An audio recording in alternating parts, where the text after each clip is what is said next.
Bakti keenya iyyuu teessoo keenyarraa ol ka'uudhaan kabaja olaanaadhaan simannaan anaaf baga nagaan dhuftan. Welcome everyone. Thank you, excellent. Thank you so much everybody.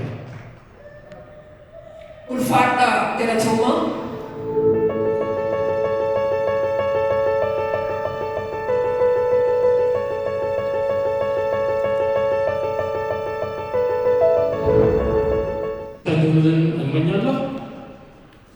Ana haluuf isin jenna baga fayyaa taatanii nagaan dhuftanii sirna keenya kan eegalu ta'a.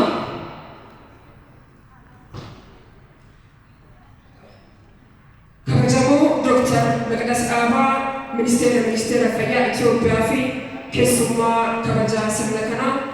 Kabajamoo Profeesar Natsaannat Warqinaa hooggantuu Biiroo Fayyaa Oromiyaa. Kabajamoo Obbo Abbaadullaa Gammadaa Pireezidaantii Naannoo Oromiyaa Duraanii fi Hundeessaa Faawundeeshinii Diboora. Kabajamoo Dr. Tasfaayee Kabbamoo Taanaa hoogganaa Biiroo Fayyaa Oromiyaa fi itti gaafatamaa damee hooggansa badhaadhasaa fayyaa hawaasa qorannoo fi qorannoo fi tajaajila laaboraatoorii. Kabajamoo Profeesar Mustafaa Alaabsii Yuunivarsiitii Minisootaa akkasumas Faawundeeshinii ALIBIRA.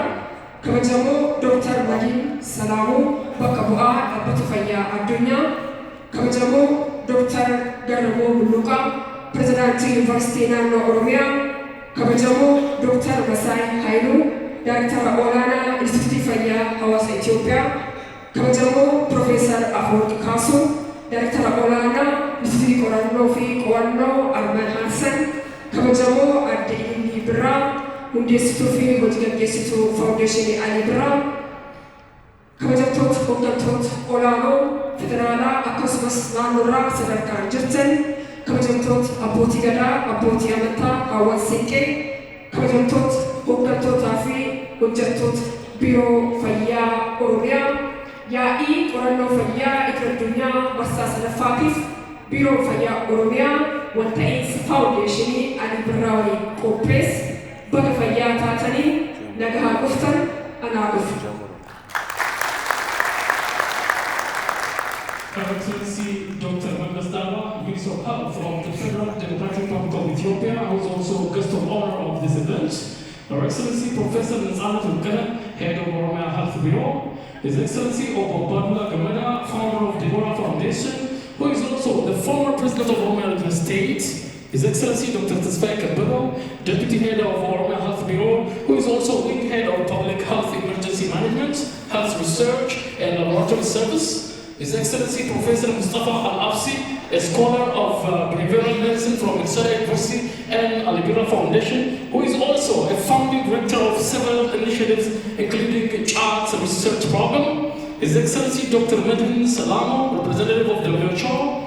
His Excellency Dr. Garramuu Bulluqaa, President of Oromia State University. His Excellency Dr. Masaay Haayiluu, Director General of Ethiopian Public Health Institute. His Excellency Professor Afoorqi Kaasuu, Director General of AHRI or AHRI. Her Excellency Mrs. Ilillii Birraa, aka Lilly Marcos Birra, founder and board chairperson of ALIBIRA Foundation. Honorable senior officials of regional and federal governments, zonal districts and towns and offices, honorable Abagadas, Sinques, religious leaders and elders, honorable leaders and employees of Oromia Health Bureau, distinguished guests, excellencies, ladies and gentlemen, all protocols observed. Welcome to the 3rd Annual International Health Research Conference organized by Oromia Health Bureau in collaboration with ALIBIRA Foundation. Once again, welcome and another. This conference will be held under a grand theme, enhancing mental health care and equity, the next frontier in universal health coverage. And stay tuned, this will be transmitted live on OPN, the media voice for the people. Thank you. Sagantaan kun OBN sagalee uummataatiin tamsaasa kallattii irratti argama. Tajaajilaa fi walqixxinsi fayyaa sammuu fooyyessuun uwwisa fayyaa waliigalaa keessatti galma itti aanuuf mata duree jedhuun yaa'een kun gaggeeffama. Fayyaan sammuu mirga dhala namaa uumamaan jiru akka qananiitti kan ilaalamu osoo hin taane barbaachisaa fi daran murteessaa xiyyeeffannoo hunda keenyaa barbaadu. Har'a fayyaa sammuu irratti hin mari'annaa yaadota wajjin jirra turtii gaarii dabarsina. Yaa'iin keenya kun immoo milkiidhaan akka gaggeeffamuuf akkuma aadaa keenyaatti eebba maanguddootaatiin kan eegallu ta'a. Abbootiin gadaa nu jidduutti argamu gara waltajjiitti dhufuudhaan sirna keenya eebbaan akka nuuf saaxilan kabaja guddaan isin gaafanna. Hamilee olaanaadhaan nuuf gaggeessa.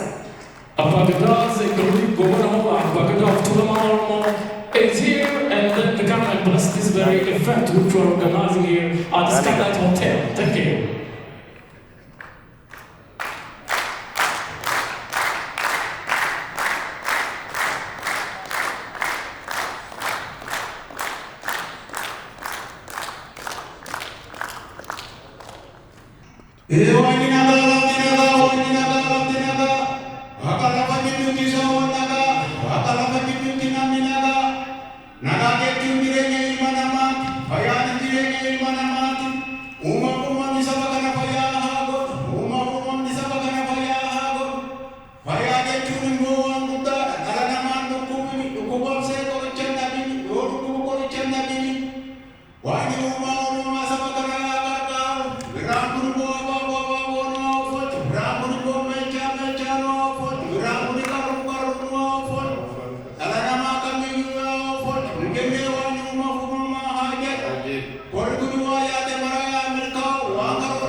The Abagadas have already blessed this very moment, supported by Addis Ababa. Thank you so much. Put your hands together for them, please. Once again.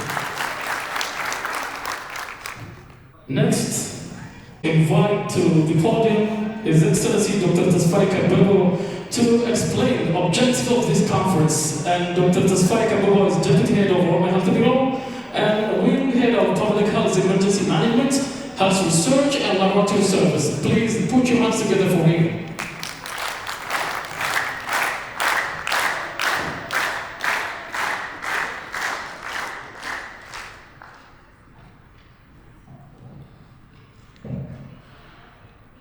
Your Excellency, Dr. Mustafa, Minister of Ministry of Affairs, Your Excellency, Professor Nesana Chokine, Head of Oromia Health Bureau, Badula Gamada, former President of the Oromia Regional State, the founder and the board chairperson of the Birra Foundation, ALIBIRA, board chairperson of the ALIBIRA Foundation, Professor Mustafa Al-Labsi from University of Minnesota, Dr. Madin Selamo from WHO, Dr. Garamo Luka, President of Oromia State University, Dr. Messiah Elo, General Director of Ethiopian Public Health Institute, Professor Afawar, General Director of Amaransa Research Institute, Gumi Abagada and Hadasike, team from University of Minnesota, team from ALIBIRA Foundation, all panelists, moderators, researchers, academicians, professional association, distinguished participants from zonal and the town health department, from university and the hospital.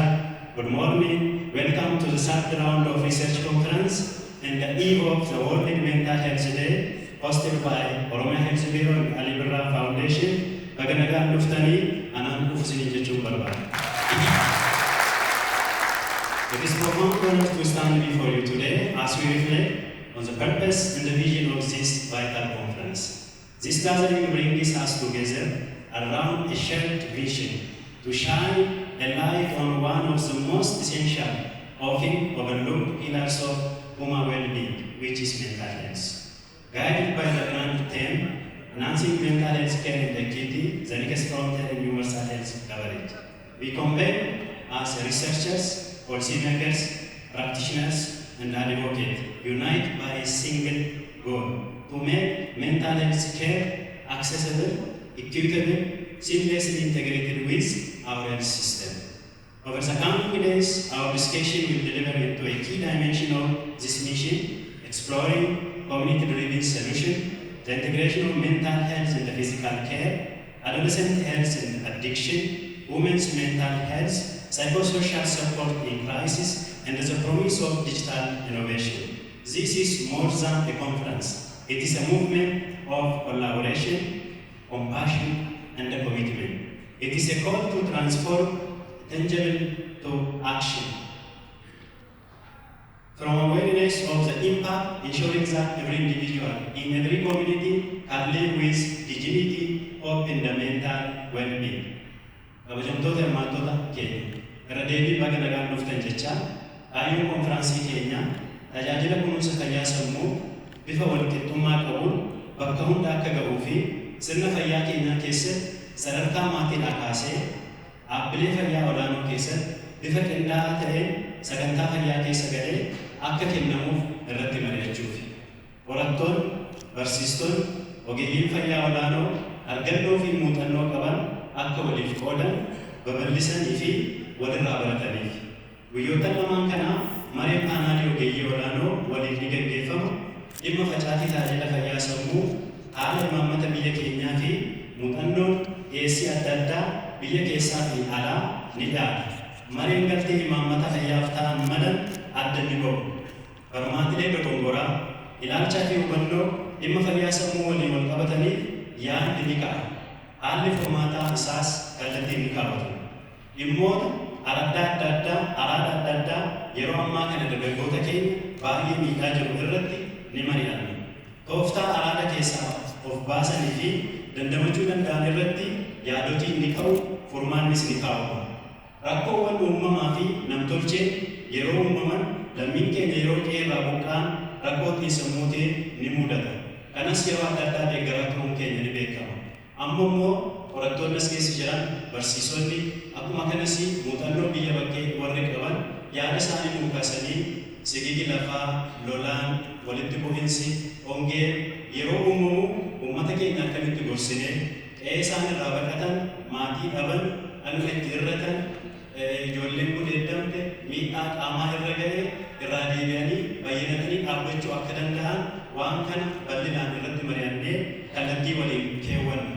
Akkuma yaadatamu dhaabbanni fayyaa addunyaa bor ayyaana akka biyyaatti akka addunyaatti mental health irratti kabajuuf jiru mata duree World Mental Health Day jedhu keessattuu access to service mental health in catastrophic and emergency jedhu bu'uura godhatee waan kaa'ee jiruu fi rakkoo biyya keenya keessa jirullee nutillee ciminaan akkamitti waan kana qindeessinee deemna jennee ni kaafanna. Walumaa galatti mareen kun kan ittiin wal barru, walirraa barannu, waliin hojjennuu fi beekumsa keenya gara gochaatti jijjiirru akka nuuf ta'u fedhii koo ibsaa turtii gaarii qabaadhaa galatoomaa isinii jedha.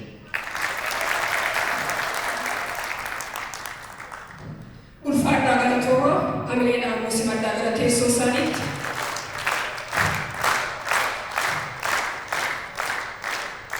Yeah, it was short and precise explanation on the objectives of this very conference. And we do have the keynote speeches. And the first individual to be on the stage for the keynote speech will be His Excellency Professor Mustafa Al-Absi from Minnesota University of the West of America. Put your hands together for this.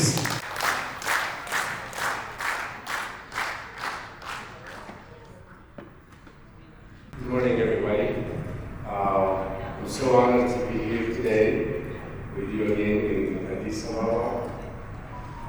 It's truly an honor to have all the honorable guests and to see so many dedicated scholars, clinicians, and policy makers who are really committed to the mental health landscape and improving this landscape here in this country of Ethiopia and in the region of Oromia. Thank you, all friends and colleagues, for the incredibly warm Ethiopian welcome. Coming here and seeing the level of commitment to this cause is truly inspiring. So in this conference, we're gathered to talk about something that touches every one of us, mental health. Whether we are clinicians working directly with patients, researchers, collecting data and trying to reach answers to guide the process of how we go about helping patients and communities, or policy makers who are really shaping the systems by which we all can do the good work to help people. And then the students preparing to lead the next generation of scientists, caregivers, and mental health professionals. So all of these groups of people are here today connected by the cause of improving mental health in this region and in this country. It's really a process that we all are partaking in. The hope is this process will heal and help improve communities and individuals, help provide support to families, and help improve the societies and make them thrive and prosper. We also know that mental health care faces serious challenges here in Ethiopia, but also across the world.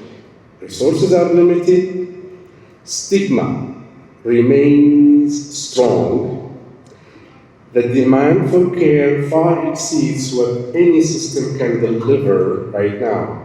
And this applies even to the US and other advanced or rich countries. But what I've witnessed in my collaboration, speaking of Ethiopia with several Ethiopian universities, and in our joint efforts aligned with the vigorous outreach activities being done by the ALIBIRA Foundation, what I've seen so far actually gives me hope and optimism about the future. And indeed optimistic, because I see a different kind of wealth here. One that's built on resilience, ingenuity, and collaboration. All are very important ingredients to make a difference. So across institutions and regions, there is a growing movement, people coming together to train mental health professionals, to integrate services into primary care, to conduct meaningful research, and to make mental health part of the national conversation. I feel that that combination of science and compassion, data and community engagement is the right combination. It's an excellent combination that would advance the global health, the global mental health efforts, services, and address the mental health needs. So, as we begin this third research conference, international conference of the Oromia Health Bureau, and this year, the unique and the exciting element of collaborating with ALIBIRA Foundation to even broaden the scope and impact of these efforts among the population at large. I am so very happy. I would like to see us grow into the future in collaboration with my university, the University of Minnesota, and the whole Minnesota team, which is very passionate, very dedicated to the cause of improving mental health. And we should really all take advantage of this passion, energy, and interest in helping. I'd like also to thank you all for what you have been doing and for taking part in this event. Clinicians, researchers, policymakers, and students, I look forward to talking to many of you. What happens here matters.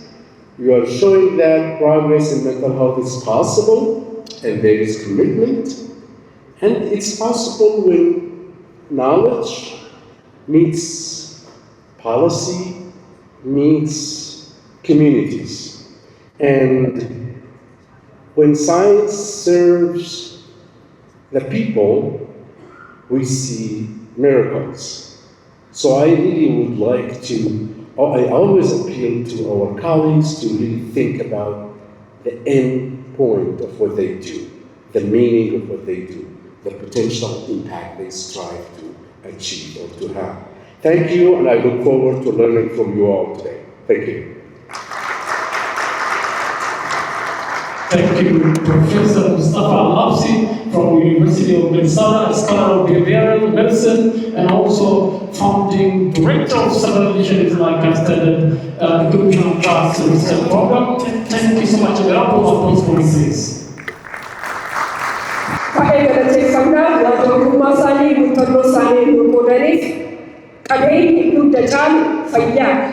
Fayyaan sammuu dhala namaatiif murteessaadha. Kan daa'immanii fi kan dhalootaa immoo xiyyeeffannoo addaa barbaada. Kana bu'uura godhachuudhaan addatti daa'imman irratti faawundeeshinii hundeessanii hojjechaa kan jiran hundeessaa faawundeeshinii Dibooraa fi pirezidaantii bulchiinsa mootummaa naannoo Oromiyaa duraanii kabajamoo obbo Abbaa Duulaa Gammadaa gara waltajjiitti dhufuudhaan ergaa nu dabarsu. The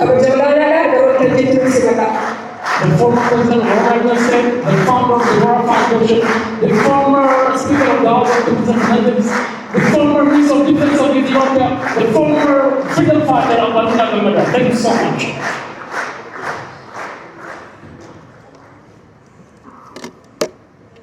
Galatoma har'a baay'een gammadee obboleessa koo hangafa waa'ee ALIBIRA asirratti dhaga'u koo faawundeeshiniin isaa kana qopheessuu isaati irratti baay'een gammadee በጣም ነው ደስ ያለኝ። ALIBIRA የቅርብ ታላቅ ወንድሜ የሱ ፋውንዴሽን ከጤና ቢሮ ጋር እዚህ ስራ ላይ በመሰማራቱ I'm very happy. ያመሙ ኮቲቪስ ከበጀምቱ ዶክተር መቅደስ ዳባ ከበጀምቱ ፕሮፌሰር ነፃነት ከበጀምቶት ሁንደ ኬሰን መቃደ ፊቱ እንደንደው ኤርገኒ ሶሮዌ ዱቢ ከነራ ፈዴተኝ ታሰው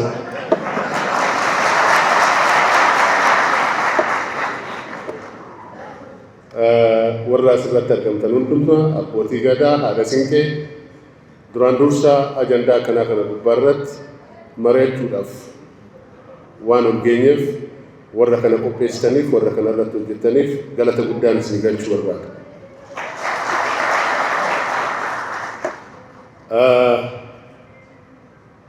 Agenda har'a ka'aa jiru kana tana sirriitti beeku ergan Dibooraa argadhee booda Dibooraa mana keenya dhufuu baattee ajandaa kana hin beeku. Akkuma nama biraatti nagaa fagumattan beeka fagumattan nagaa garuu ergasii baay'ee beeketan jira. Isa duwwaa beekuu hedduun ta'in ijoollee Daawun sindiroomii ootistii fi kan biraa kana duwwaa beekuu hedduun ta'in rakkinni hir'ina sammuu dhibee sammuu wajjin jiru maal akka fakkaatu eessa akka jiru hammam akka bal'atu hubachuudhaaf carraa argadhee ta'in jira. Amma san immoo tajaajilli ittiin gargaaramu beekumsi ittiin rakkina kana hiiku akka hin bal'anne bakkeen itti dhaamu baay'een akka hin jirree fi hubannoo baay'een akka hin jirres amma nu hubadhe. Kanaaf ajandaa kana kaasanii irratti mari'achuu duwwaa hedduun ta'in qaama poolisii mootummaa akka ta'u godhuun qaama poolisii mootummaa duwwaa hedduun ta'in haala itti hojiirra ooluu danda'u uumuun baay'ee barbaachisaa jedheetanitti amanu. Faawundeeshiniin Dibooraa daa'ima irratti hojjetu ijoollee Daawun sindiroomii ootistii kanaaf kana fakkaatan kan gargaaruu akkaataatti dandeenyu beekumsa hin qabnu. Hin jiru beekumsi biyya kana keessa. Addunyaa irra waan hin jirreef hedduun ta'in nu bira waan hin geenyeef, waan hin baranneef, waan hin hubanneef akka hir'inaatti ilaalla malee hir'ina kana hiiknee akka namaatti biyya kana keessatti hojii hojjechuu akka itti danda'an beekuu fi hojiirra oolchuu hin dandeenye. Kanaaf ittiin barsiisuudhaaf kaarikulamiin hin jiru. Waa'ee fayyaa ittiin hiikuudhaaf fayyaa kana guutummaatti ittiin hiikuudhaaf wanni gargaaru hin jiru.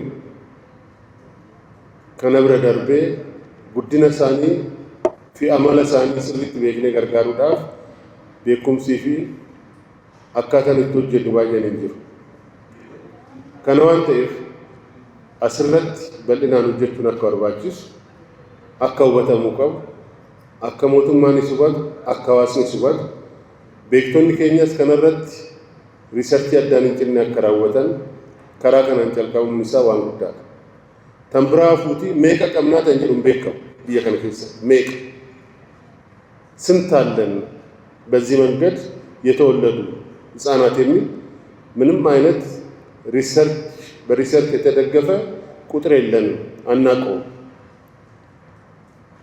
ዲቦራ ፋውንዴሽን እንደተመሰረተ በዋናዎቹ ሪፈራል ሆስፒታሎች አካባቢ ለማጥናት ሞክረናል። ዶክመንቱ ራሱ እንዳሌለ አይተናል። የተቀመጠ የተደራጀ ዶክመንት እንኳን የለም። ስለዚህ በቀጣይነት ይሄንን ማጥናት ማወቅ መፍትሄዎችን ማስቀመጥ መፍትሄው ደግሞ መሬት እንዲደርስና ህብረተሰቡን እንዲያግዝ ማድረግ በተለይ ደግሞ በዚህ የተጎዱ እናቶች ናቸው የዚህ ሸክም ባለቤቶች። ስለዚህ እናቶችን በቅርብ መደገፍ ህፃናቶቹ እርዳታ ፈላጊ ሳይሆኑ ሰርተው የሚኖሩ እንዲሆኑ ለማድረግ የሚያስችል ስራ መስራት በጣም ይጠቅማል ብዬ አምናለሁ። ከዚህ አኳያ የጤና ጥበቃ ሚኒስቴር እያደረገ ላለው ድጋፍ እጅግ በጣም ለማመስገን እወዳለሁ። እንደዚሁም የኦሮሚያ የጤና ቢሮ እያደረጉ ላለው ድጋፍ ለማመስገን እወዳለሁ። ከዚህ በላይ ግን በፖሊሲ ተደግፎ ወደ መሬት የሚወርድ ሁሉም ህብረተሰብ ጋር ሊደርስ የሚችል ስራ መሰራት እንዳለበት አምናለሁ። ይሄ ዛሬ የተጀመረው የምርምር ስራም ለዚህ ትልቅ አስተዋጽኦ ሊኖረው ስለሚችል ለወደፊቱም እንዲቀጥል በዚሁ ጥሬን አቀርባለሁ። ስለጋበዛችሁኝ አመሰግናለሁ። መልካም ኮንፈረንስ ይሁን።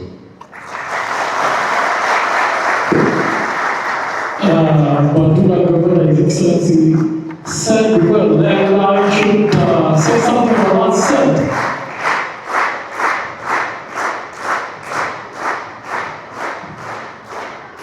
Thank you so much indeed, Bandula Governor, His Excellency. He said, I learned about this Down syndrome and autism and so on and so forth, mental health related things after I got a doctor named Deborah. She was born with Down syndrome, and then he started thinking of this problem, and now established Birra Foundation dedicated to that very name, Birra. And I said, united efforts are important to tackle this problem, and researchers are also important to know exactly the figure of children born with Down syndrome in the nation. That can lead us to find solution for the problem. Contextually said, community-based solution for mental health is important. Thank you so much indeed. And allow me to invite His Excellency Dr. Medin Selamo, a representative from the Virtual, for a keynote speech as well to this very party. Thank you so much indeed. Ittaansuudhaan Dr. Medin Selamo gara waltajjii dhufanii ergaa dabarsu bakka bu'aa dhaabbata fayyaa addunyaati.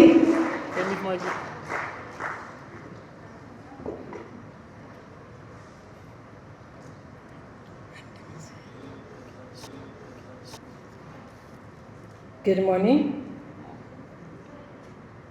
Your Excellency, Honorable Minister Dr. Magdas Daba, Opo Abadullah Gameda, founder of the Birra Foundation, Professor Nazanet, Dr. Masai, Professor Afork, Miss Lily, Abadullah, and Abba Gadas and Hadasike. I feel honored to share this keynote speech in front of you. It's a great honor for me to join today in the eve of World Mental Health Day, which is going to be commemorated under the theme Access to Service for Mental Health in Catastrophe and Emergencies. This theme is not just a statement, it's a principle to call for action. It reminds us that mental health is not privilege for the few, but it is the right for all. It's a right that must be protected, promoted, and fulfilled, regardless of age, gender, income, and geography. Mental health is foundational to our well-being. It affects how we think, how we feel, and relate to others, and cope to the challenges of our life. It also influences our ability to learn, to work, and to contribute to our communities. And yet, for far too long, mental health has remained in the shadows of our health system, which is underfunded, misunderstood, and stigmatized. Today, we must change the narrative. We must bring mental health to the forefront of our effort to achieve the universal health coverage. Because universal health coverage will not be truly universal until it properly includes mental health. Here in Ethiopia, we have seen the impact of mental health challenges firsthand, from the urban centers to rural communities, from conflict-affected regions to displaced population. The need to accessible quality mental health care is urgent and it's growing. The World Health Organization commends the Ethiopian government for its leadership, commitment to mental health. One of the examples is having the National Mental Health Strategic Plan, which really focuses on the integration of mental health service to primary care, and also its focus on expansion of service to vulnerable population, especially internally displaced population, refugee, and also those who are affected by conflict and emergencies. And also this strategy document focuses on the strengthening the mental health workforce development and promotes mental health literacy among community members. These are not only a policy document, they are a lifeline for individuals, families, and communities. But as we look ahead, we must also recognize that mental health system must be resilient. They must be prepared not just to respond to emergencies, but to withstand them. This is where the principle of building better before comes, which is a concept of preparedness prior to humanitarian or any other sort of emergencies. By building better before, we can be able to integrate mental health into emergency preparedness and response plan. We'll be able to train health workforce and community members to be prepared for the upcoming or any emergency that we may encounter later. And we will also ensure the continuity of care during the emergency and make the community members active part of that response. And it will strengthen the capacity of the community. We know that emergencies, whether natural disaster, conflict, or pandemics, expose and exacerbates mental health vulnerabilities. But they can be seen as an opportunity to rebuild the system, to become strong, and also to make more inclusive and responsive to the needs of all. WHO reaffirms our commitment to support the Ethiopian government in scaling up mental health services across all types of health system, strengthen the data capturing system and monitoring framework for mental health, and we also advocate for mobilization of resource and technical expertise for mental health and facilitate global partnership and embedding mental health into preparedness, resilience, and recovery plans. So let us remember, mental health is not just an issue of health, it's a development issue. It is a human right issue, and also it is a peace-building issue. So let us together build where mental health care is not reactive, but proactive, not fragile, but resilient, not exclusive, but universal. Let us ensure that every Ethiopian, every child, every parent, every elder can access mental health care they need when they need it, and without fear or discrimination. Mental health is a universal human right, and let us act like it. I thank you. Thank you so much, Doctor. Thank you for that wonderful keynote speech. Akka gabaasa fayyaa addunyaatti namoota addunyaa keenya jiran keessaa namoonni biliyoona tokko ta'an dhimma fayyaa sammuu kanaaf yookiin dhukkuba kanaaf saaxilamu. Namoota 8 keessaa waggaatti namni tokko kanaaf saaxilama. Kanaaf hojii hubannoo uumuu, hojii xiyyeeffannoo kennuu, yaadota wal jijjiiruu, qorannoo fi qo'annoowwan gaggeessuu qofa osoo hin taane waraqaawwan qorannoo irratti gaggeeffames immoo gara hawaasaatti gadi buusanii hojjechuun murteessaa ta'e kan argameef. Itti aansuudhaan kabajamoo Dr. Garramuu Hunduqaa Pirezidaantii Yuunivarsiitii Naannoo Oromiyaa gara waltajjiitti dhufuudhaan ergaa itti aanuuf dabarsuun sinamni olaanaan nuuf simata.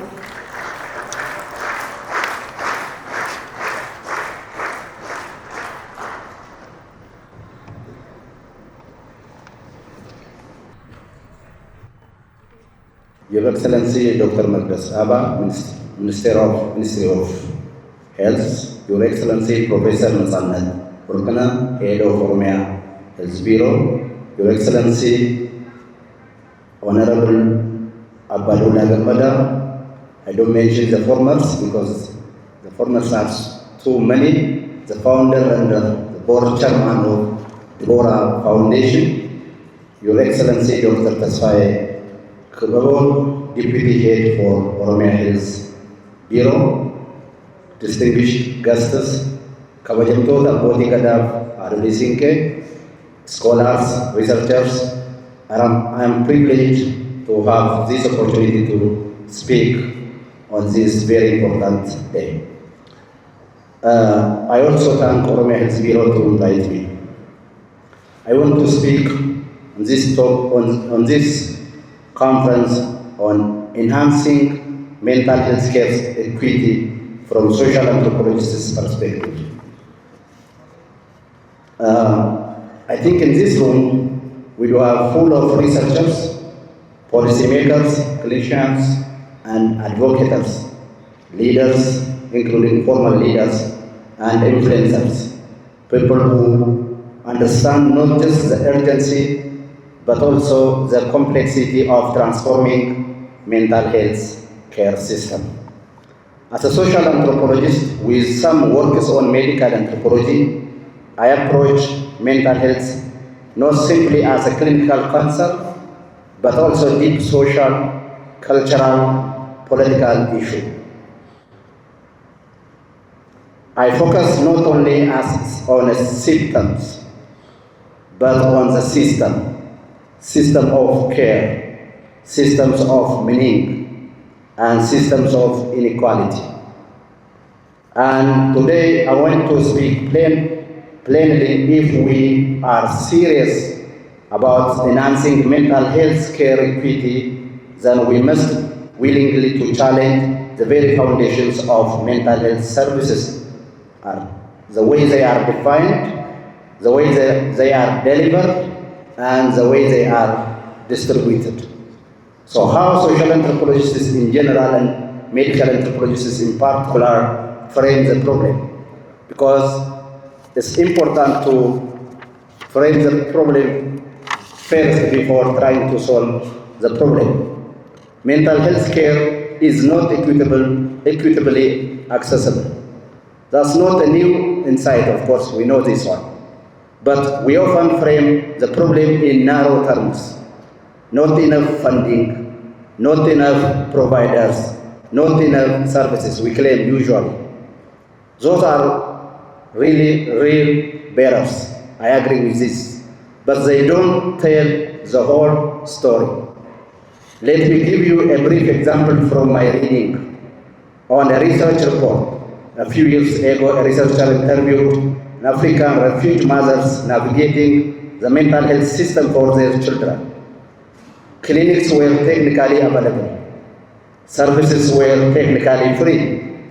But the mothers felt judged, misunderstood, and culturally isolated. One said to the researcher, "They don't see us, they only see a case." So the system was open, but it wasn't accessible. It wasn't inclusive, and it certainly wasn't equitable. What we see here is a recurring issue system built for a majority population, expecting others to adapt to them rather than system designed in partnership with diverse community. Three shifts towards the mental health from medical anthropology point of view are very important. This is the core of my message. Let me suggest three key shifts. One, from access to inclusion. Let's start with the first shift, moving from access to inclusion.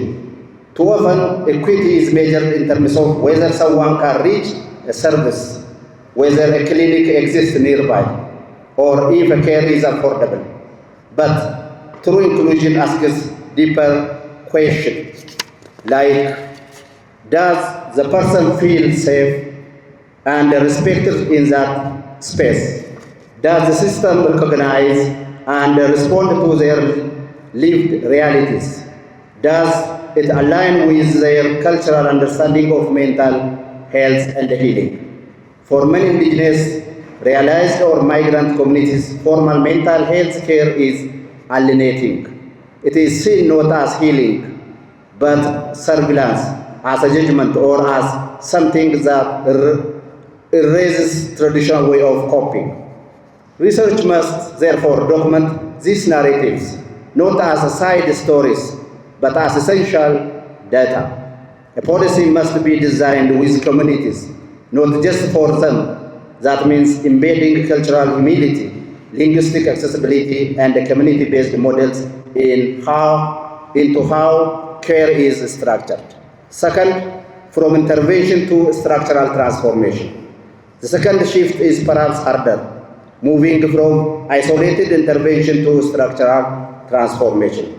Mental health is deeply affected by social determinants like poverty, housing, racism, gender inequality, and displacement.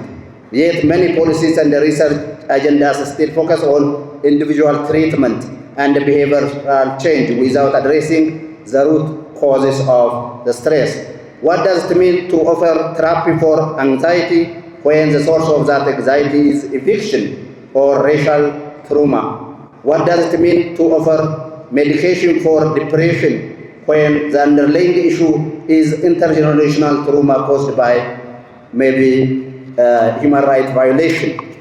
So transformation is very important. Third, from evidence to ethics and accountability. The third shift is from evidence alone to ethics and accountability. A researcher and a policymaker, we often emphasize data metrics and what works, but equity requires us to ask who defines that works, whose knowledge counts, who gets to speak. Community-engaged research, participatory methods, and indigenous knowledge systems are often seen as alternative rather than essential. That must be changed. We must invest in research led by those with lived experience. We must share power in the research process, from design to dissemination, and we must ensure the policies informed by evidence are also accountable to the people they claim to serve. Because data may inform a decision, but ethics that determines whether the decision advances justice or not. So, let me close my speech with this. Mental health equity is not a box to check. It is a long-term commitment to listening, to unlearning, to redesigning system from ground up. It is the work of turning compassion into policy, of turning evidence into justice, of turning research into something that heals, not just explain. We are in a moment where mental health is finally receiving attention across sectors, but visibility is not the same as transformation. We must move beyond the crisis response into long-term, equitable system redesign. Let us make equity not a goal, but a standard. Let us be bold in our research, courageous in our policy, and above all, human in approach. Thank you very much.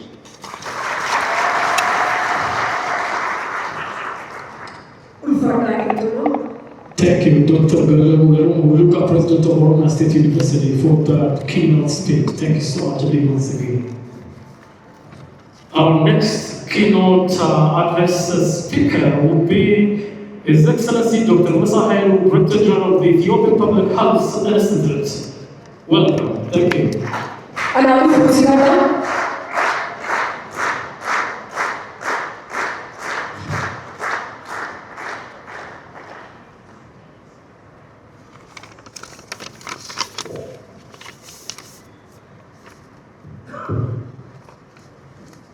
Your Excellency, Dr. Addis Ababa, the Minister of the Federal Democratic Republic, Ethiopian Minister of Health, Your Excellency, Professor Nezanet Workene, Head of Oromia Regional Health Bureau, Honorable Obo Abdullah Gimela, former President and Chairman of Oromia State and the Chairman of the Birra Foundation, Your Excellency, Dr. Tesfai Kebego, Deputy Head of Oromia Health Bureau, Your Excellency, Professor Ato Pikasu, Director General of Amar Cancer Research Institute, Your Excellency, Dr. Garamo Huluka, the President of Oromia State University, esteemed heads and representatives from Ministry of Health, Regional Health Bureaus, representatives of UN agencies and partners, invited guests, ladies and gentlemen, all protocols observed, good morning. On behalf of Ethiopian Public Health Institute, I would like to thank Oromia Health Bureau for the kind invitation to make this opening remark at the 3rd Annual International Research Conference under the theme, Enhancing Mental Health Care Equity, the next frontier universal health coverage. For the past 100 years, Ethiopian Public Health Institute has been our nation's pillar of public health.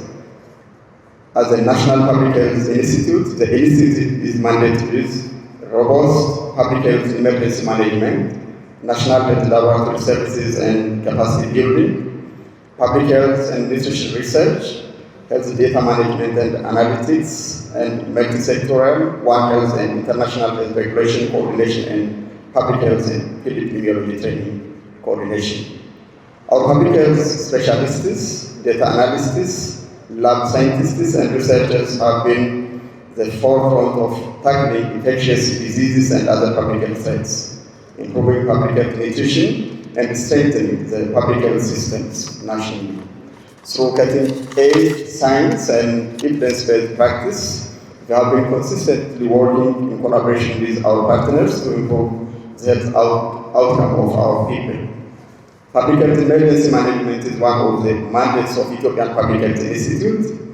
That health emergencies, natural and man-made and socio-environmental disasters, and various migratory phenomena cause significant impact on mental health of affected population. The psychosocial and psychological effects of emergencies can be severe in short term, but they can also affect people in long term. Protecting and improving people's mental health and psychosocial well-being is therefore a priority in public health emergency response activities. In cognizance of this fact, the Ethiopian Public Health Institute has been working with partners to enhance mental health and psychosocial support services during public health emergency response activities. In collaboration with the Ministry of Health, the Institute has been implementing the national strategies for mental health and psychosocial support and working on generating scientific evidence to devise interventions that improve access to mental health and psychosocial services in the country. In order to achieve the conference goals, coordinated action is needed among humanitarian assistance providers, government agencies, non-governmental organizations, civil society groups, and academia involved in mental health and psychosocial support services. In conclusion, I reaffirm the Ethiopian Public Health Institute's commitment to collaborate and work with Oromia Health Bureau and other partners towards improving mental health and psychosocial support services. I believe that the discussions and preparations at this event will be useful for us, all of us, to devise better strategies to ensure mental health care equity towards universal health coverage. Finally, I wish you a fruitful deliberation and pleasant stay here in Addis. Thank you very much.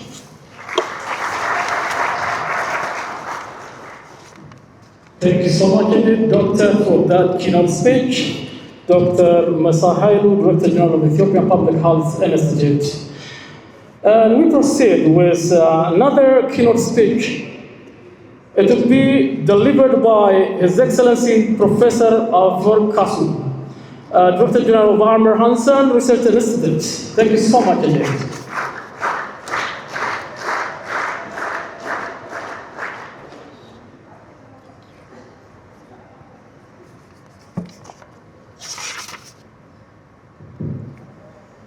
Your Excellency, Dr. Magdastawa, Minister of Ministry of Health of the Federal Democratic Republic of Ethiopia, Your Excellency, Professor Nazanet, Head of Oromia Region Health Bureau, Honorable Elder Brother, former President of Oromia Region, and the founder of the Birra Foundation, Obbo Abadullah Gameda, my brother, Dr. Masai Ailu, Director General of the Ethiopian Public Health Institute, my former colleague, former State Minister of Education, current President of Oromia Regional State University, Dr. Garamo Luka, respected fathers, abagadas, Adasimkes, distinguished guests, esteemed researchers, practitioners, global scientists, colleagues, and friends, very warm good morning to you all. On behalf of Armor Hansen Research Institute, it's a profound honor to address you today at the third annual International Health Research Conference of the Oromia Regional Health Bureau. As mentioned now and again, this year's theme, enhancing mental health care and equity, The next frontier in universal health coverage is both timely and urgent. It calls on all of us, the researchers, the practitioners, policymakers, educators, partners, fathers, mothers, brothers, sisters, and the public at large to take bold steps to confront the growing complexities of not only mental health, but also public health at large. I would like to thank the Oromia Regional Health Bureau for picking this very important and timely theme. Excellencies, distinguished participants, today I want to share with you some lessons and achievements of our Mauer Hansen Research Institute and also reflect on the emerging challenges we face and invite them, all of you, to join in advancing solutions that will help ensure equitable access and quality in our health development endeavors, not only in Oromia and in Ethiopia, but also in Africa and beyond.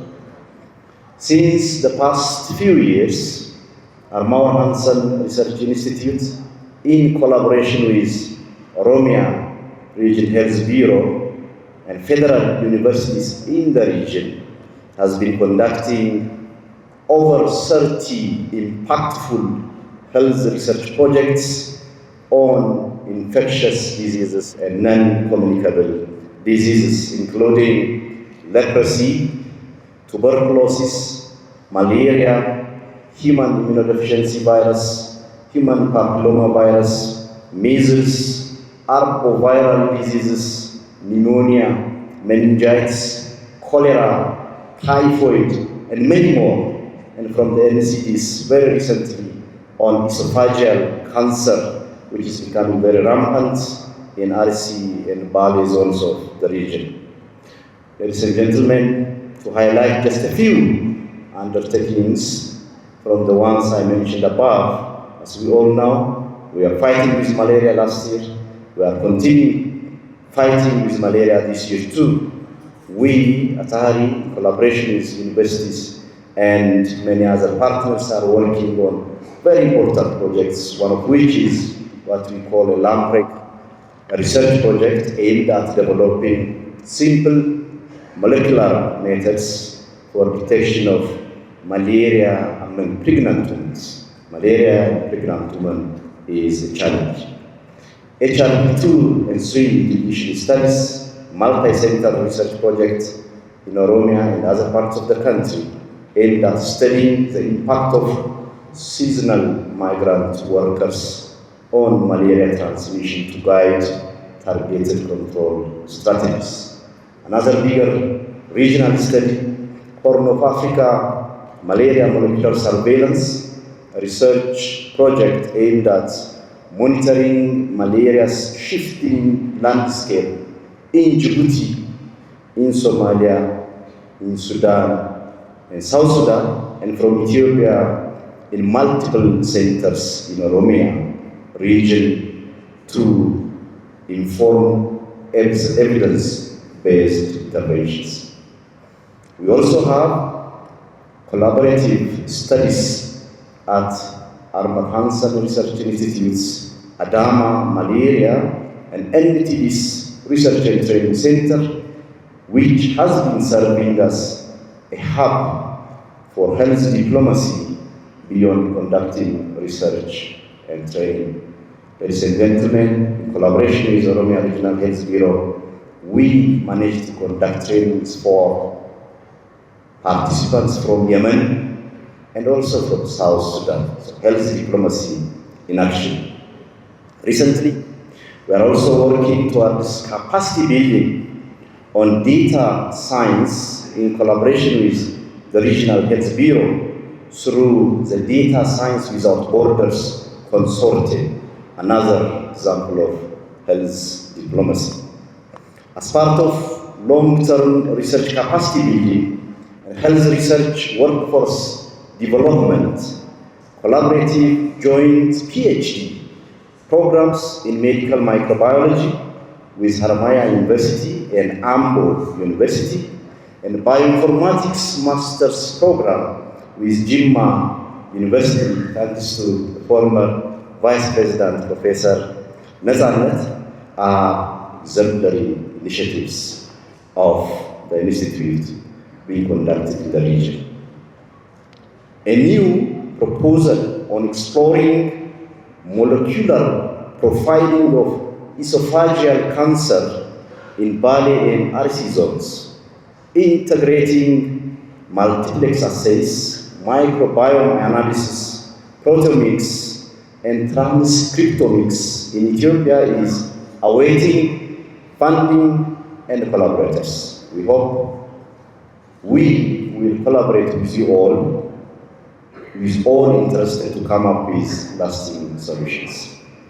Excellencies, dear participants, the above-mentioned research projects exemplify how innovative, data-driven research can strengthen health systems while addressing the unique needs of our populations. Additionally, through initiatives like the Grand Challenge Ethiopia Health Innovations, funded by our ministry, the Ministry of Health of Ethiopia, AHRI fosters innovation by empowering researchers in higher education institutions to tackle pressing issues related with maternal and child health, climate and health, malnutrition, emerging technologies such as artificial intelligence, Internet of Things, and many more. By investing in such initiatives, we are building not only just solutions for today, but a foundation for a more resilient and healthier Ethiopia with homegrown innovation. It's worth mentioning at this juncture, Excellencies, dear participants, that an infant radiant warmer and a phototherapy machine innovations by innovators from Jimma University, which have received approval from the Ethiopian Food and Drug Authority. This is the first of its kind for Ethiopia in Kwan Desiale. This will have far-reaching implications on local pharmaceutical manufacturing, on local production of supplies and devices, and also on import substitution of medical devices. While these successes inspire hope, emerging threats like antimicrobial resistance remind us of the constant need for vigilance and innovation. Dear participants, as we confront these major health-related issues, I challenge all of us in this hall to reflect on a few key questions as we move on in the coming 2 days together. How do we ensure that the most vulnerable populations, including those with mental health issues, benefit from the knowledge we generate by research and innovation, from the various discussions which will be coming to be discussed in this one? How do we ensure that health innovations in research laboratories, in public health institutes, in our universities, and those by private innovators translate into practical solutions for our communities, for the needy, for the vulnerable? How do we equip research and diagnostic laboratories to take up the mantle of health system resilience, disease prevention, control, and elimination? Thermal Hanson Research Institutes, we believe the answer lies in 3 key principles. I think they are also key principles to all of you: collaboration, innovation, and a shared commitment to the greater good. By working together across disciplines, and borders, we can strengthen health systems, eliminate diseases, and create a future where no one is left behind, as inscribed in the United Nations Sustainable Development Goals. Dear participants, excellencies, therefore I urge all of us to intensify collaboration in health research, in biomedical innovations, in clinical trials, in local pharmaceutical product development, and beyond. And to be advocates for sustainable solutions rooted in advancing health research and innovations. In closing, I want to express my deepest gratitude to the Oromia Regional Health Bureau for organizing this very timely conference on a very special thematic area and for creating a space where ideas can flourish and collaborations can take roots. I wish you all very productive collaborations and networkings, and thank you very much for listening. Thank you indeed, Professor Afokasu, for that wonderful address that I should not talk about it because it was precisely taught by him himself. Thank you indeed. Dhimmi fayyaa sammuu dhimma hawaasaati.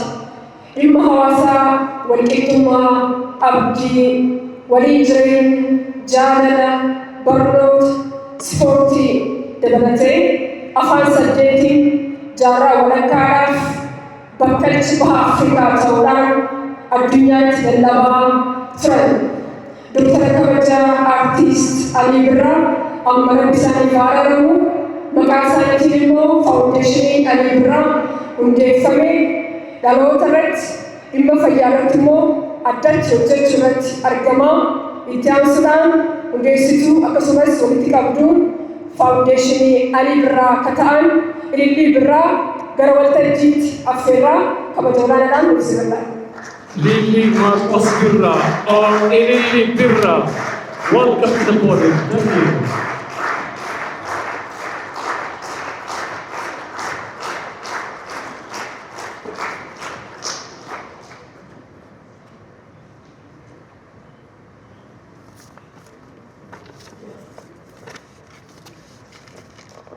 Your Excellency, Dr. Magdes Daba, Minister of Health, Ethiopia, Your Excellency, Professor Natsanet Warkana, Head of Oromia Health Bureau, Your Excellency, Opo Abba Dula Gamada, our former President, we love you. And founder of the Birra Foundation. His Excellency Mr. Yadata Junaidi, founder and board member of ALIBIRA Foundation. His Excellency Professor Mustafa Al-Absi and the rest of the US team, Honorable Abbagadas and Hadasingis, distinguished speakers, moderators, panelists, zonal and town head office heads, and health office heads, participants from the regional hospitals, esteemed guests from higher education bureau institutions, our generous partners and sponsors, ladies and gentlemen, good morning.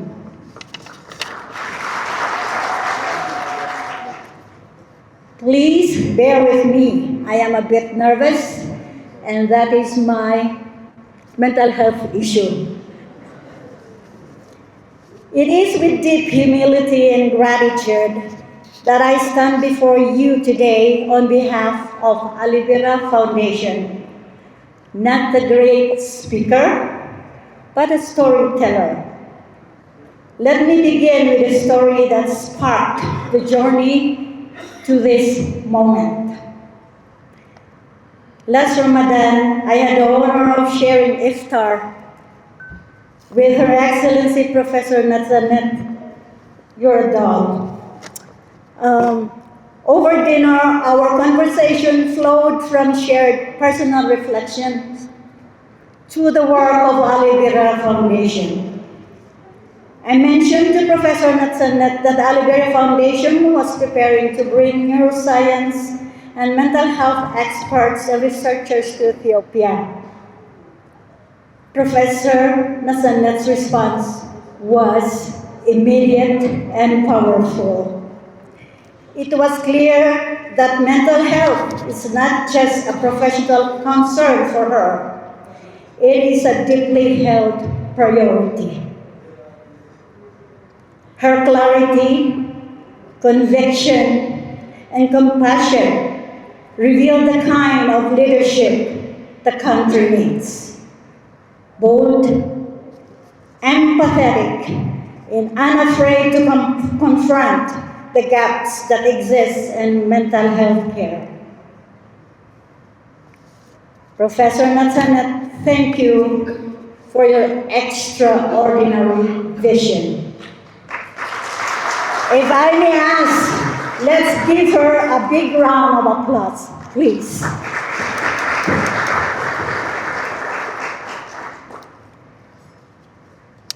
That evening planted the seed for this partnership. And today, we are here to nurture it with knowledge, collaboration, and shared commitment to healing. We gather to a pivotal moment, one in which the world is finally awakening to a truth long buried under stigma and silence. That universal care coverage without mental wellness is incomplete. For generations, mental well-being had been misunderstood, overlooked, and hidden in shame. Today, confronting this injustice is not a choice. It is a moral obligation, and the path forward does not have to begin with grand gestures, but quiet, consistent act of service that restore dignity, compassion, and hope. ALIBIRA Foundation was born from the life and legacy of a man who embodied those values. He was more than a legendary artist. He was a humanitarian, a voice for peace and unity. He gave voice to the voiceless. I'm trembling, sorry. Hope to the hopeless and dignity to the forgotten. But above all, ALIBIRA lived with humility. He believed that greatness is not measured by money or fame, but the ability to recognize and serve others with compassion. Please allow me to share a couple more stories that reflects this spirit. In 2017, ALIBIRA was invited to perform for the mental health patient at the Emmanuel Mentally Specialized Hospital in Addis Ababa. After his performance, he got off the stage. A patient approached him, knelt down and attempted to kiss his feet. Ali gently lifted him up, embraced him, and listened. The patient tearfully said, "Gashi ALIBIRA, you are my hero. I love you so much. When I listen to your music, it inspires me to live more, even if people call me crazy." Then with his trembling hand, he offered Ali a half-full bottle of water and said, "This is all I have for you." Ali accepted the gift with grace and handed it to me to keep safe. The patient was very happy. That was priceless. At first, I did not understand, but later, when we got home, he placed that bottle among the treasured awards considering it as one of his best gifts in life. For ALIBIRA, that moment was not about recognition or fame. It was human connection. It was about healing. It was about honoring the dignity of someone who had been overlooked by society. Another time, while we were driving through the heavy traffic of Addis Ababa, a totally naked and looking very distressed man approached our car because I was not comfortable with the seat.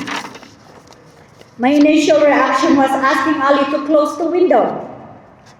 But instead of doing that, he did the opposite. He rolled down the window so he can speak to the man.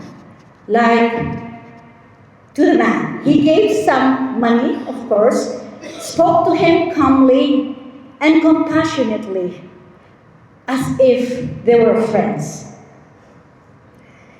When the traffic moved, he turned back to me and said, "Don't be uncomfortable.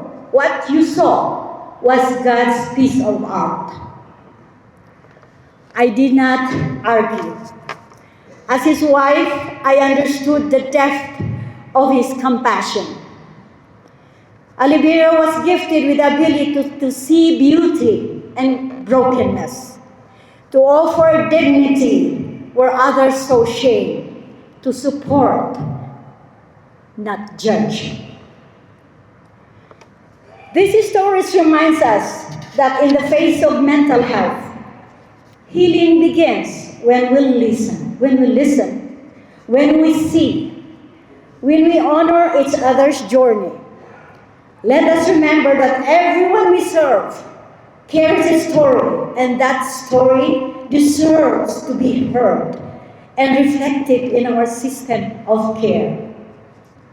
Let us elevate lived experience alongside with clinical expertise. It is doable. Mitandenya.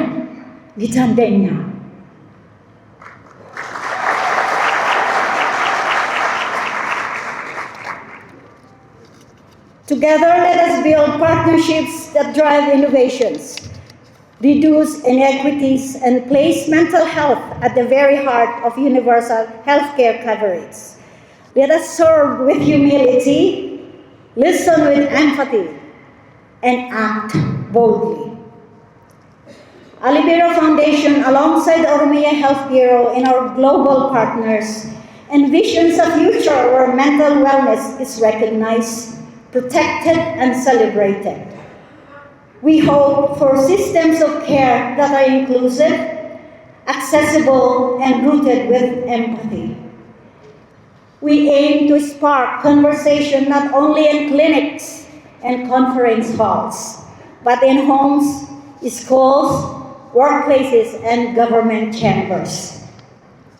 Once again, it is a profound honor to join hands with the esteemed Oromia Health Bureau in hosting this international conference.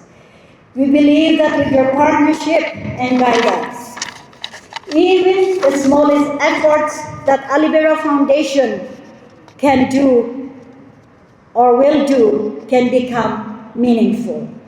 When you show us the path, we will walk with it with humility and purpose. To our generous sponsors and donors, we could have not done this nor go further without you. Please accept our heartfelt gratitude. To our US team, as well as the Oromia Health Bureau team, your noble efforts and dedication have been the heartbeat of this journey. We thank you. The road to success may be rough and bumpy, but when we walk it with passion and conviction, we do not fall. We rise together. Thank you for listening. Galatoma.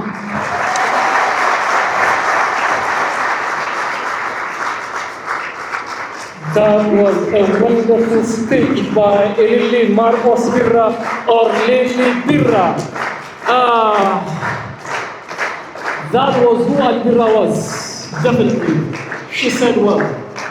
That wonderful widow of the legendary, great vocalist, artist, singer, philanthropist, Ali Muhammad Musa, aka ALIBIRA. Thank you so much indeed. ulfaadhaa galatooma yaa'ii qorannoo fayyaa idil addunyaa marsaa sadaffaatiif biiroo fayyaa oromiyaa qopheessitana faawundeeshinii ALIBIRAatiif waliin tumsanii jiru al tokko nu galateeffadha. Biiroon fayyaa oromiyaa tajaajila fayyaa hawaasaa si'ataa qulqullina qabuu fi hunda galeessa ta'e kennuu irratti kan argamu ammammoo biiroo kan olaantummaadhaan kan hoogganaa jiran barbamaa fi 17 raawwii hojii galmeessisanii sadarkaa bulchiinsa mootummaa naannoo oromiyaatti pirezidenshal awwaard biiroon isaanii akka injifataniif sababa ta'an dubartii jabduu Profeesar Natsaannat Warqinee gara waltajjiitti affeerraa kabaja guddaadhaan ibsinudha. We will invite Her Excellency Professor Natsaannat Warqinee, head of Oromia Health Bureau, for the welcome speech. Thank you.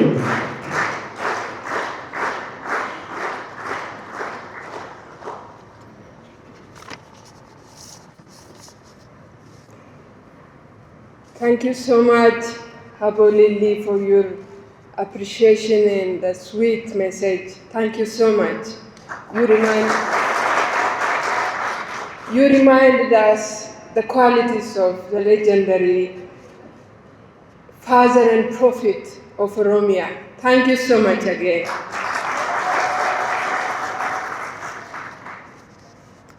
Kabajamtoota abbootii gadaaf haadholii siinqee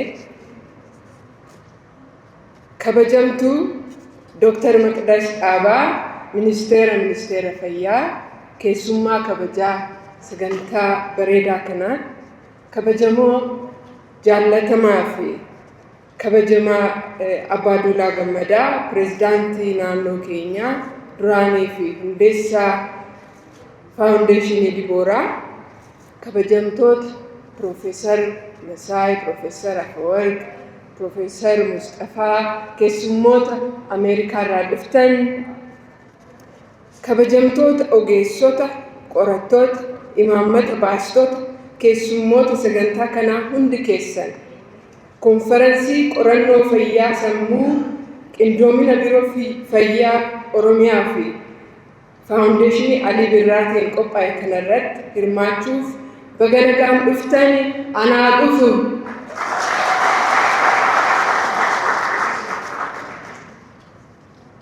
Konferensii kanarratti hirmaachuun keenya kunuunsa fayyaa sammuu gara laafessaa fi ragaa irratti kan hundaa'e hundaaf akka qaqqabamu gochuuf dirqama waliin ni qabnu nu yaadachiisa. Mootummaan naannoo Oromiyaa tajaajila fayyaa qaqqabamaa taasisuudhaaf waggoottan darban keessatti hojiiwwan gurguddoo hojjechaa kan ture yommuu ta'u, jijjiirama asitti immoo bifa addaatiin xiyyeeffannoo kennuun rakkoowwan fayyaa hawaasaa furaa dhufee jira. Rakkoowwan fayyaa hawaasaa keessaa rakkoon fayyaa sammuu isa tokkodha.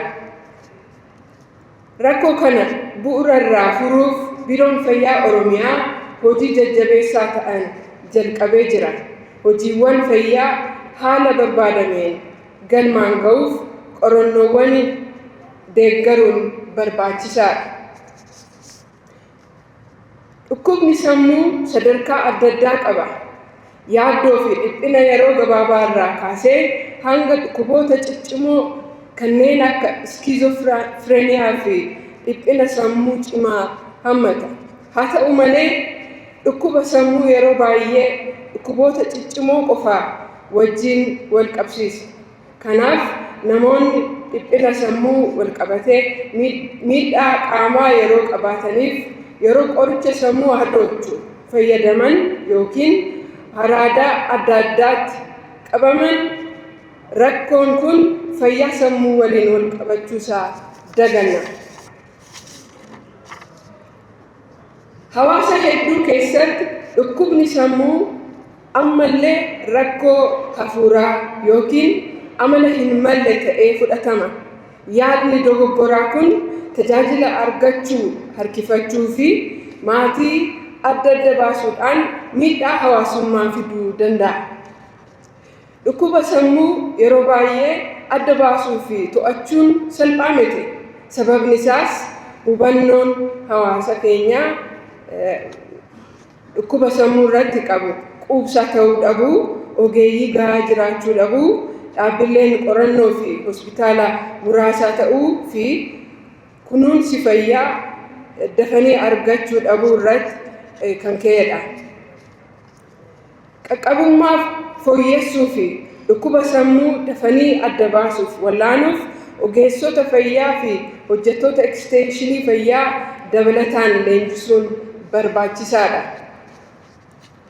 Namni saaxilamummaa rakkoo fayyaa sammuu irraa bilisa ta'e hin jiru. Dhugaa miti? Haa ta'u malee gareen tokko tokko caalaatti miidhamoodha.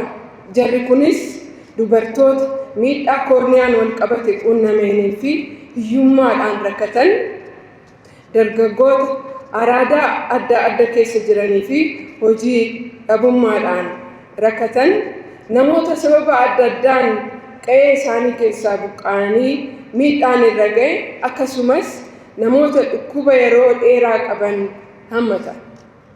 Tajaajila fayyaa dhukkuba sammuu sadarkaa tajaajila fayyaa hunda keessatti bifa qindaa'een akka kennamu gochuun qaamolee hawaasa irraa caalaa saaxilamoo ta'anii qaqqabuuf murteessaadha. Qorannoon naannoo keenyaa keessatti gaggeeffamu haala qabatama fayyaa sammuu uummata keenyaa hubachuuf, sababoota rakkoo fayyaa sammuu adda baasuu fi furmaata bu'aa qabeessa ta'e qopheessuuf nu gargaara. Kanaaf konferensiin kana irratti argannoowwan qorannoo adda addaa ni dhiyaata. Imaammataa fi tajaajila fayyaa aadaa fi haala keenyaaf mijatu bocuuf ragaalee jiran irratti hundaa'uun ni barbaachisa. Barnoonni fayyaa sammuu ilaalcha uummata keenyaa jijjiiruuf murteessaadha. Dhukkubni sammuu yaalamuu danda'a. Yeroo rakkoon nu muddatu gargaarsa barbaaduun immoo mallattoo ciminaati. Dhukkuboota fayyaa ittisuu qofa otoo hin taane, yaaluu otoo hin taane ittisuun illee akkuma kana barbaachisaadha. Akkaataa jireenyaa fayyaalessa ta'e hordofuun fayyaa sammuuf barbaachisaadha. Sochii qaamaa ga'aa qabaachuu, soorata madaalawaa argachuu, boqonnaa ga'aa, walitti dhufeenya hawaasummaa cimsuu, yaadaaf miira ofii adda baafatanii xiinxaluu fi dhiphina to'achuun, kanaaf kan fakkaatan amaleeffachuun faayidaa hedduu qaba. Guddisni daa'imanii hamilee isaanii cimsuuf jajjabeessuu qabna. Miidhaan ijoollummaa yeroo namni guddatee jedhu rakkoo dhukkuba sammuutiif gatii nama saaxiluuf daa'imman akkatti guddisnu sirriitti hubannee fooyyessuu qabna. Miidiyaan hawaasaa faayidaa guddaa qaba. Namoota walitti fidaa, odeeffannoo fi hubannoo uumuu keessatti shoora olaanaa taphata. Haa ta'u malee garmalee itti fayyadamuu, odeeffannoo dogoggoraa hordofuun akkasumas walitti bu'iinsa yookiin qabiyyee miira gadi aanaa uumuu hordofuun fayyaa sammuu irratti dhiibbaa uumuu danda'a. Kanaaf hawaasni keenya keessattuu dargaggoonni fayyadama miidiyaa hawaasaa bu'aa qabeessa ta'e akka qabaatanuuf hubannoo ga'aa babal'isuu qabna. Dhumarratti dhukkuboonni sammuu irra caalaan isaanii qoricha sirrii, gorsaa fi deeggarsa hawaasummaatiin yaalamuu danda'u. Gariin isaanii kunuunsa yeroo dheeraa kan barbaadan yoo ta'u, sirni fayyaa keenyaa kunuunsa yeroo dheeraa gara laafinaaf hirmaannaa maatiitiin argamsiisuu qaba. Fayyaan sammuu gammachuu maatiif, oomishummaa fi guddina biyyaatiif barbaachisaadha. Fayyaa sammuu fooyyessuuf, lammiilee Itoophiyaa fayyaa fi dandamatan dhugoomsuuf, hubannoo hawaasaa fooyyessuu, qorannoo biyya keessaa cimsuu, imaammata cimaa bocuu fi gara laafina dagaagsuun nurraa eegama. Konferensiin qorannoo kun kana dhugoomsuuf gahee olaanaa waan qabuuf, hirmaattonni dammaqinaan hirmaachuudhaan hubannoo fayyaa sammuu babal'isuu irratti waan isinirraa eegamu akka gumaachitan kabajaan isin gaafadhaa. Galatoomaa.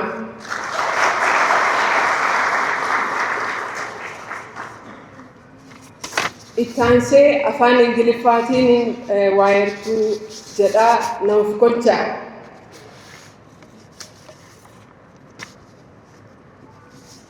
አፋን ኦሮሞም አማርኛም የማይሰሙ እንግዶች ስላሉን ከዚህ በኋላ መልእክቴን በእንግሊዝኛ አስተላልፋለሁ። በትዕግስት ተከታተሉ።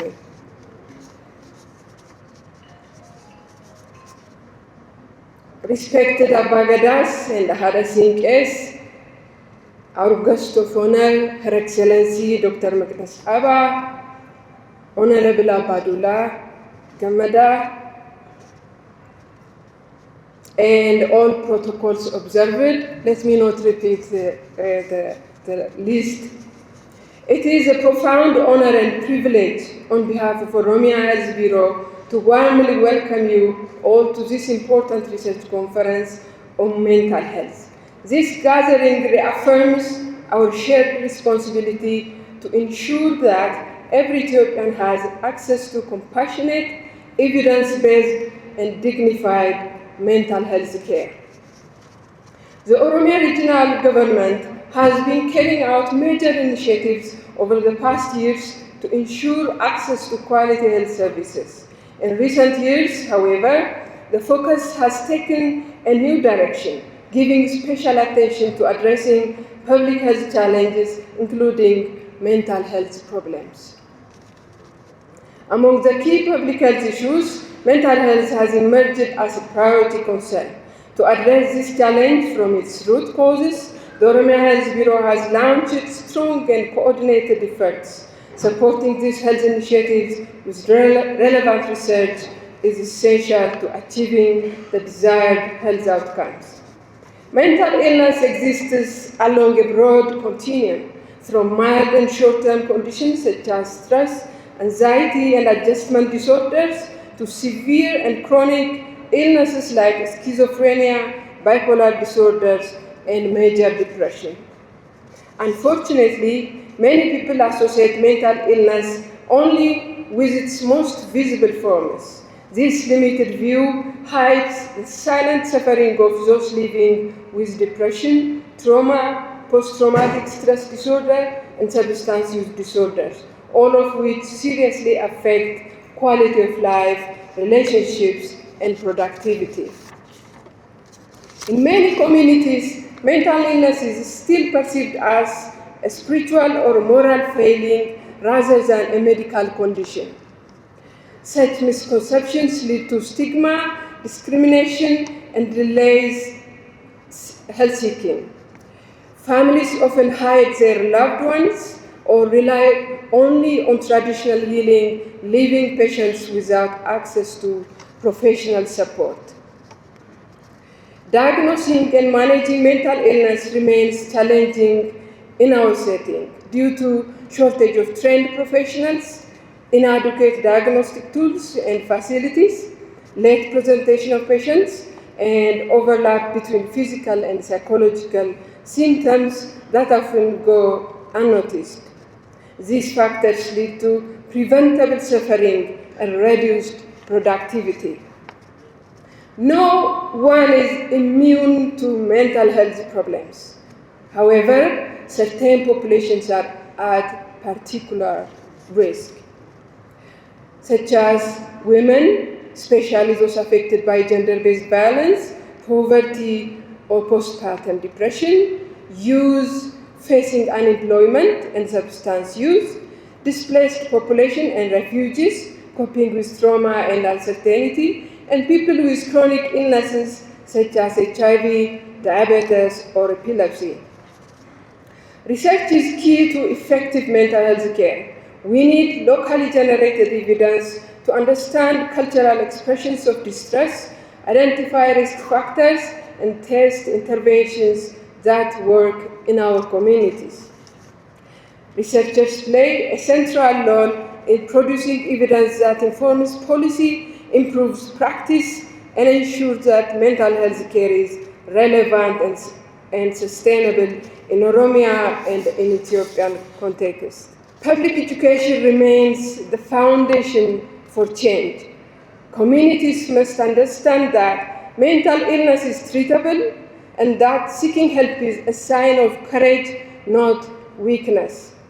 Through schools, workplaces, media, and religious institutions, we must spread accurate information and encourage open discussion. Prevention is as important as treatment. A healthy lifestyle and positive coping strategies can significantly improve mental well-being, and effective methods include regular physical exercise, balanced nutrition, journaling and reflection, strong social support, meditation and mindfulness, stress management, avoiding harmful substances, and promoting positive child care practices, as childhood traumas are linked with mental health later in life. In today's world, social media has become a powerful influence on mental health, both positive and negative.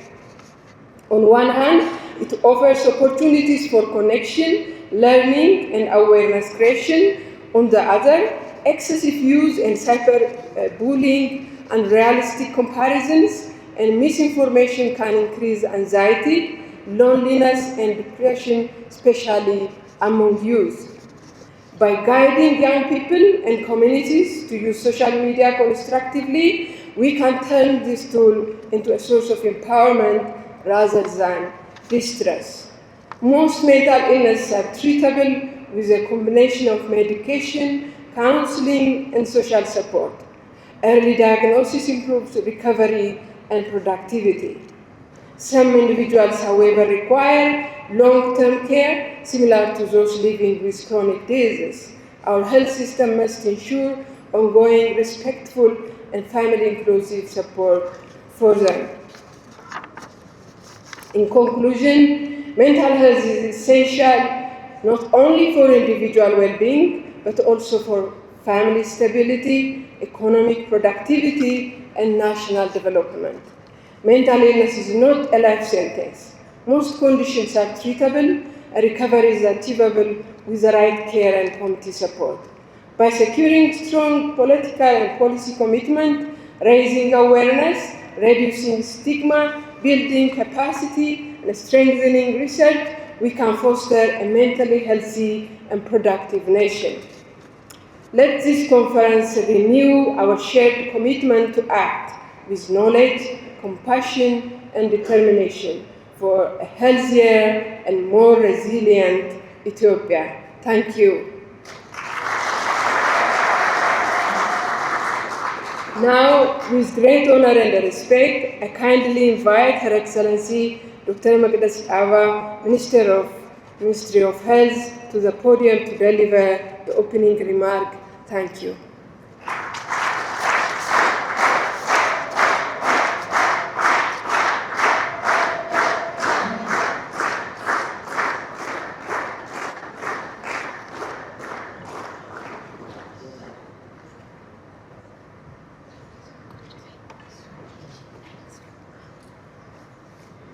አመስግናችሁ አስቀምጡልኝ።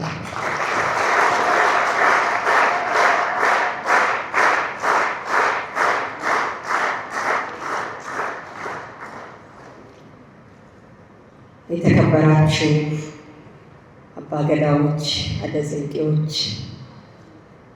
ክቡር ጀነራል አባዱላ ገመዳ ብዙ ታይትል ስላላቸው ቅድም ጣል ያደረጋችሁትን ታይትል ልጨምርበት ብዬ ነው። ክብርት ፕሮፌሰር ነጻነት ወርቅነህ ኦሮሚያ ጤና ቢሮ ኃላፊ፣ ክቡራን የጤና ሚኒስቴር የተጠሪ ተቋማት ዳይሬክተር ጀነራሎቻችን፣ የኦሮሚያ ጤና ቢሮ ኃላፊዎች፣ አመራሮች፣ ጥሪ ተደርጎላችሁ እዚህ የምትገኙ በሙሉ፣ በተለይ ባለሙያዎቻችን፣ የአሊቢራ ፋውንዴሽን ቤተሰብ፣ ክብርት ሊሊ፣ እዚህ ዛሬ ሁሉንም ክብርት ነው የምንለው፣ ደግሞ ስንሰበስብ ቤተሰብ ነን። ለዚህ ቀን እንኳን አደረሳችሁ እንኳን አደረሰን ማለት እፈልጋለሁ። It is a great pleasure and an honor to join you on this day while we're talking about mental health and a health that is not usually popular. We've heard so many moving stories earlier around how mental health can affect us directly, indirectly, how a compassion and a moving heart can change a human life. I'm always inspired when I see mentors like Professor Atala sitting here, the very few professionals that were around when mental health has been something that we aspire to see in the future in our country, but we're really lucky now that we have professionals in the country who helped us train more, and gatherings like this, research institutions, and this is the third conference, international conference, but bringing colleagues from Minnesota, University of Minnesota, and all in here. This is a great gathering. This is more than bringing people together with compassion, with vision, with alignment, but most importantly, knowing that we are more connected than we think. This international research conference, hosted by the Oromia Regional Health Bureau in collaboration with the ALIBIRA Foundation, this reflects a shared vision, a shared commitment to science, shared commitment to collaboration and community, and our determination to build a healthier and a more equitable Ethiopia.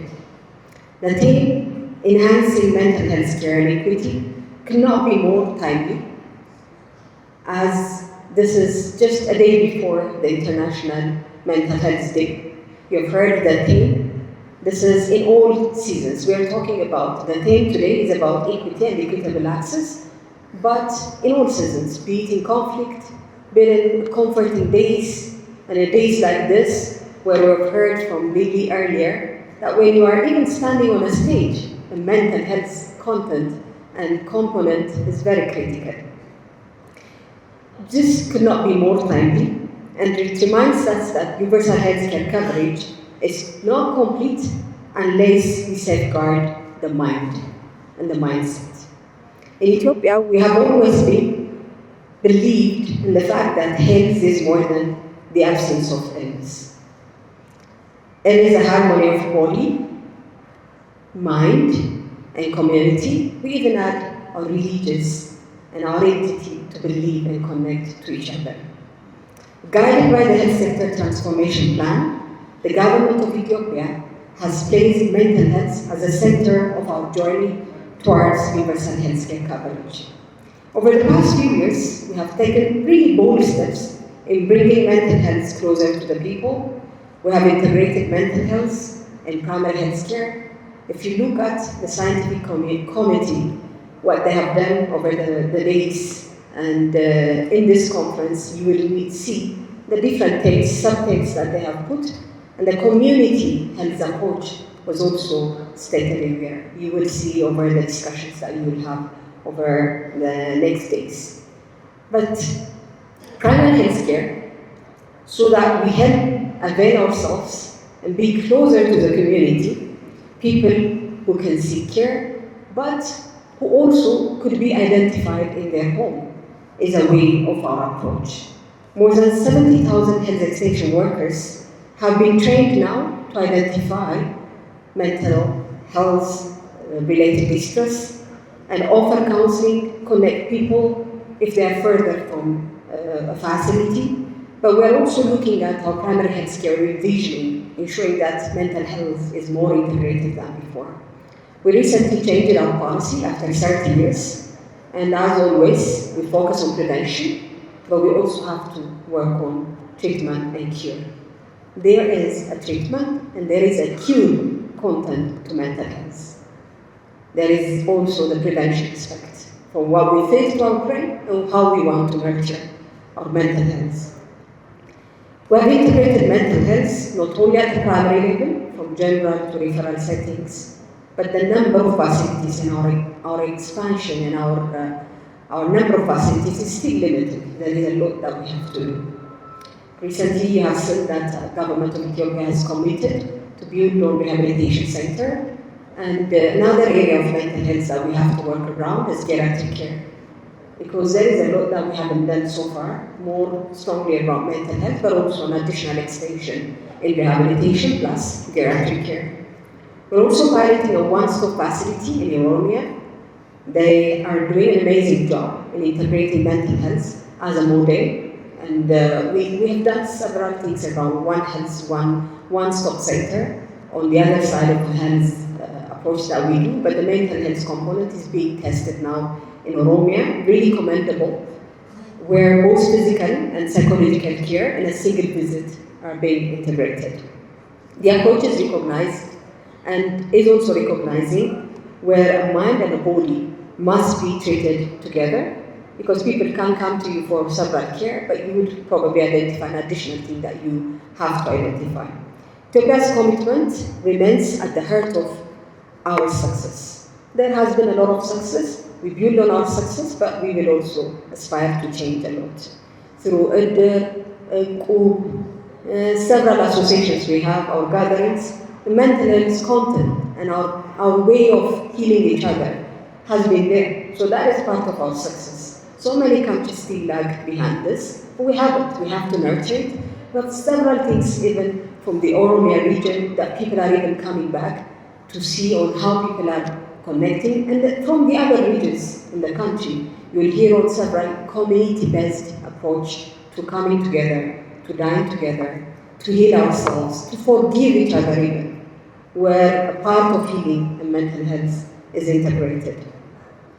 We see community-led initiatives, the Adazinkas, Abagadas that we have. They are part of the healing process and also a mind healing process and a mind lifting stigmas, fighting stigmas, encouraging a dialogue, and providing peer support, age to age and above age, that the peer supports that we see in our community and contents. Thus, homegrown solutions show us that mental health care is not only clinical, but cultural. It is also social and a collective efforts that we bring together. With more than 70% of our population under 30, the young population is very much huge in our country and the continent. The second largest continent and the country in this continent. You can imagine our approach around what would be challenging our youth and the next generation. Digital tools that were helping us to reach to the community and to tackle some of our challenges are becoming a challenge in a different way. So many things that we have to compare while we have developments, but also challenges of development in our nation and in the region. Our response to recent humanitarian crisis also helped us to understand what mental health means and how we can continue to address mental health and well-being. We are working with the Ethiopian Public Health Institution, with Animal Cancer Research Institution, academicians, universities throughout the country, and even beyond with our partnership, and even diasporas that are supporting this great cause and finding how do we tackle the new challenge that we are having. You will also sit in the deliberations that we will have over the next days. We're equally investing innovation, digital health, national priorities of the government of Ethiopia, both on the financial aspect of addressing mental health, but also what innovative tools can we use in a changing environment. We're using technology to bridge distance, because the number I've been asking Professor earlier around the total number of psychiatrists we have in Oromia, in the different parts of the region. The association, the Ethiopian Psychiatrists Association, they know also, and they work with the nurses, midwives, and others, even clinicians, public health specialists, or general practitioners, our volunteers, our health extension workers, above all, but they need an additional support when they have some consultations they need. So the digital tools can be an enabler for us to reach where our limited number of professionals cannot reach to. So under the digital health blueprint, we aim to scale these services closer to the community, beyond the reach. This is a call to action for all of us to use these digital enablers, but in a way that we protect our community, but we also use them, especially in reaching to the most difficult and rural communities that we have to. From the primary healthcare to digital innovation, from community action to crisis response, Ethiopia is really building a system where mental well-being is valued as much as physical health. That's why our policy is embedding both prevention, treatment, and cure. Distinguished participants, mental health is a foundation for our health. I couldn't stand here unless I have, that stability even internally to stand before you here today. So we have to look at each other. We have to check each other. And the strong cultural ties that we have to nurture them. The stability of our families and the future of our country is all connecting us in here in a team to fight mental illnesses, but also to prevent them and to treat them earlier and to cure.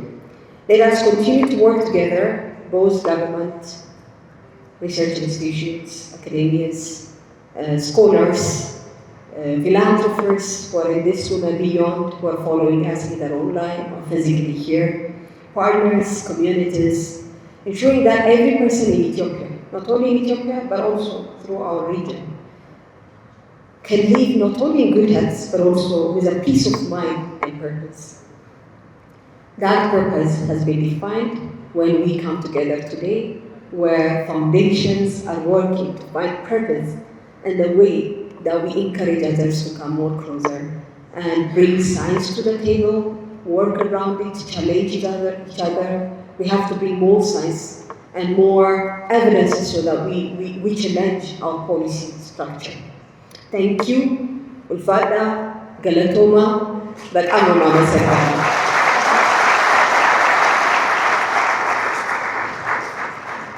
በብዙ ነገር ውስጥ ሰርተናል። በብዙ ነገር ውስጥ እያለፈች እየጠነከረች እየወጣች እያበበች ያለች ሀገር ውስጥ ስላለን አሁንም ገና መስከረምን አልዘጋንም። ትልልቅ በዓሎች፣ ትልልቅ ነገሮችን ዘግተን በቀደመት አይቻልም የሚባሉ ነገሮችን ጨርሰን ያለንበት ቀን ላይ ስላለን ከአባይ ገና ብዙ ነገሮች ደግሞ እንደቀድ ይዘን በመንሰራበት በዚህ ዓመት ላይ እንዲህ ተገናኝተን በፍቅር በደስታ በጤና ስለ አእምሮ ጤና፣ ስለ አካል ጤና፣ ስለ አዲስ እቅድ፣ ስለ አዲስ መተሳሰብ፣ ስለነበሩ ነገሮች ህይወት፣ አዲስ ስለምንሰራቸው ነገሮች ደግሞ በመተባበር በሳይንስ በእውቀት በሚመጡ መረጃዎች በመደገፍ ፖሊሲያችንን በመቃኘት ቀን ላይ እንደገና ስለተገናኘን እጅግ አድርጌ እንኳን ደስ አለን፣ እንኳን ደስ አላችሁ ማለት ፈልጋለሁ። የአሊቢራ ፋውንዴሽንን እንዲሁም ደግሞ በተለይ የኦሮሚያ ጤና ቢሮ በዚህ ነገ ላይ ያንን የአእምሮ ጤና ቀንን በምናስብበት ቀን ላይ ሆነን ብዙ ነገሮችን አይተናል፣ ተነጋግረናል። በባለፉት ጊዜዎች የሰራናቸው ነገሮች ምንድናቸው ብለን ከሀሳብ ወደ መሬት አውርደን የሰራናቸው ነገሮች ጥሩ ይሄን አስቀምጠዋል። ክፍተቶች ግን ከህብረተሰብ ጤና አጠባበቅ ጀምረን እንደገና ደግሞ በጋራ ከመስራት ሳይንሱ የሚያመጣው ነገር ይሄንን እያሳየ ነው። በተለያዩ ጫና ባሉባቸው ጊዜዎች ላይ ከኮቪድ በኋላ ወጥተን ነው እንግዲህ ዛሬ ላይ ያለነው። በኮቪድ ጊዜ ብዙዎች በር ዘግተው ተጨንቀው ይሄ ያልፋል ወይ በሚባልበት ጊዜ አልፈን ዛሬ በጣም ተቀራርበን በቀደም አስታውሱት እስቲ በኮቪድ ጊዜ እንዲህ አንድ ላይ በዚህ ጠረጴዛ ላይ ይሄ ሁሉ ሰው በአንድ ክፍል ውስጥ መቀመጥ የማይችልበት ቀን በጣም በቀደም ቅርብ ላድርገው የሚያለፍ ያንን ጊዜ ላይ የአእምሮ ጤናን በደንብ ትኩረት እንስጠው ካልን በኋላ በቂ ሰጥተነዋል ወይ የሚለውን በሳይንስ ገና የምናይበት እንደ አገር ደግሞ በተለያዩ ነገሮች ውስጥ ነው ያለፍነው።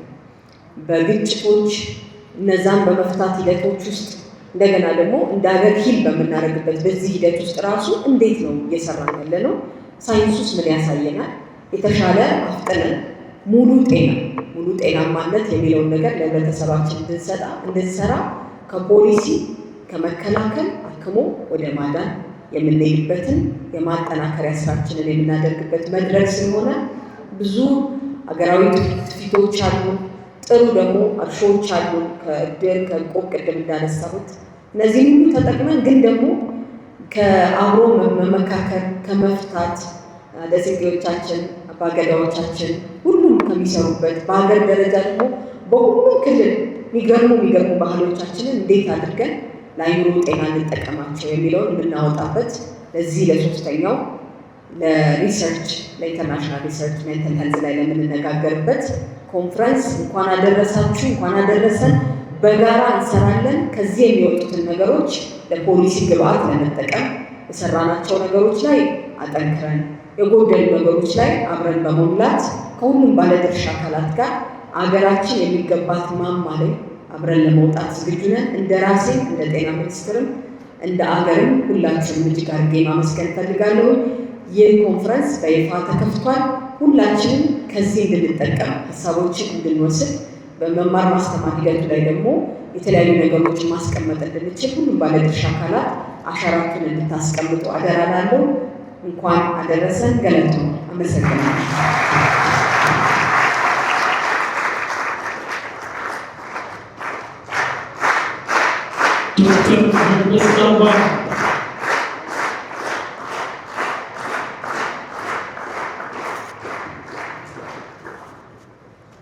Thank you so much. Now, the panel discussion, the conference has officially been opened by Her Excellency Dr. Magdes Daba, Minister of Health of the Federal Democratic Republic of Ethiopia, and then a panel discussion will follow now. The moderator to the podium would be His Excellency, Professor Attala Alam, would come to the podium. Itam Sudan, Mari, Panali, Bagnan, Kaggesruta, Yaduni, Kau, Hayonike, Yadu Telekavani, one Awasafto, one Mamatabiya Kenya, Chief Galte, Taufi, Gubano Hawasa, Daranchu, Dandorant, Yadu Tijiru, Nutifna, Kesuma, Kabaja Tauran, Judut, Argamani, Sandamani Sakana, Kanufta season, Dr. Magdes Daba, by Egan Akkuma kabaja guddaa simannee kabaja guddaan gaggeessinaa ulfaadhaa galatoomaa jenna.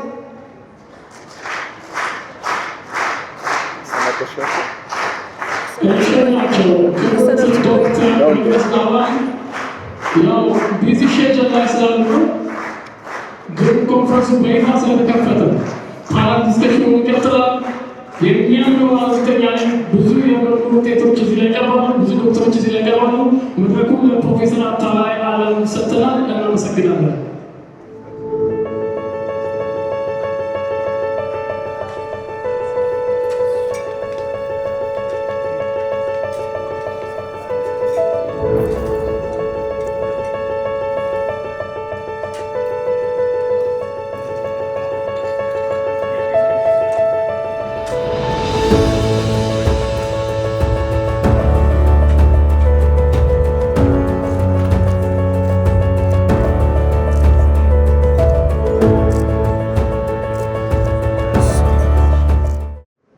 So may I now call upon the panelists to the podium here, to the stage.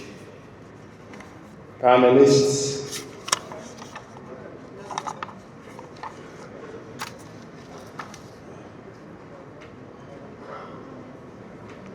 Professor Solomon Tafara, Dr. David Asafa, Mrs. Lenny Miskanau, Dr. Alison Johnson, and Dr. Naomi Abduram. Please come to the stage.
used to be ignored.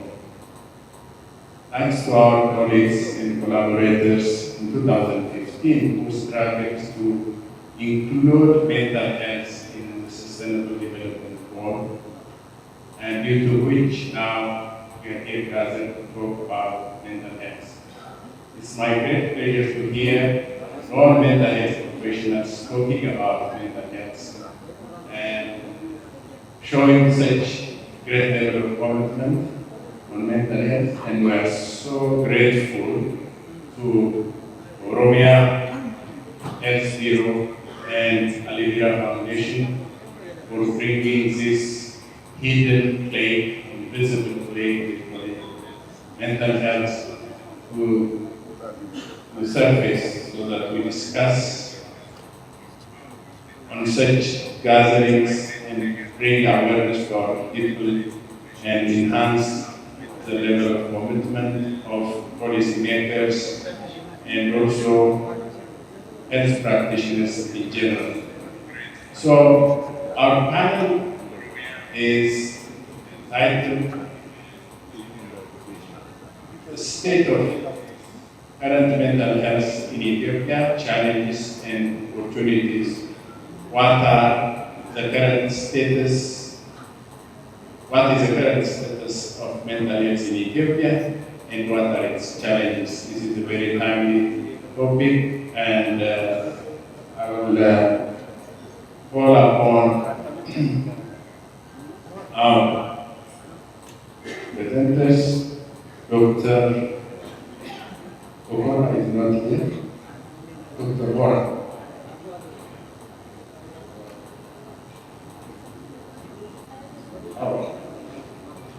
Lenny. I think the first speakers here are Dr. Ohora and Dr. David will be talking about what is the current mental health status, the current mental health service status and availability, accessibility, and quality in the country.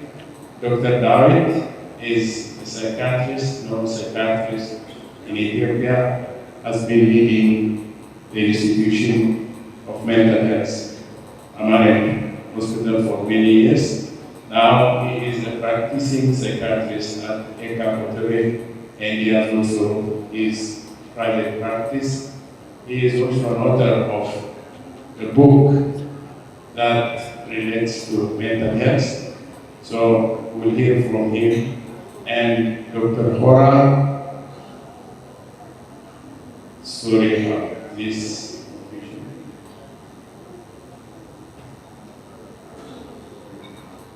It's really very interesting. Now we have an internist as a panelist for mental health on interest topics. He's an internist and head of director for medical services at the Oromia Health Bureau. And the next speaker, well, I would like to introduce all the speakers first, and then we'll go to Ms. Naomi. No. Okay. Naomi is a board-certified psychiatrist and mental health nurse practitioner with over a decade of experience providing evidence-based care to adults with mental illness. Her clinical experience includes roles as a psychiatric consultant and psychiatric and mental health care provider for organizations such as Alina Health, Center for Victims of Torture, and County. She's a doctor and also an active community leader, having served as the third president of the International Oromo Health Professional Association and currently as the president of ALIBIRA Foundation, USA. So, Eleni Misgana is a president of Mental Health Service Users Association and leading this association for many years. She has master's in social work and very known to us for many years and good speaker. Welcome, Eleni. We have Professor Solomon Teferra. Professor Solomon is a psychiatrist in addiction. He is a professor of psychiatry in addiction and is the addiction specialist, visiting professor at King's College London, and founder and general manager of Renaissance Mental Health and Rehabilitation Center, past president of Ethiopian Psychiatric Association, and president-elect of African Association of Psychiatrists, honorary member of World Psychiatric Association. He is a clinician, teacher, researcher with more than 120 research publications, leads groundbreaking projects in this country with Harvard and King's College London. So welcome, Professor Solomon. And I think I'm through with my sister Alice, my colleague Alice.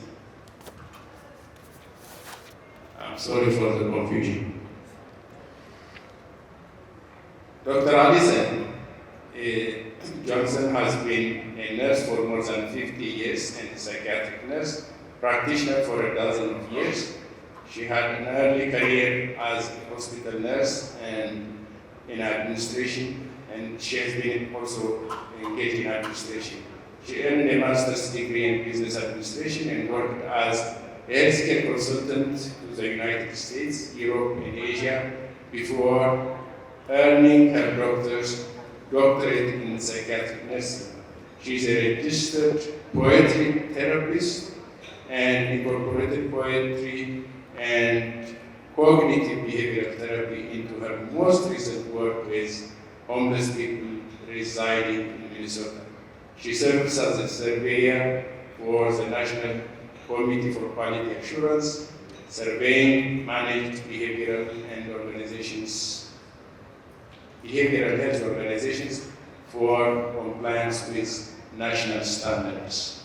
So, welcome all. Now, we go to our first presenters. What is the current mental health? The state of mental health service availability, accessibility, and quality in the country by Dr. Ora. Thank you. So I think because of the time now constraints we are already experiencing, may I limit our presentations to only 10 minutes and then pass it on to them. Okay? Thank you. Thank you, Professor. Generally, the availability and accessibility is within our region is reflective of the national data.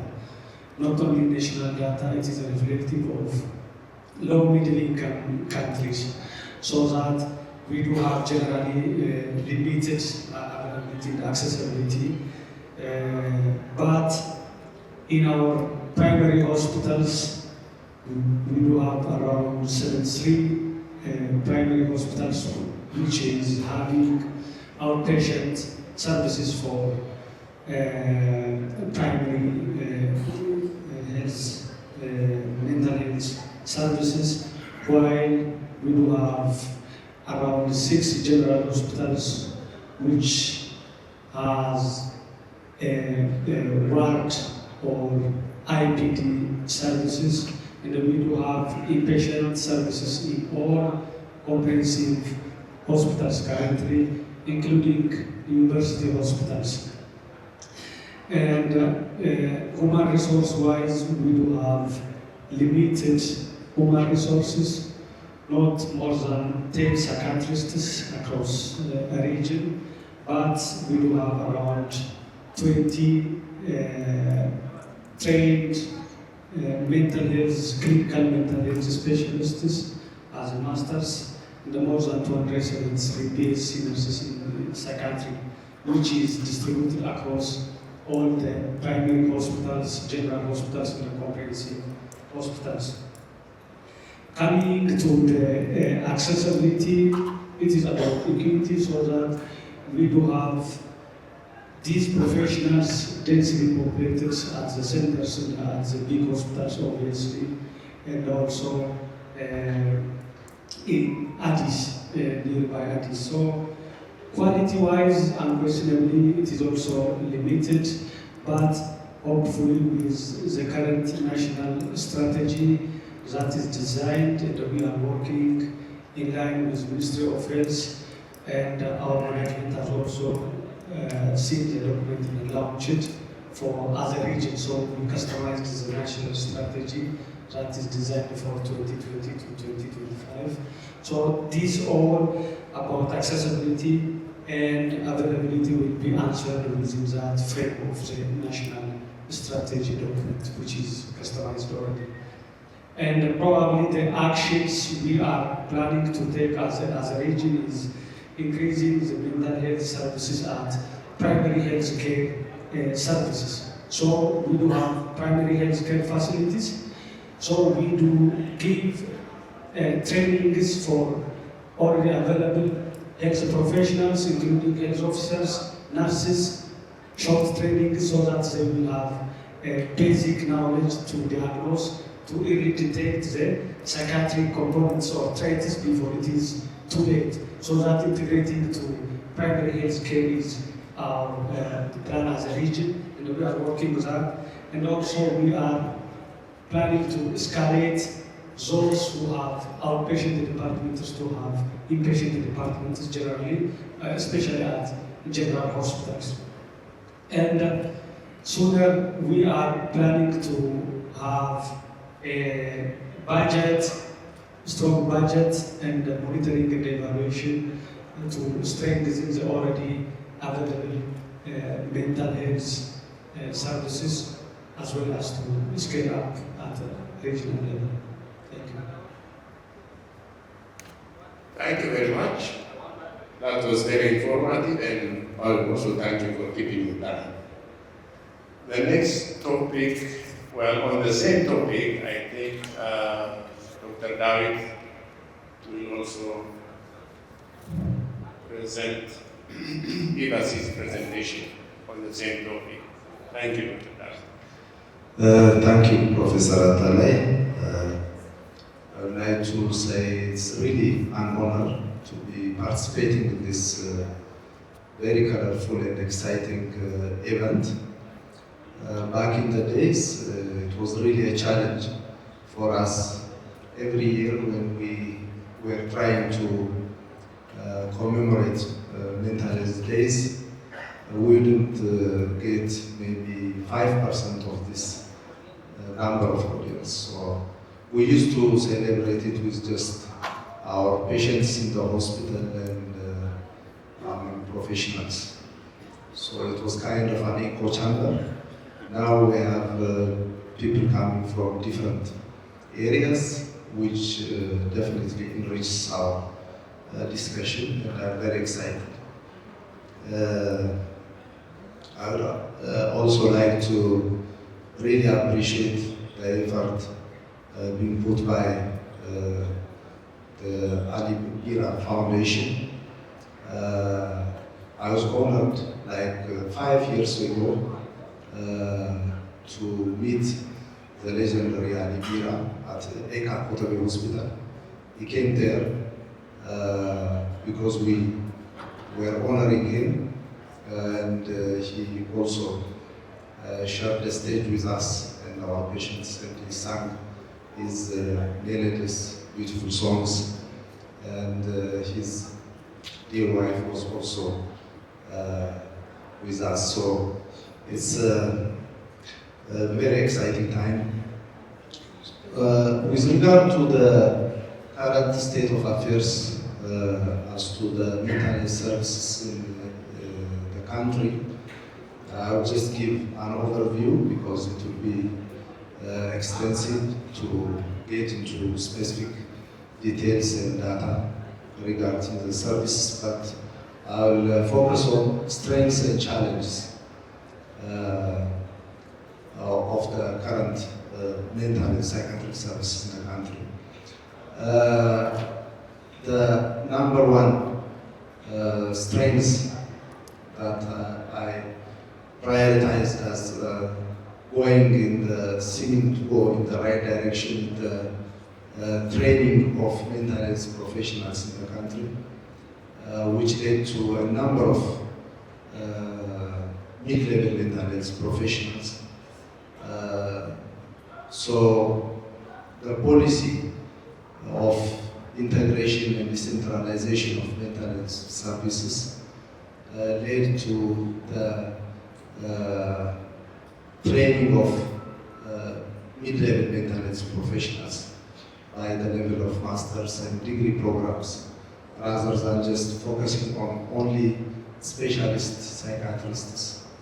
So this has led to these professionals working in all the regions of the country, in addition to the psychiatrists. So we have now close to more than 1,000, I guess, psychiatric nurses, 400 to 500 masters psychiatric professionals, and we have close to 180 specialist psychiatrists in the country, except for Afar, Gambela, and I think Benshangul. Specialist psychiatrists are available in all the regions. This might seem like, for us, just comparing with the past, where there were just under 20 psychiatrists, like before 10 years. So the last 5 years especially have been, I've seen the acceleration of mental health professionals, significant changes in the media, and with the advent of the social media, young people are, I observe that they are getting really interested in psychological issues, mental health issues, and this has led to a number of people coming to our institutions that used to be unheard of, seeking mental health services. So especially in the cities and towns, I think there is a significant change in the manner of awareness and understanding around mental health issues and concerns on mental health issues. But there needs to be much more to be done in remote areas, in the rural settings especially. So the strategy of integration and decentralization has led to all these changes, and I hope this will also continue through programs like MHCAR program, that's the training of general health workers on mental health issues, so that they can detect selected priority mental health conditions and refer as necessary. This program has been a reason for the training of a number of general health workers, including health officers, nurses, and general practitioners in different institutions all over the country, and this has helped in the integration of mental health services. And also, I think has put positive pressure on leaders at different levels of the health service to unveil psychiatric beds and OPDs, open OPDs. And the other area that I see there is some significant changes with regard to the establishment of different institutions outside of the proper health sector in the form of associations and other organizations that focus on, that are concerned with mental health issues. like the Mental Health Service Users Association, which is led by Eleni, who is among us in this panel. So this leads to ownership and better engagement of the community at large. And we also see different charities and organizations that directly provide service to the mentally ill, like Makedonia, Tunansu, and also different autism centers, like ALIBIRA. So all this happened in the past few years, maybe 5 to 10 years time. So it's a recent phenomenon, and training and research activities are also advancing. We now have some research which we used to consider as a luxury, like in the area of precision medicine and genetics, which Professor Solomon would, I hope, enlighten us. Coming to the challenges that we are facing currently with regard to psychiatric services, in terms of leadership and coordination, I see there is a gap still. There is much more to be done in terms of, with regard to representation at the Ministry of Health, at the Health Bureau level, and at lower levels of the health system, because it's very important to strengthen these leadership positions so that the coordination, the implementation of strategic activities would be better handled. We also see gaps in the number of mental health professionals is increasing, but we also see a number of jobless mental health professionals. So we say there is a huge gap in the mental health treatment. That's the basis of MHCAP program. So it's paradoxical when we see a number of mental health professionals who could not secure jobs, even in the remote areas, in the regions, and so on. So this issue has to be resolved, and so that the access to mental health will be further improved. And in terms of data capturing and monitoring of mental health services, I think the Ministry of Health is engaged in this endeavor, but the quality of data is still poor, and it's very difficult to get proper information with regard to even the number of services, extent of services, let alone the quality of mental health services. So this is also an issue that needs to be handled. And in terms of human rights violations, human rights protection for the mentally ill, there is a still significant problem in and outside of the health system, because mentally ill people, even the majority of people with mental health needs, are in the different religious and spiritual places and cultural intervention areas. So how they are handled and how they are cared for is sometimes problematic. And in the past, we have tried to even engage the Ethiopian Human Rights Commission to work jointly to resolve such issues, and to even jointly strategize and come up with common areas of interest. So these are some of the issues, and also poor and constant supply of medications and other inputs that are necessary for mental health services. This should also be considered as one area of to focus on. So these are some of the points. Sorry, if I am out of time.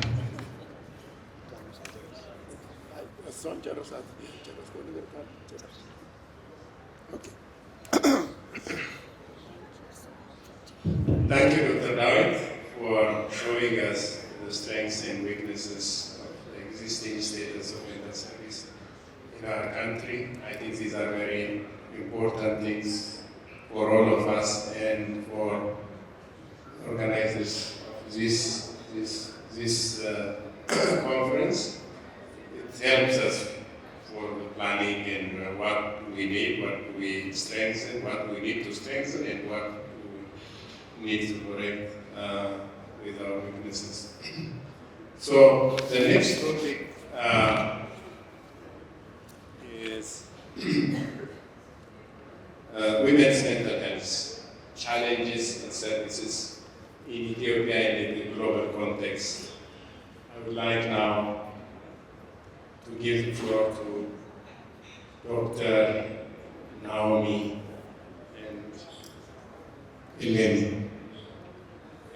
Naomi and Eleni, yeah, please.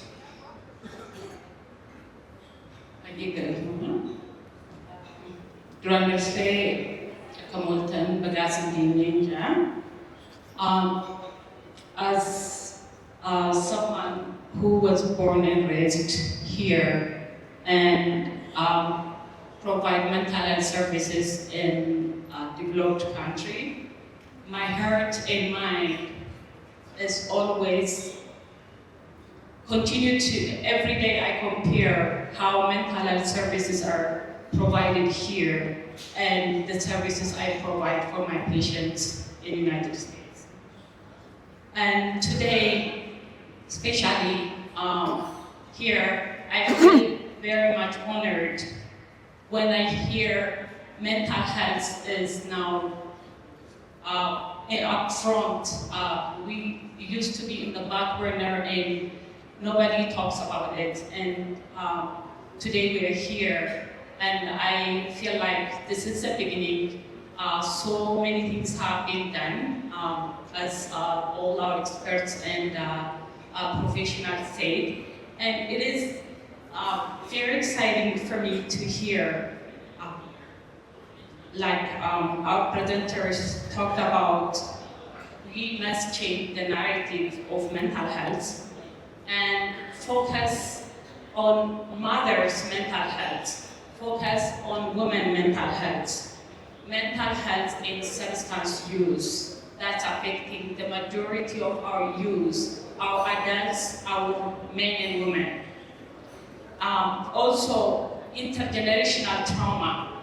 This is, the intergenerational trauma affecting from our great-grandparents and coming to our great-grandchildren. And this is very exciting that we talked about all these issues.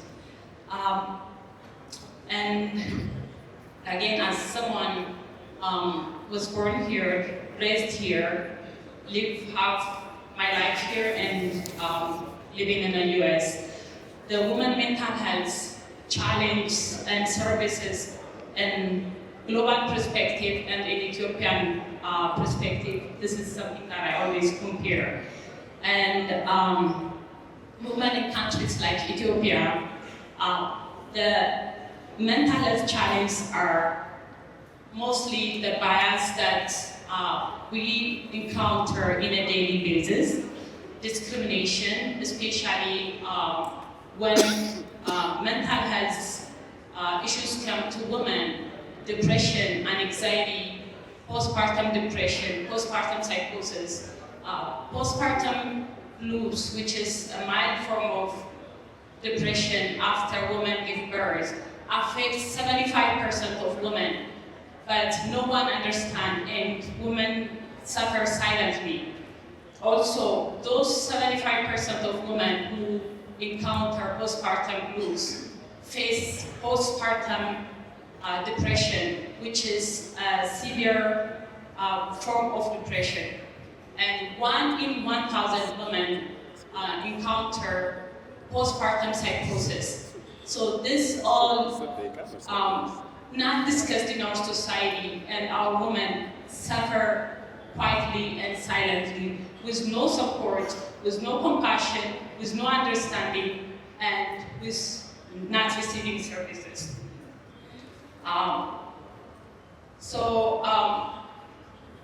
In women mental health challenges, again, stigma is huge.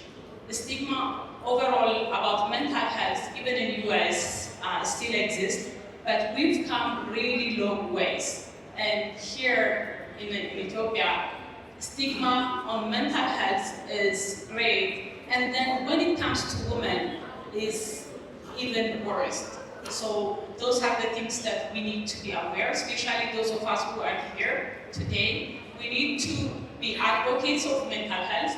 We need to talk about mental health, share to our families, to our friends, care for our mothers, to sisters, especially women suffering from mental health, women going through postpartum depression and anxiety, and other mental health stress related to, mostly, especially in this society, women, they struggle to balance work and household, work and family, and the stress, no one understands, and it's just, she's a woman, she has to deal with it.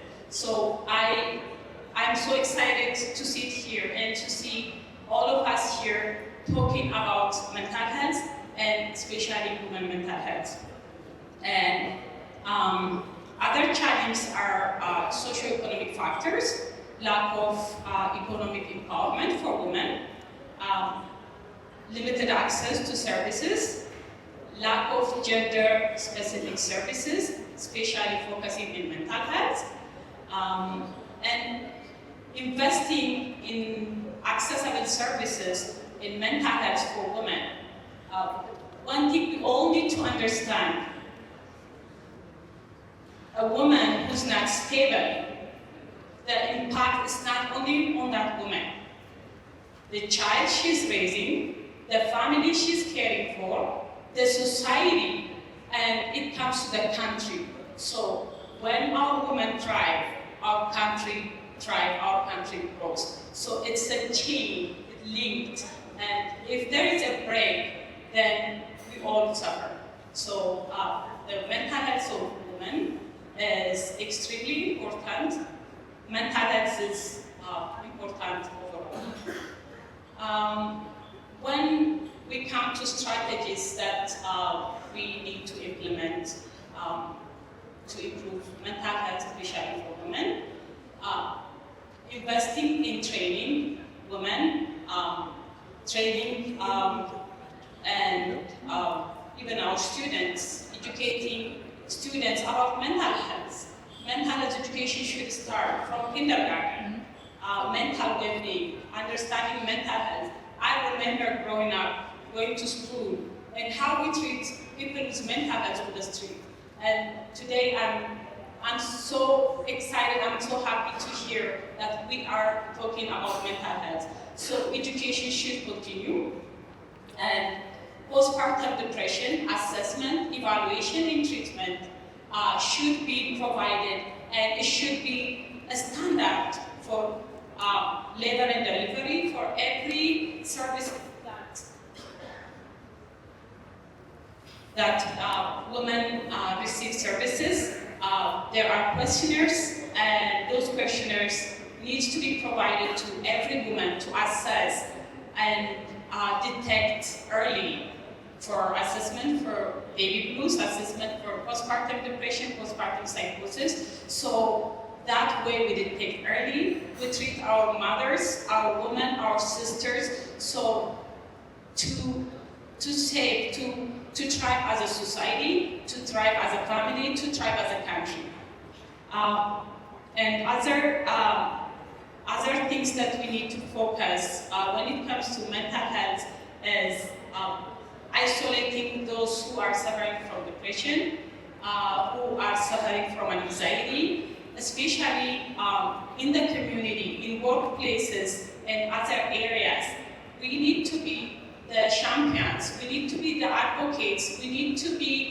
the front line of the mental health advocacy. So as a community, as a country, as a society, we can thrive. And the women mental health is as more important and as important than any other mental health. And the unique mental health stress that women deal with, the unique situations that women during pregnancy, childbirth, and postpartum needs to be understood. And this is the beginning. I am so honored and excited with my team from Minnesota. We all are mental health professionals here, and this is the beginning. We are very honored to be partnered as ALIBIRA Foundation, representing ALIBIRA Foundation, working with Oromia Health.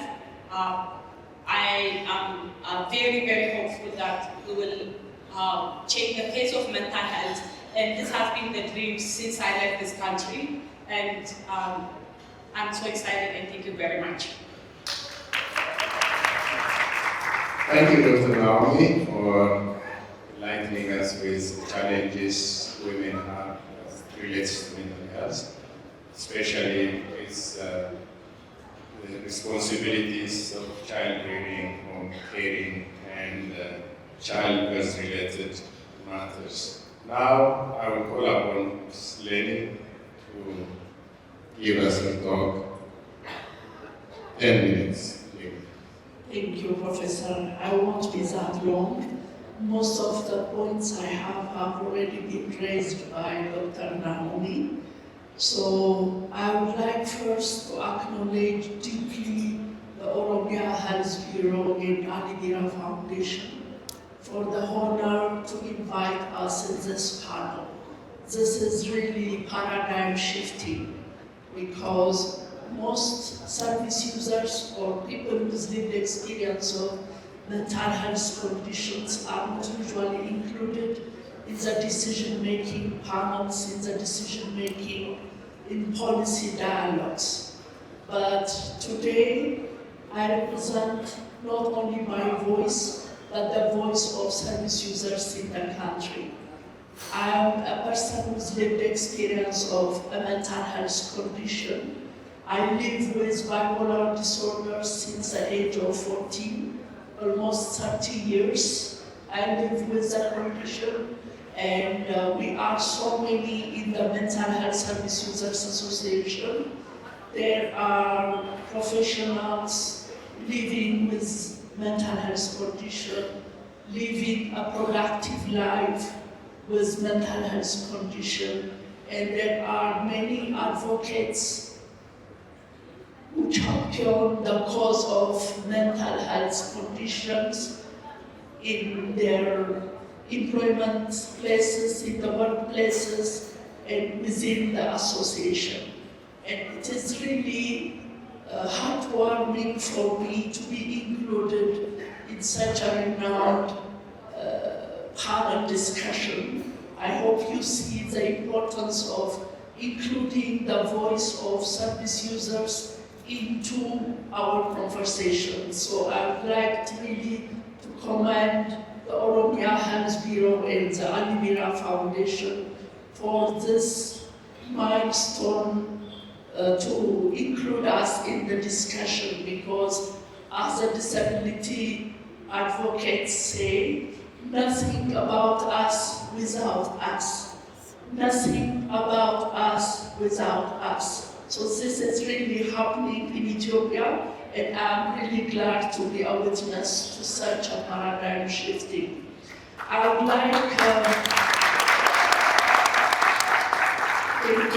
like to raise only 4 points, and because the challenges related with women mental health has already been addressed by the speaker before me, I would like to focus only on the way forward and the policy and system change that people, service users like myself, women with mental health condition demand.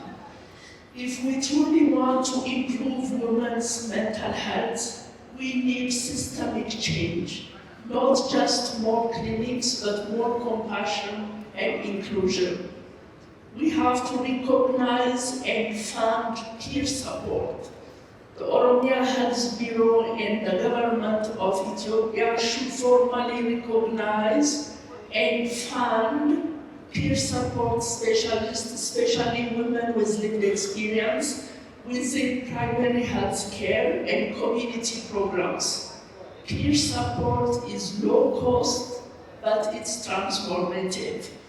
We also have to train frontline health workers, health extension workers, and primary care nurses must receive specific training on how women's mental health present, not just the obvious symptoms, but those hidden behind cultural norms like chronic fatigue or unexplained pain. We also need to integrate mental health into maternal and reproductive health services. Every woman who attends antenatal or postnatal care should be screened for depression and anxiety by embedding mental health in existing maternal services. We make care accessible, routine, and not shameful. We also need to co-design services with women service users, because finally, and this is crucial, no service should be designed about us without us. Women with lived experience must be part of the planning, delivery, and evaluation of every mental health program and policy. This is how we make services relevant, respectful, and sustainable. In closing, I want to remind us that women's mental health is not just a medical issue, it is a matter of equality, of dignity, and of human rights. When women's mental health is neglected, entire families and communities suffer.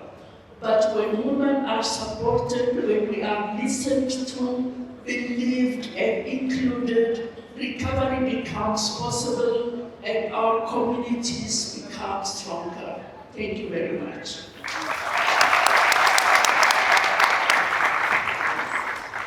Thank you, Lenny, for that powerful message. Lenny is our champion, and she spearheads really this great, very essential organization, Service Users Association.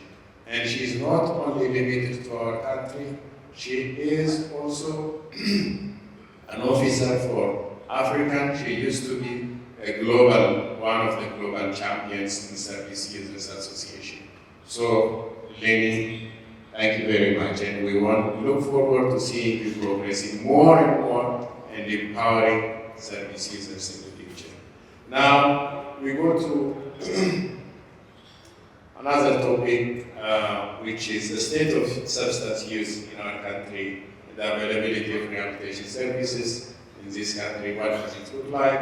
And I call upon Professor Solomon to give us 10 minutes, not more than 10 minutes.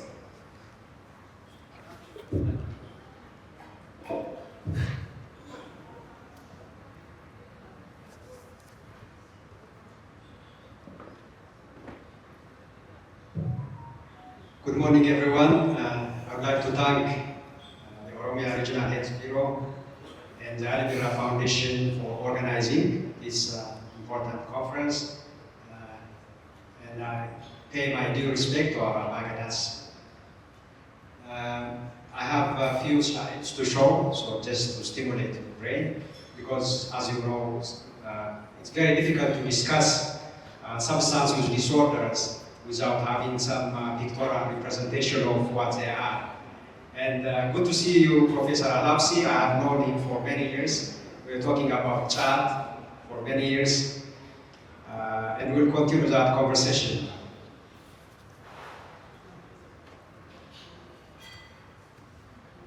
So, by way of introduction, we have different psychoactive substances.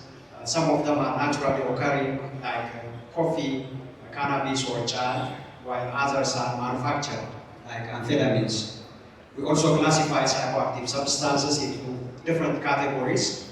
For instance, based on legal status, some are legal, like alcohol, tobacco is legal.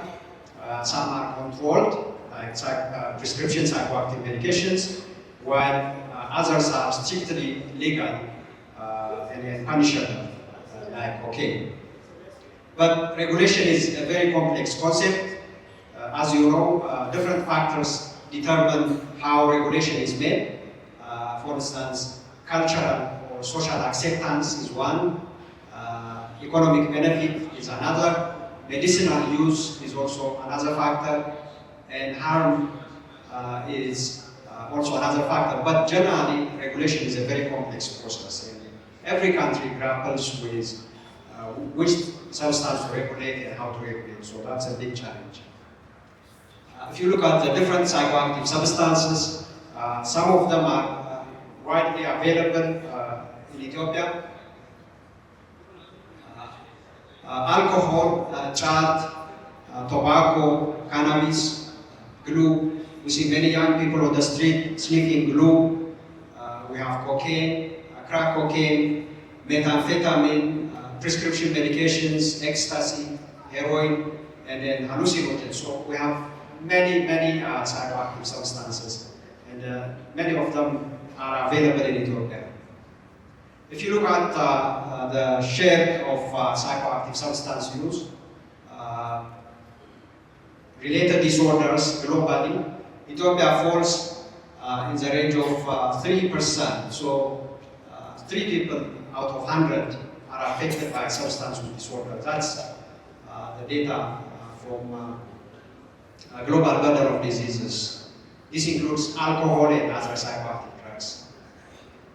So Ethiopia, you see, is one of the countries affected by psychoactive substance use.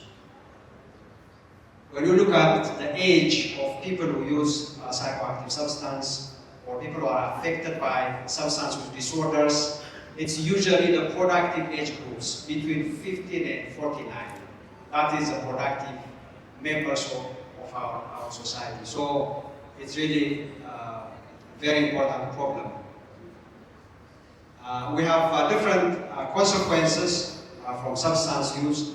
Generally, substance use disorders contribute to major disability and there are also risk factors for major chronic non-communicable diseases like cancers, heart disease, and respiratory diseases, and so on.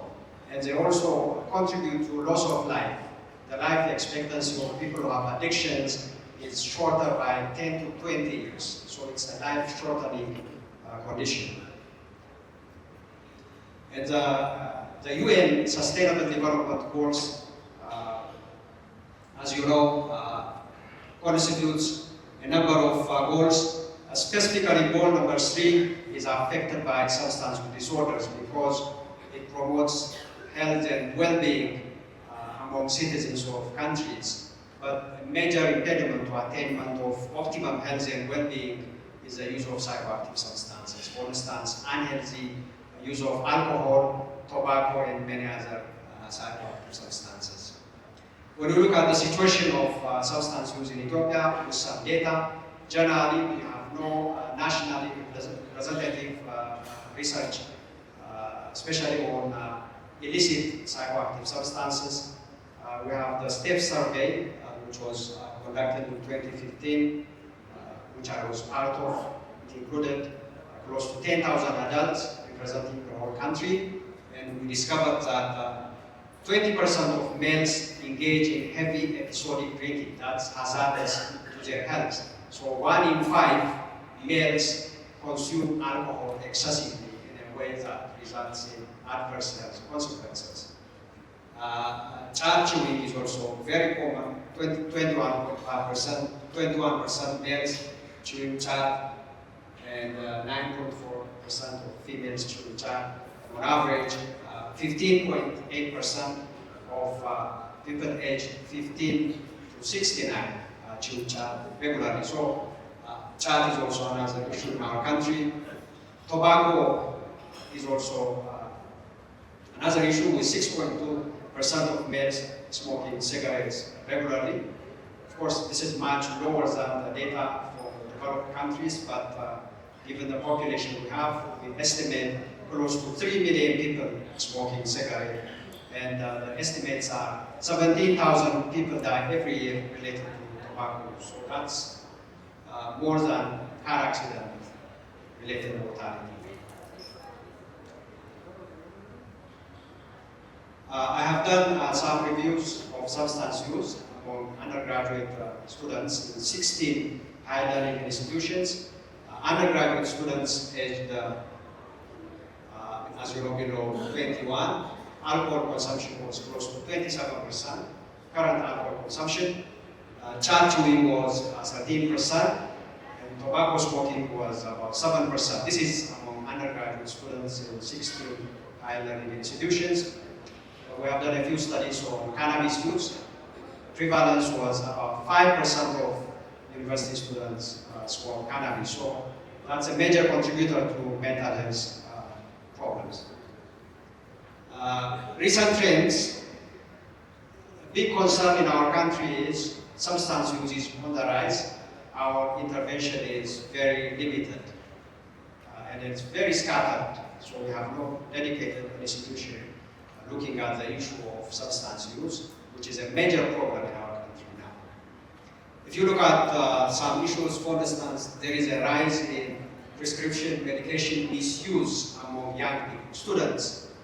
As young as primary school students take this medication known as tramadol. It's an opioid. It's a highly addictive opioid. It's a brain damaging medication. But these young people take it like candy. And pharmacies sell them without any prescription. Sometimes, people deliver tramadol to schools with motorbikes. I hear so many stories of students consuming tramadol. So this is one major concern. The other one is an emergence of the use of highly addictive drugs like cocaine. I've been in the field of mental health for nearly 20 years now. In the past 10 years, I have seen a significant shift in the trend of substance use, especially cocaine, and then crack cocaine, crystal methamphetamine, and these dangerous drugs are coming into our country and affecting the brains of our youth. And the other one is unregulated alcohol, especially arake, because alcohol is regulated in this country, the tax is higher, the prices have become higher, so people have shifted to consuming arake, which is damaging. Very high alcohol content, more than 40%. So look at the brew. There is also a rise in chat chewing, as you can see in this picture. Chat is delivered by professional delivery men using motorbikes. So it's a phone call away from your home. So you just stay in the luxury of your home, you just make a phone call and chat comes to your doorstep. So that's one major shift. Cannabis is another major problem we have, especially in Oromia region around RC and Shashamane, huge production of cannabis. If you look at this picture, these sacks are not sacks of grain or any other thing. They are sacks full of cannabis, confiscated. So it's an emerging problem that needs our attention. The other one is cocaine, with the start of flight of Ethiopian Airlines to Rio, Brazil. Cocaine has become a major issue in Ethiopia. The whole international airport has become a transit hub. Seizures are now in kilos. Some of it is diverted to the local market, so many people consume cocaine now. It's a huge problem. I see many young people and adults consuming cocaine, addicted. We admit them in our rehab center. So that's a big problem. So we need to pay attention to that. So how do we manage? I'm just a couple of slides away from finishing. We have demand reduction, which is very important. We need regulatory mechanisms to stop supply.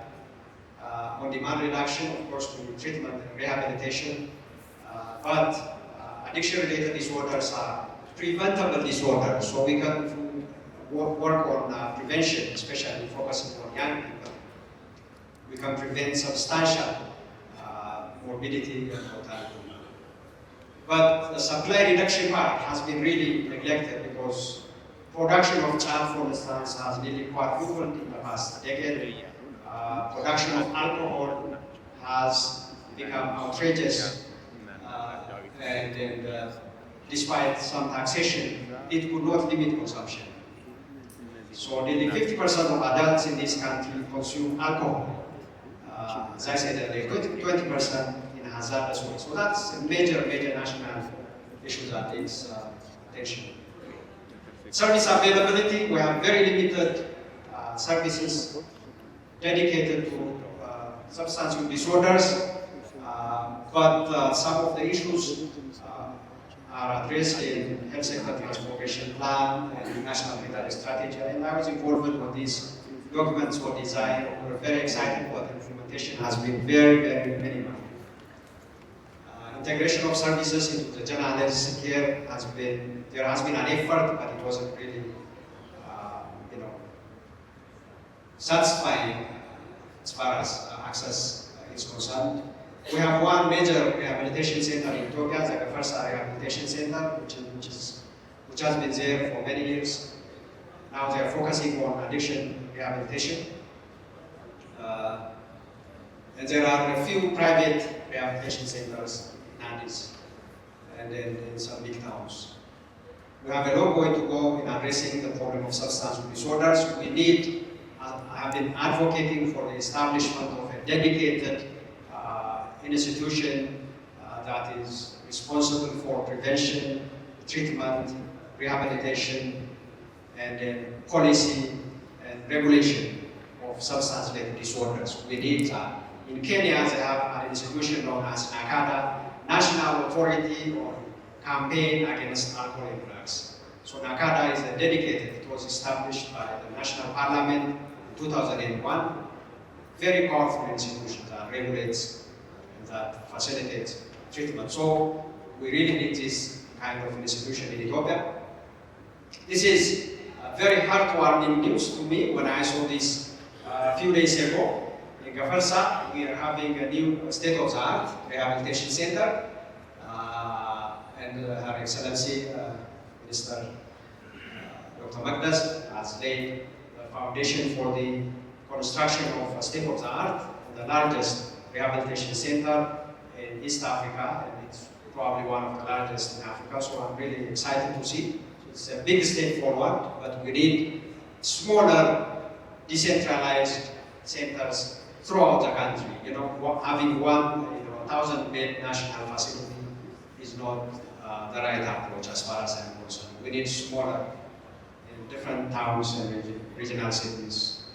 But this can serve as a center of excellence for training, research, and for referral of severe cases. But we need more. In Oromia, we need centers in all big cities, in all zonal towns. So that's what I have.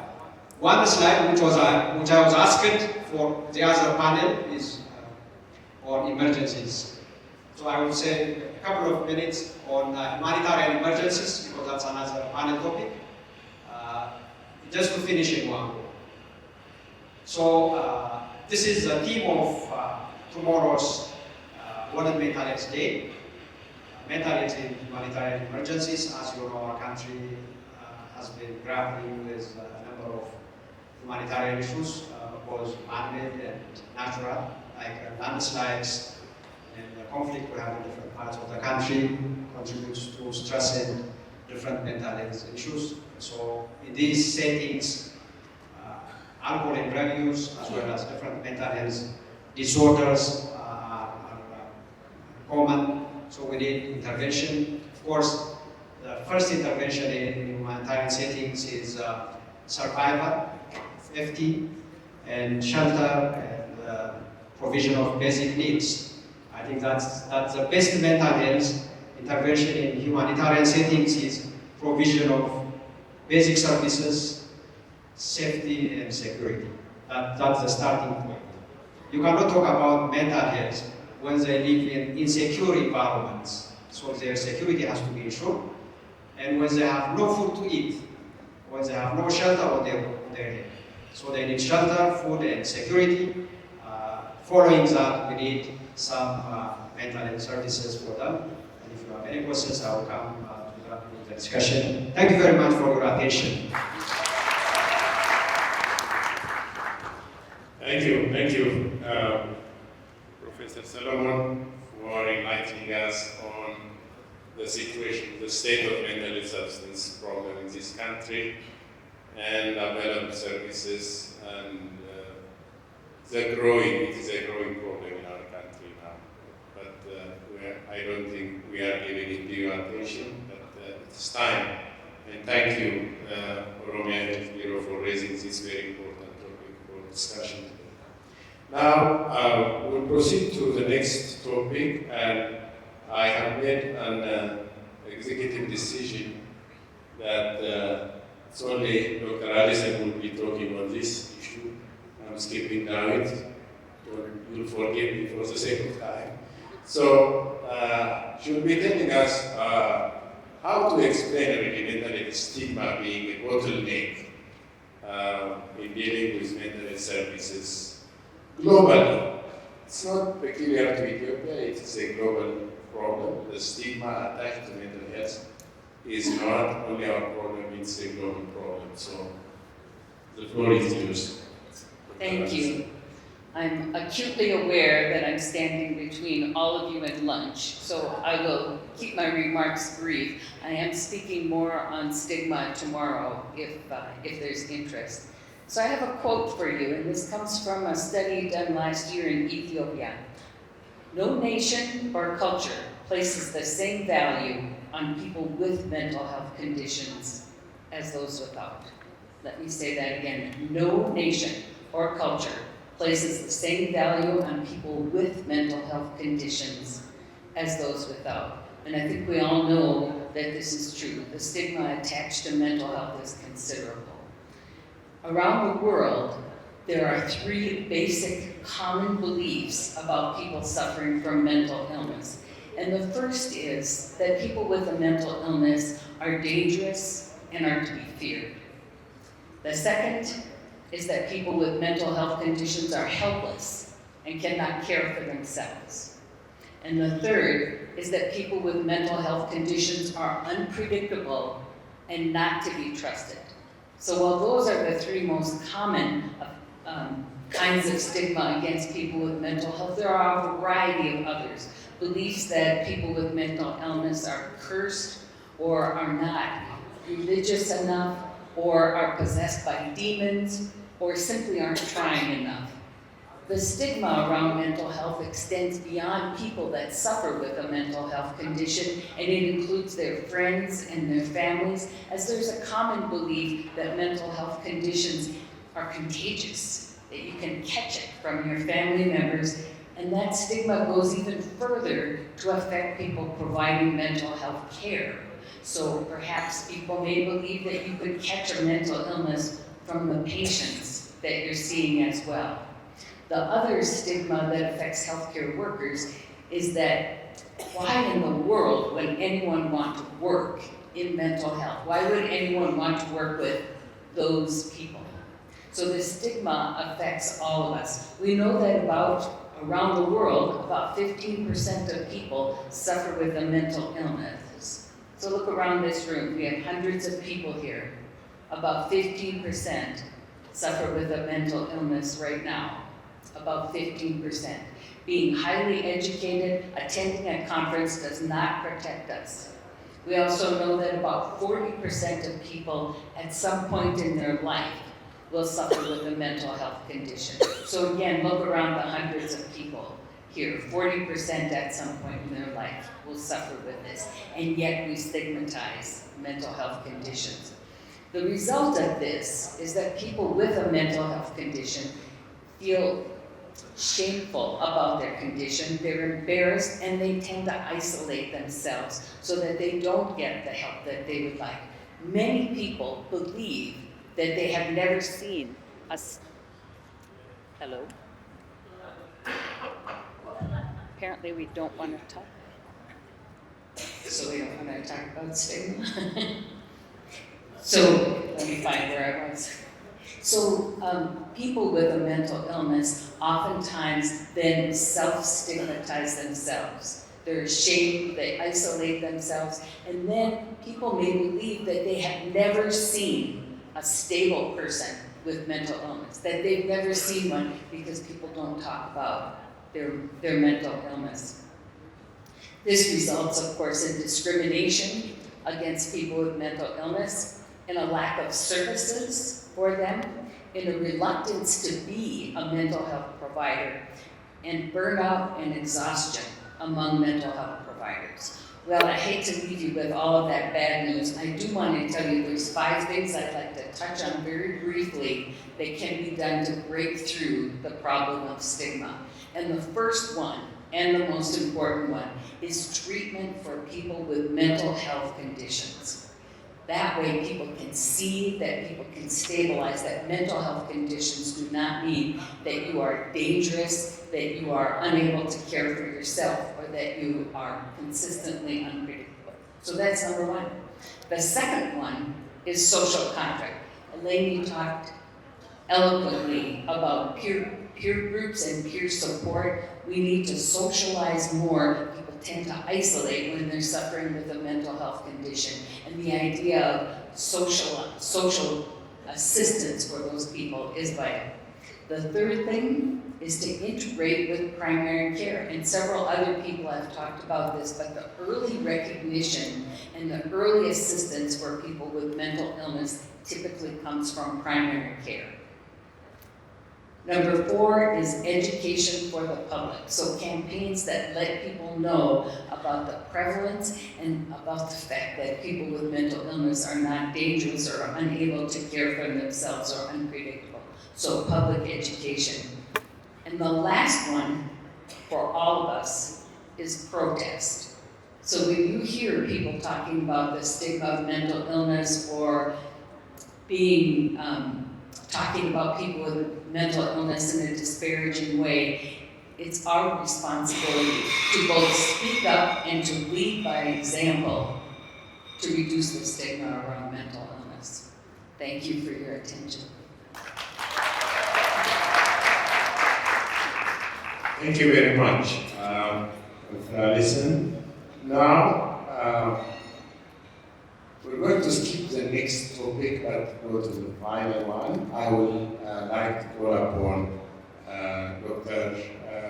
Ora to tell us what the mental health needs of humanitarian settings, an overlooked priority generally in the world and particularly in our own country. Thank you again, Professor. And before skipping, I want to say on intersectoral collaboration in our regions, what we are doing. As I said earlier, we do have shortage in health workforce, which is important for addressing this mental health. We had a forum with universities which have teaching programs relevant to this psychiatry aligned with Ministry of Health, so that one of the shifts we are doing is to align with universities to train more psychiatry or mental health experts. As Dr. Dad said, not necessarily psychiatrists, not necessarily subspecialists in psychiatry, but using the health workforce, primary health workforces, having some hands-on trainings to address, to identify, to diagnose and treat some of the essential, basic mental health conditions. And in addition to collaboration with universities, we had, for example, a collaboration with Jimma University at Jimma to have prison center service, so that there is a reason for some of the prisoners behind to commit or to engage in criminality, so that engaging those people, tracing what is behind criminality, to address those people in prison is also what we did so far. Not only at Jimma, at Adele, in collaboration with Haramain University, we have that side, similar side, for prisoners to address the similar problem. And for coming to the last point, probably regarding IDP, as you know, in Ethiopia, there are different reasons so that we are having a number of people in IDP centers, from the conflicts, from the flooding, or from the volcano eruption recently in East Shao, so that what we did was we tried to address those people using our health workforce, not only from us, but in collaboration with WHO and the Ministry of Labor, Women and the Children, so that we tried to train short trainings for around 343 people in collaboration with these stakeholders to reach out to the victims in IDP from different regions. And probably in the coming years, what we did as a region is we had started to build one of the rehabilitation centers here in Ghana, which is undergoing probably 60% of construction is done. Not only that, we are planning to have some more 3 centers in southwestern around Jimma, and in eastern, considering the substance use abuse, also in eastern part of our region. In eastern part, not only that, having that center, but we do have Chiro Hospital as a general hospital giving a service. We do have Haramaya hospitals, we do have BCD hospitals, which has good setup, having at least a number of beds. Even though it is not greater than 10 beds, we do have 2-3 beds in majority of general hospitals who are giving the service for the IPD.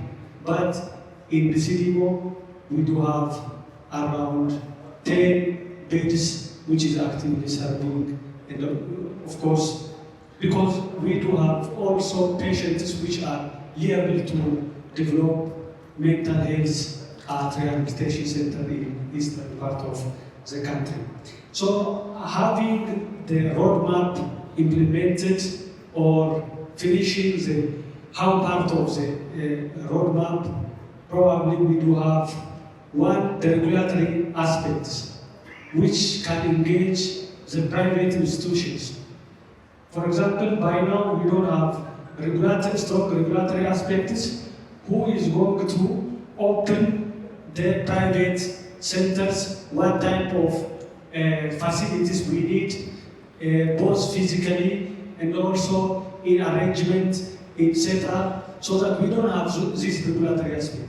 Having implemented this document as a region, we will have the equity issues that is going to be addressed, because we have to look for the distribution of the health workforce, which is related to this mental health as well, the equity thing, I mean, the regulatory aspect, and also probably finishing the Ghana Center for Rehabilitation, and having this advocacy and understanding, having stakeholders such as ALIBIRA Foundation and other international stakeholders as well.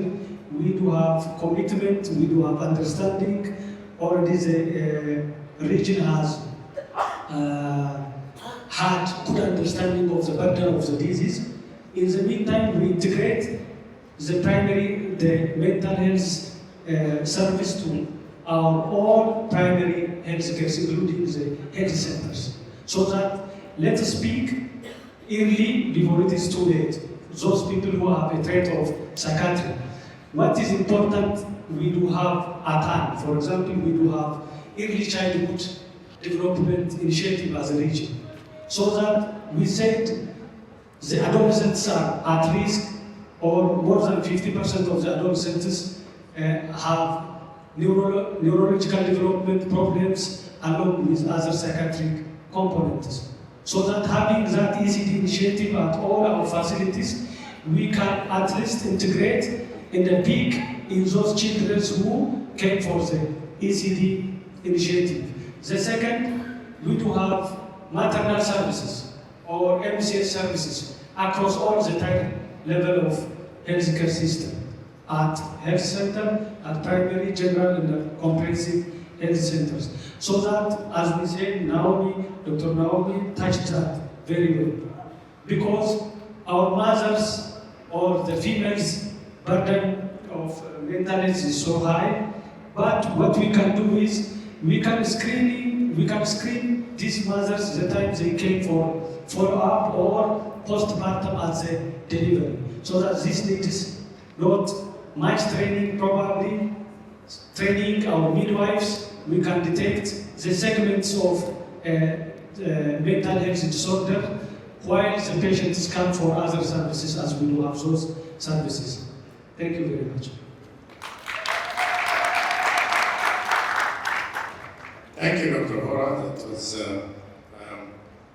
excellent really to hear that what Oromia region is planning to do and building centers, rehabilitation centers in the region for different conditions, including substance use problems. So I think we have to bring this panel discussion to an end.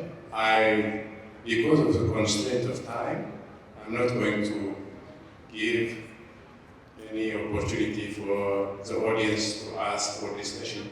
It would have been really nice if we had that opportunity at the time.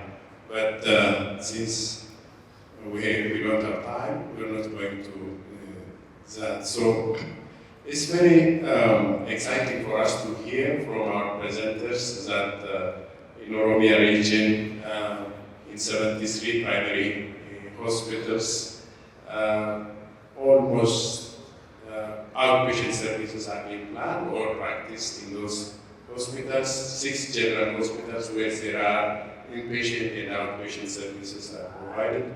10 psychiatrists, 20 clinical specialists, and around 200 nurses. The issue of equity, quality, and following the national strategy, and also training primary care workers, allocating specific budget. This is one of the challenges all low-income countries have when it comes to mental health services. So it's really music to our ears to hear that Oromia Health Bureau is now planning to allocate a dedicated budget for training and also institutional building. That is really, for us as mental health professionals, these are things that encourage us to do more. So, strengths and weaknesses that exist with our existing mental health services have also been addressed. We are now training so many different various types of health professionals for mental health. That is the media engagement on mental health issues and training of general health workers as part of their training, including mental health, establishment of different health institutions and organizations in the country, and the availability of training and research activities in mental health have been discussed by Dr. Tao, whereas leadership and coordination issues have been challenges, and there are, ironically, we talk of shortage of resources, but human resources that have been trained, psychiatric nurses in this country, are in some areas unemployed. They are not being consumed by the system. So this is a paradox and needs some discussion and solution. Data capturing regarding mental health services and availability of services and human resources has not been well organized yet, and the quality assurance issue is also one challenge that has been mentioned. Human rights issue for people with mental health conditions is actually very minimal in this country, so we know this. When it comes to women's mental health, Dr. Naomi said that 75% of mothers would have experience of maternity blue following delivery, but that is not recognized. And when it is really more serious, it would be postnatal depression, and because of low awareness in our communities, the stigma attached to it, we are not paying due attention to such health problems with women. And the stigma, the family responsibility, child raising responsibility, lack of economic empowerment, and all these are really challenges with women's mental health. And Lenny said, really, it's not only the number of people that we train, the kind of budget that we allocate, but systemic change needs really to be there to accommodate service users in the planning, in the policy making, and involvement. So she said, nothing for us without us. And the peer support issue is very critical. Training of health and integrating maternal care with mental health care has been really emphasized well. As when Professor Solomon clearly showed us the status we are in with regards to substance use in this country, it's really a growing problem, especially with certain areas. And we are extremely worried about these prescribed psychoactive substances like tramadol now has become epidemic. Schools are now being served by people. Pharmacies dispense it without control, and it is really now a major problem that needs campaign countrywide, nationwide, and even other substances that were alien to our society, cocaine and others, are now coming because of the air travel. Our country is a hub for east, connecting east to west because of our airlines. Now we are being exposed to this problem. So when it comes to stigma, Dr. Allison has given us was perceived stigma, self-stigma, and the stigma that is towards these people by the general public has been really people, because of certain taboos and beliefs people have that mentally ill people are dangerous and they are helpless, they are unpredictable and not trustworthy, and mental health conditions are contagious. They cannot be engaged in productive activities, kind of thing, and they themselves also take shame and isolation and burnout of people working with mental health conditions is another issue that was raised. So, what Oromia region is doing in availing mental health services to humanitarian services has been mentioned lastly by Dr. Nora, and also the prison health service. We have done actually a few studies on prison, and if you're interested, we can give you about the priorities. What are the priorities that we need to give for prison population? And we have also heard that what Oromia Health Bureau is doing in caring for the IDPs, training over 343 workers to help with psychosocial issues. and rehabilitation centers being built for mental health. These are really excellent things to hear. And the regulatory issue is one that was raised by Dr. Birra, which is very essential in this country. People do many, many things, substandard things, illegal things, but that's not really well regulated in health practice in general and in mental health practice in particular. So, in order to tackle that, now we're glad to hear that Oromia Health Bureau is thinking of putting some kind of regulatory mechanism on how to gauge the practices in the region with regards to mental health.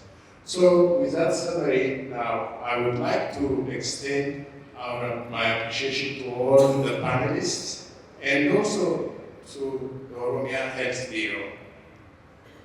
You know, I was really excited to hear that non-medical, non-mental health professionals standing here on the stage and talking about things, and the language that we speak is being spoken by the politicians, by policymakers, by health planners like this.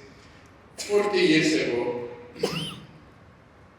when Professor Weston and I came to Amani Hospital as general practitioners, we found 570 patients admitted on 360 beds. There were over 150 patients who did not have beds of their own. That was the status 40 years ago. And we were isolated. We were being stigmatized ourselves. And I remember a friend of mine, I worked in Addis as a general practitioner and got transferred to Amani Hospital. And I met a friend in the streets of Addis and asked me, where are you now? Did you come to Addis? Yes, I came to Addis. Where are you now assigned to? Amani Hospital. He was shocked and went to talk to another friend of ours and telling him, what has he done wrong? Atala told me that he's been assigned to Amani Hospital. So, something, people used to be there for punishment or for isolation. So, we used to be so lonely in the field of mental health. Now, we have hundreds and thousands of people. And to see so many people gathered in a hall like this, talking about mental health, is really a great celebration in my career. And thanks to Oromia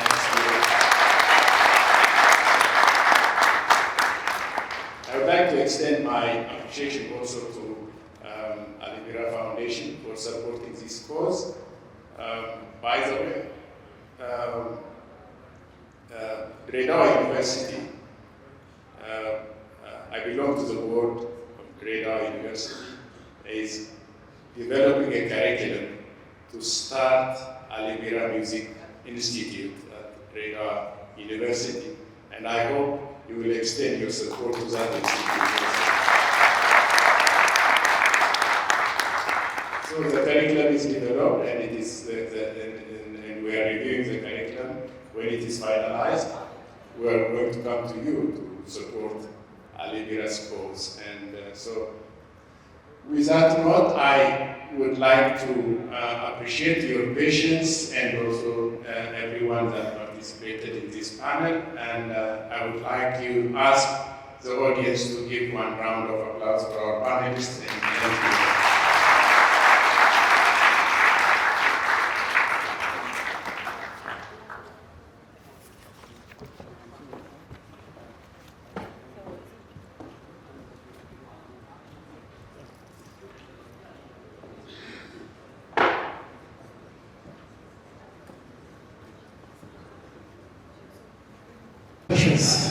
Because it's a just cause which we are standing for here. It's about mental health.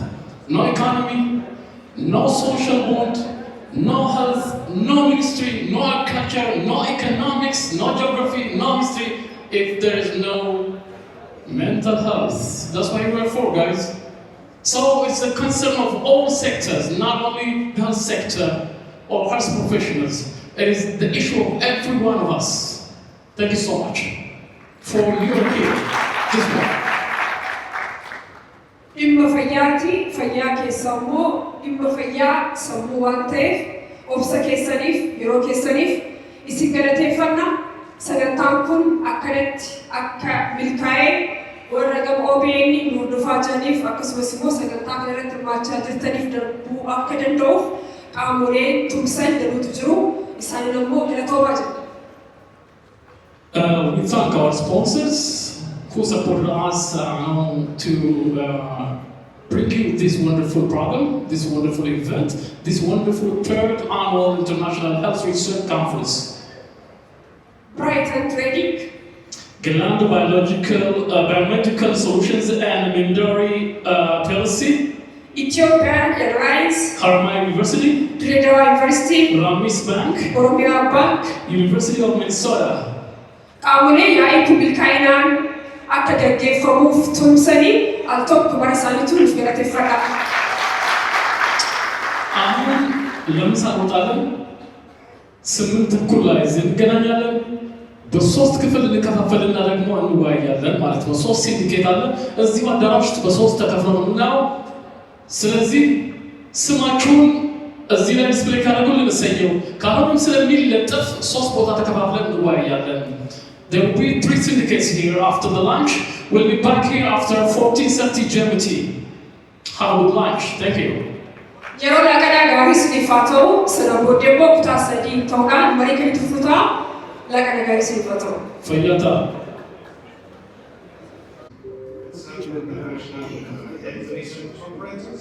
So I'm going to call upon Dr. Chala to present his paper on psychological distress and the associated factors among people with diabetes in Western Ethiopia.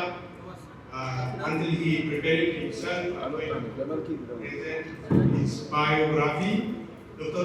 Chala is from Onega University, Faculty of Nursing, Institute of Health Sciences. He is currently Assistant Professor of Nursing.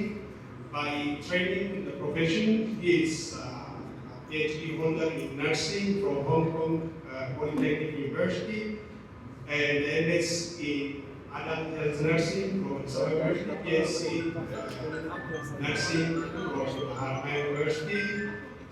Currently, he is working as corporate directors for state research service at Onega University.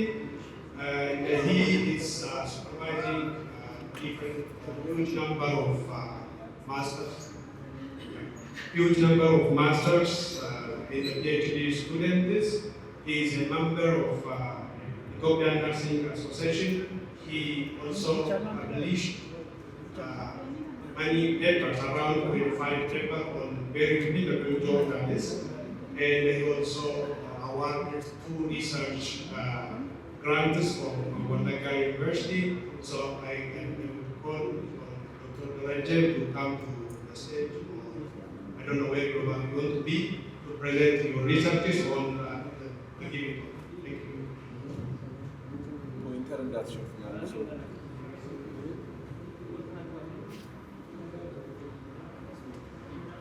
Thank you, Dr. Shetel, for nicely introducing me.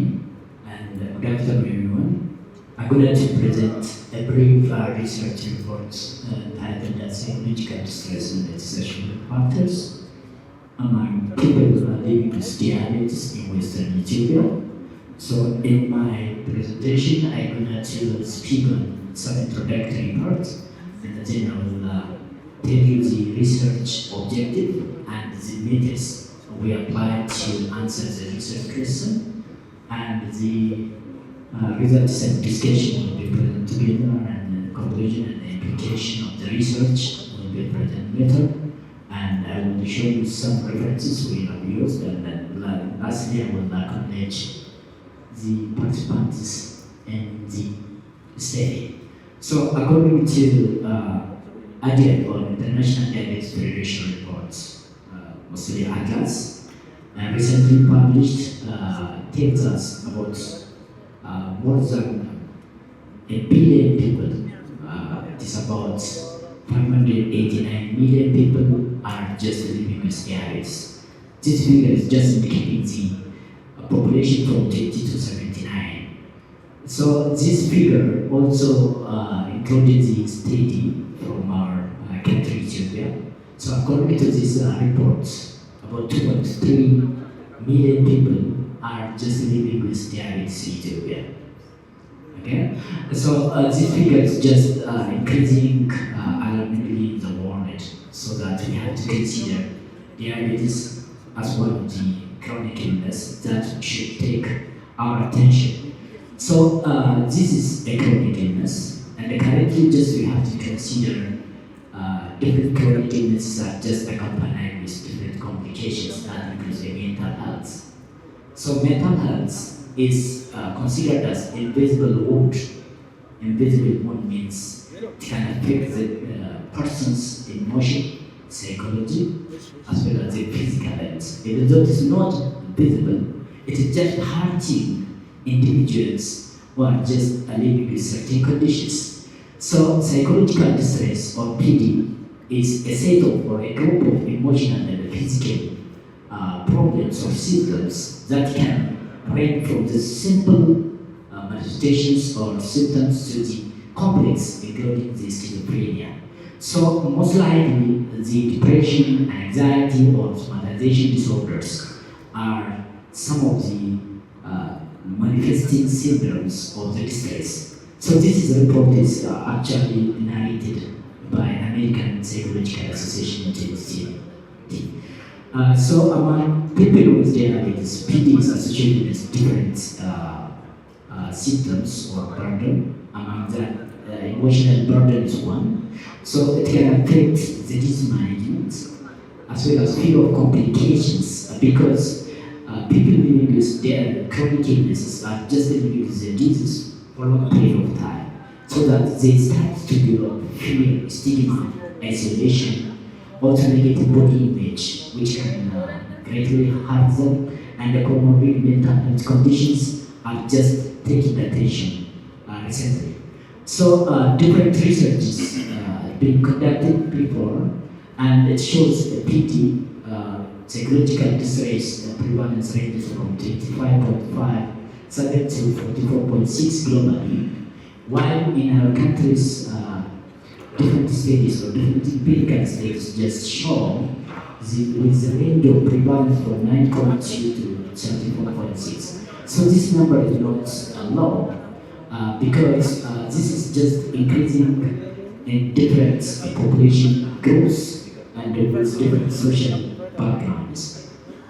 So what we know or what contributes to this PD including the type of diabetes. Of course, we know that 6 types of diabetes currently, and the duration of diabetes can also affect, as well as the presence of complications related to diabetes. Of course, there are short-term and long-term complications that can also include. So Alzheimer's disease can be related with that, dementia, vascular dementia are just related with diabetes, and also treatment burden complexity. Due to that, quality of life and the stress and anxiety are paramount among this population, and there is elevated social support. Different studies report that social support is one of the treatment factors that can alleviate the burden with mental and other complications among this population, and also the socioeconomic challenges they are just facing.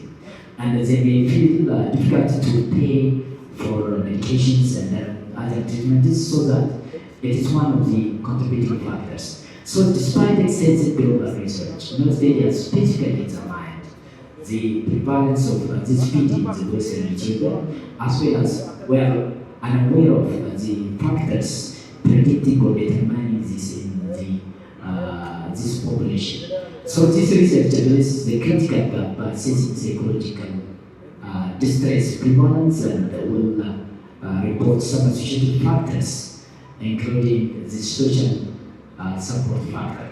So the objective was to assess the prevalence and as well as to determine some demographic, clinical, and psychosocial factors among this population. So to answer this objective, just we applied a cross-sectional study. And the study was conducted in two major hospitals in Western Ethiopia, which includes the Nepenthe Comprehensive Specialized Hospital, as well as the Wellington University Comprehensive Specialized Hospital. So we collected an actual data between February and March of 2020, and a population aged 80 and above, as well as those receiving or following their medical treatment in these hospitals were included as including criteria. So during this, 427 participants were recruited or selected to take study, and we applied a systematic sampling technique to select the study participants while they are taking the hospital. So the dependent variable was the psychological distress, which was measured by validated services, which is 6-item tool, and also the dependent variables include socio-demographic characteristics as well as the disease-specific characteristics, social support, which was measured by also social support scale, and the analysis was conducted.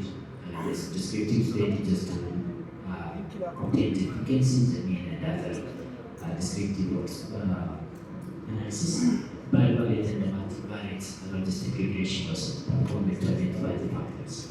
So when we come to the results, so the current study demonstrated the prevalence of psychological distress among this population was 43.6 with interval between 39 to 48. So this finding is just consistent, higher than the study conducted in Netherlands, Saudi Arabia, Malawi, Nigeria, and Uganda. And this is comparable or comparable with study from Kenya, and slightly lower than study conducted in China, in Congo, in our country, as well as Iran region in Ethiopia. And this discrepancy might be results due to difference in geographical, demographic, as well as clinical features, medical access, and cultural reviews of psychological symptoms, as well as there is a variation in the study and sampling method applied. So this is a graphical presentation just to show you the comparison between the global and the current finding. So the study is just, our finding is about 46. So different countries, Uganda, Malawi, Arabia, Saudi Arabia, and Netherlands, including Nigeria as well. And the current state is there, and Kenya is comparable, and Sudan, China, and Congo are slightly behind than the current steady finding. Another one is increasing age was associated with psychological distress as factors, and this is consistent with study conducted in India. And women experiencing greater distress than the men when we compare between the gender or gender variation. And the single adults unmarried are more likely to do PD when we compare with marriage. And the participants with limited form of social support were significantly more likely to experience psychological distress when compared with strong social support. So from this finding, just we can point out that older adults may encounter the compounded vulnerabilities, including greater prevalence of diabetes, related complications, declining functional ability, and diminished coping skills might be related with that. And the finding mostly with the women is collaborating with other studies in Saudi Arabia. Women are more vulnerable to mental health challenges due to the biological, social, and cultural factors, including the responsibilities as caregiver and hormonal influences and social expectations. Right. So this related to the marital status. Of course, single are more likely to develop the distress compared with those married. So this study is found consistent with the study done in China, So the absence of social support, of course, most of the social support is obtained from the spouse.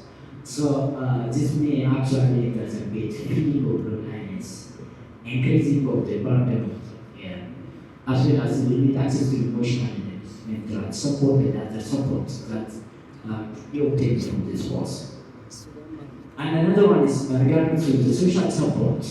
Of course, individuals with limited or moderate are more likely to develop distress, and this could be due to the buffering of role of social support in mitigating the emotional challenges in the chronic illness or disease. All right. So the presence of comorbidity is another factor that will be an effect. So this can be exacerbate the complication related to the mental health conditions, in addition to other factors. So in conclusion, nearly half of the adults, 43.6% of people living with diabetes have psychological distress, being female, older age, being single, comorbidities, being overweight, and low social support are associated with psychological distress. So the implication from this study is psychological distress is silent wound. As I've said earlier, it is invisible wound, and it is silent that can affect many individuals living with diabetes.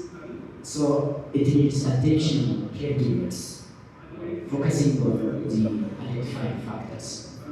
And implementing routine psychological distress screening, mostly for high-risk groups, older adults, women, single individuals, and those with multiple comorbidities, is mandatory. Integrating mental health assessment into standard diabetes care support might be important to early diagnosis condition.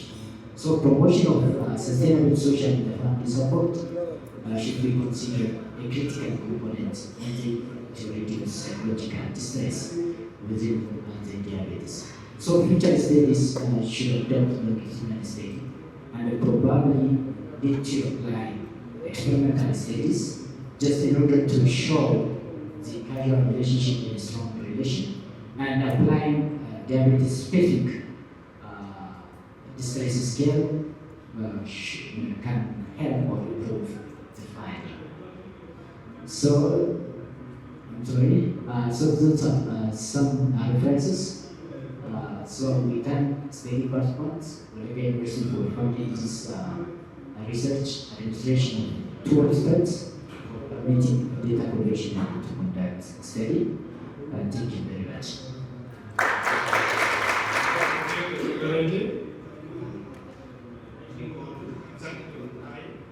So the next presenter, according to my schedule, the second presenter is Mr. Birra Foundation. He is going to present his research finding on the magnitude of suicidal addiction, outcome, and associated factors among human immunovirus positive patients who are receiving ART at public health facility in Addis Ababa. So, call upon Mr. Birra Foundation to present his research finding. And I'm going to tell you his short biography.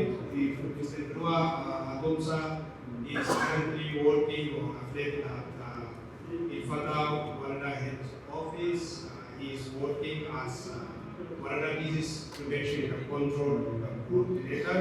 By training, he received his BSc in Psychiatry Nursing from Addis University and his Master of Public Health in Epidemiology from Ambo University. This is his short biography. Please, will you come to the stage? Thank you. You have 15 minutes.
suicidal behavior and an incest-related factor among people living with HIV is needed.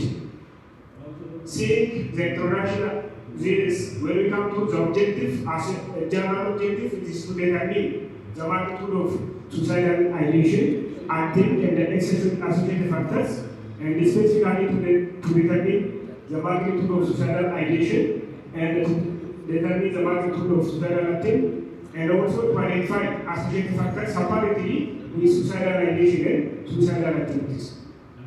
Coming into the methodology one, this study is conducted at Ambo Town public health facilities from September 1 to October 1, 2022. Study design is facility-based procedural study design was conducted, and study population is controlled patients who is greater than 18 years old and attending anti clinic at Ambo Town public health facility during the data collection by state population, and some samples determined using info software, and it was about 401 sample size. During sample size of calculation, sample size was calculated for all objective when the highest sample size was taken, which is around 401. And sampling technique is consecutive sampling technique was used to select my study design. During that, and data collection used in the procedure, structured dictionary, which is specifically for my Addis Ababa WHO initiative version 3 composite international diagnostic interview scale was used to assess suicidal ideation and suicidal acting, and it was face-to-face interview was conducted to collect the data result. Data processing and process and analysis. Data is already entered into data version performances and exported to spaces for analysis. After that, to identify the associated factors to both outcome variable and then to ideation adaptant, bivariate and multivariate regression was used. And all variables in bivariate logistic regression with a p-value below 0.25 candidated for multivariate logistic regression, and all variables with p-value under the multivariate logistic regression, p-value less than 0.05 or 0.5 or significantly declared to the associated factor outcome variables. Coming into the result, this is a social demographic one. Totally about 394 participants were fully participated by making 98.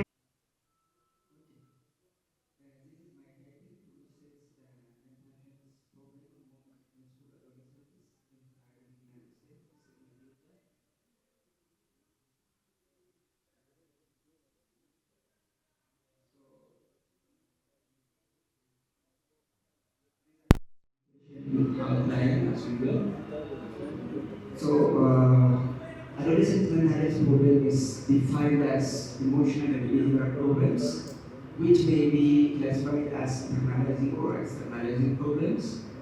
And this problem is globally, it affects about 40% of adolescents nowadays. And every year, about 46,000 adolescents are committing suicide. This is directly associated with depression or other mental health problems. And also about 75% of mental health problems started before age 24. And in Ethiopia, this problem is accounted about 17 to 25, about 23%. But there is no adolescent-related or adolescent-specific studies in Ethiopia till now. So, according to some reports of WHO, it says the biggest unresolved health issues in Ethiopia is adolescent mental health problem, which needs issues.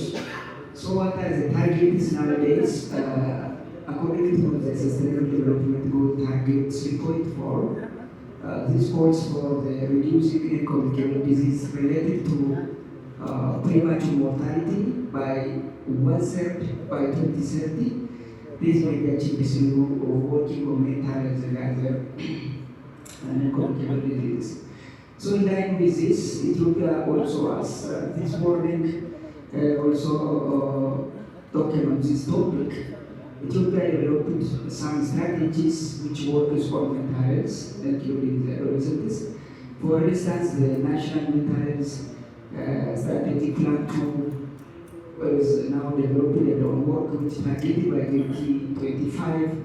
Treatment coverage of the child and adolescent mental health should be increased from 1% to 20%. Now it is very good, and decrease the suicidal days per 100,000 from 11.38 to 10.57. But so far, no evidences are about this implementation nowadays. Now we are in 2025. And even no indicators are very specifically indicated in this document about the indicator of adolescent mental health. So these are some gaps. And also, social capital is one of the social determinants which is important and useful, which may be defined as the sum of resources that the individual and the communities access through their social networks. And the family, neighborhood, peer, and the school social capitals have been associated with mental health of adolescents. But these are not again still in our country or Ethiopia. And so, as reference, this data may be the data for policymakers. It can design, planning, and implementing targeted intervention. They can use the data for this one. It may benefit adolescents, families, and the communities by informing clinical and counseling guidelines, and also acknowledge to literature or add some knowledge to literature and ignite this future research in this field. These are the objectives. I do have 3 objectives. The first one is to determine the magnitude of mental health problem and its socio-demographic relationship or association, to examine the association between social capital and mental health problems, and to investigate the association between mental health problems and health-related quality of life. These are the objectives. So the study was conducted in Eastern Ethiopia, in the United States, which is the city or the region has 6 urban and 3 rural administrative districts. And about 50 to 44% of the population in her region is urban dwellers or urban livers. And to make the data collection, there are about 85 eligible schools for these studies. And we conducted from this data from November to December 2020. So a sampling procedure, a multi-stage sampling technique was used to select the schools first. The schools are certified based on their location and ownership, because there are public schools and governmental schools. So accordingly, about 23 schools and 133 sections were randomly selected. And finally, we reached about 3,326 adolescents from school and enrolled in this analysis. When you see the data collection, so we used structured, standardized tools to collect the data, and about 8 professionals are included in the data collection. And the data quality control was performed through field manuals, questionnaire translation, training, question retest, cross supervision, data editor. Also, we are assigned the telemetry for validation of the data. These are what we use to control the quality of the data. So, when we see the variables we measure, the first one is mental health problem, which is used as outcome variable. And we used SDQ 25 to measure this problem. And the second one is social capital, which is also used majorly by social capital destined for adolescents. And the third one is the quality of life. The measures is by using key screen 10, which is the modified validated tool from the key screen 27 for adolescents. So when we see the processing of the data or data analysis, so the data is entered by IP data 3.1, and the multivariable ordinary logistic regression was applied to analyze the data, and the all model checking and the model fitness was checked, and the multiple unity all issues are assessed. Ethical approval, we take ethical approval from Harvard University College of Medical Science and social work. So,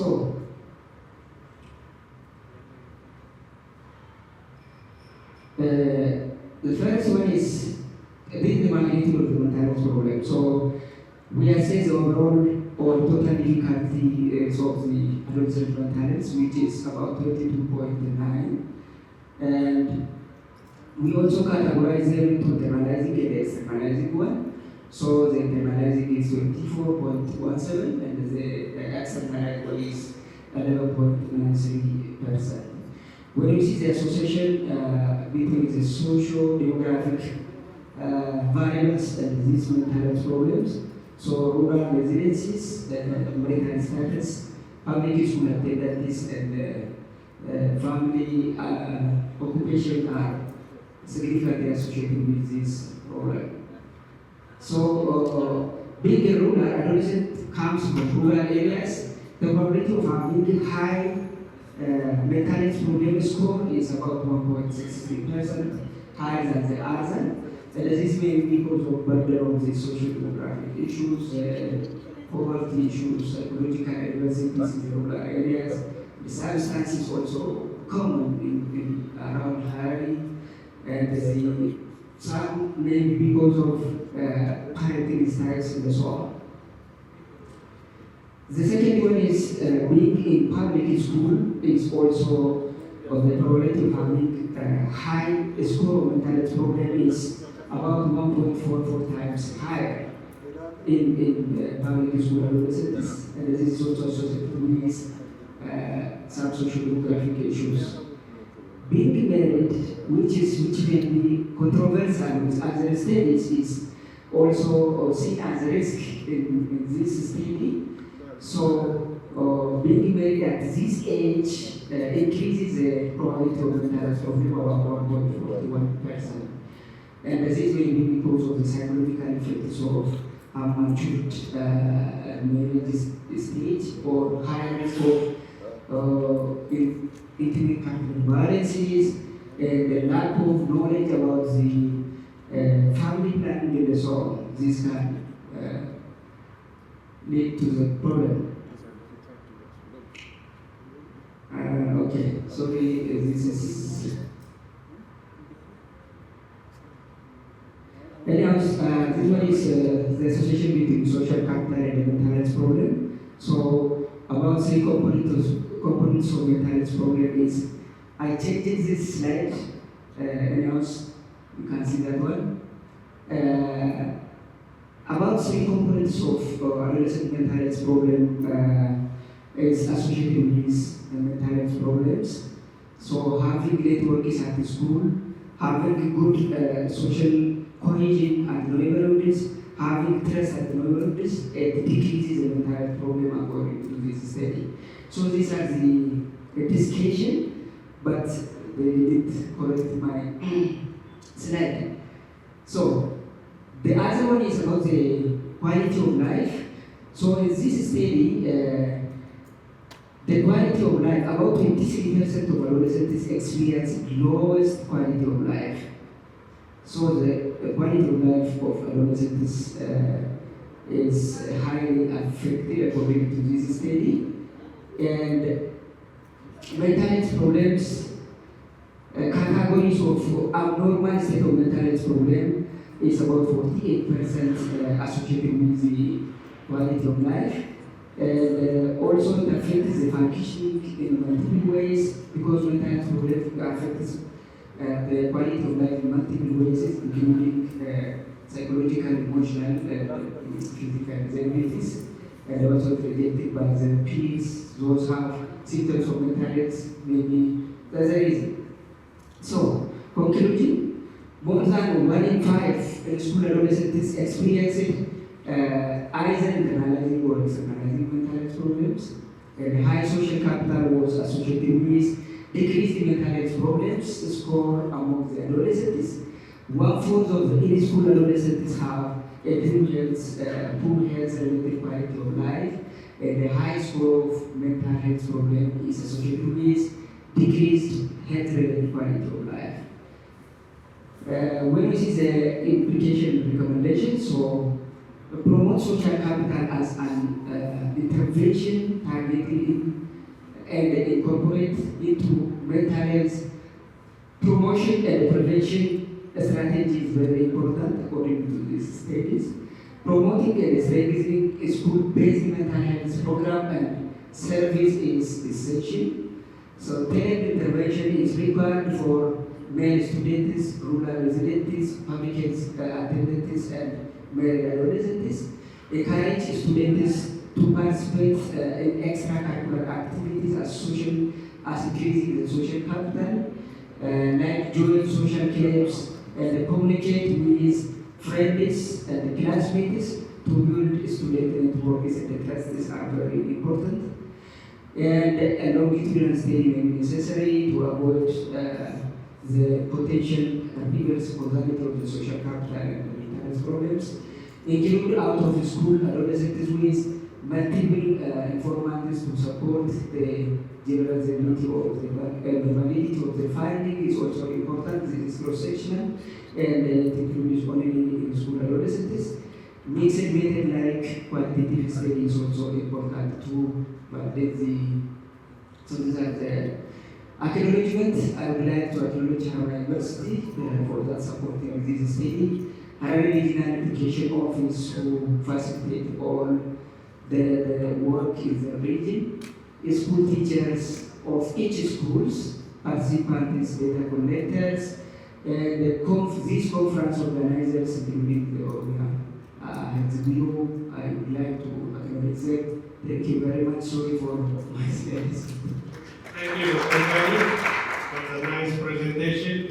Mental problem in school adolescents. Thank you very much. I'm not sure whether the fourth presenter is there or not. It's not there. Okay, so please, presenters, three of you come in. I will leave this position for you. So the time is for discussion. Which is very including questioning and answering. So when you're asking the question, please direct whom you are going to asking the question. So Gari, Jeff, Loha. They can use this one.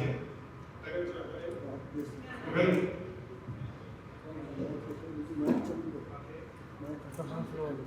So I give a chance to the audience. Who want to ask a question, raise your hand and give a number. I can't see any hand right now. Any question? Appreciation? And Toko, camera. It's a very sensitive topic. It's raised here, so you can ask a question. Will you come here? Thank you. Okay. Thank you all the presenters for the nice presentation. It was a good presentation. I have some questions for Dr. Darajee. You said that psychological distress is right? The prevalence is about 43%. So does that specifically include all the distress, depression, anxiety, or do you have separately measured this? That's one question. And what is your recommendation for this high prevalence?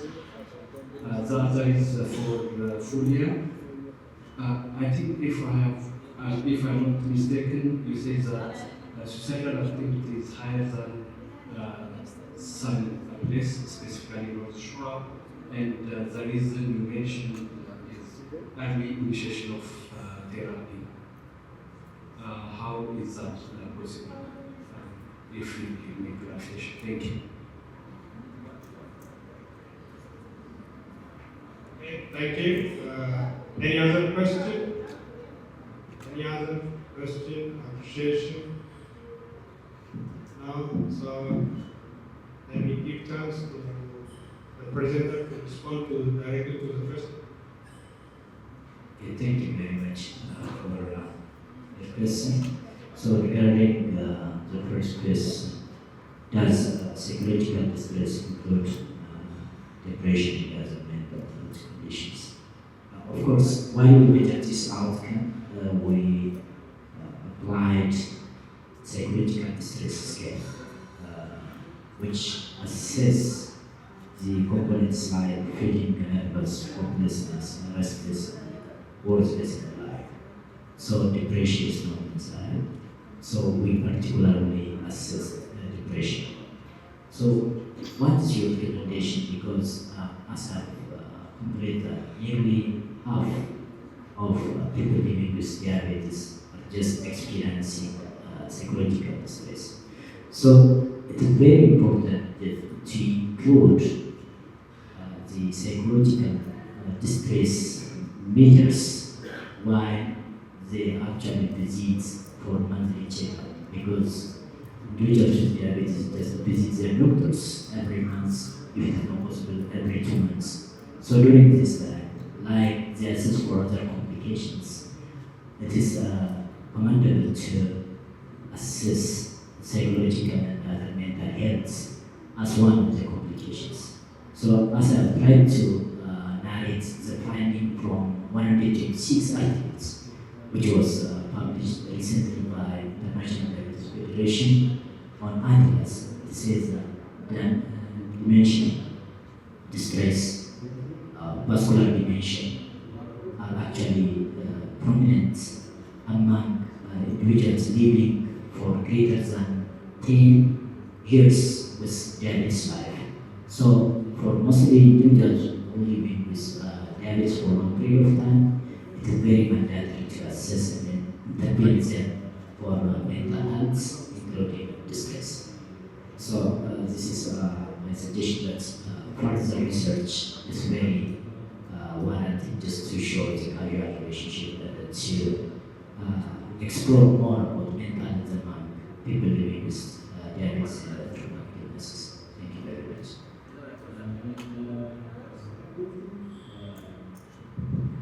Okay.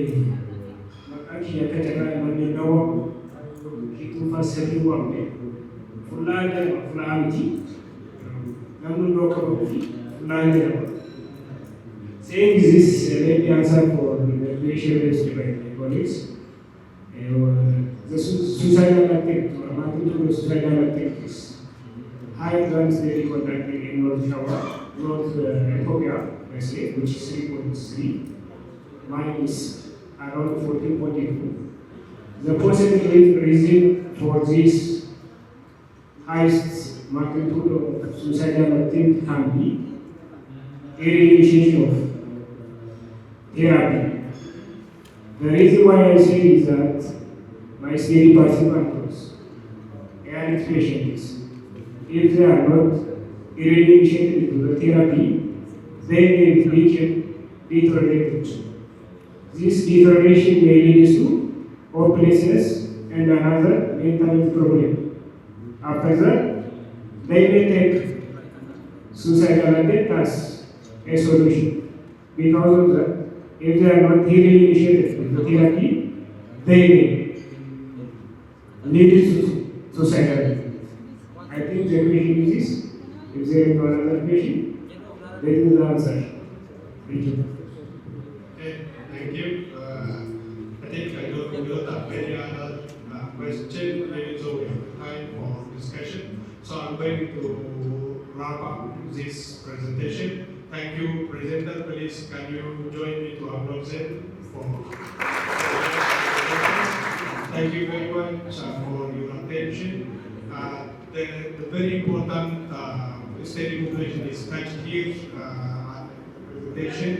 The diabetic patient, HIV patient in the school adolescents, they are the target population who are at risk for mental health. So thank you, President, for coming with this our segment of our population. Thank you very much. This is the end.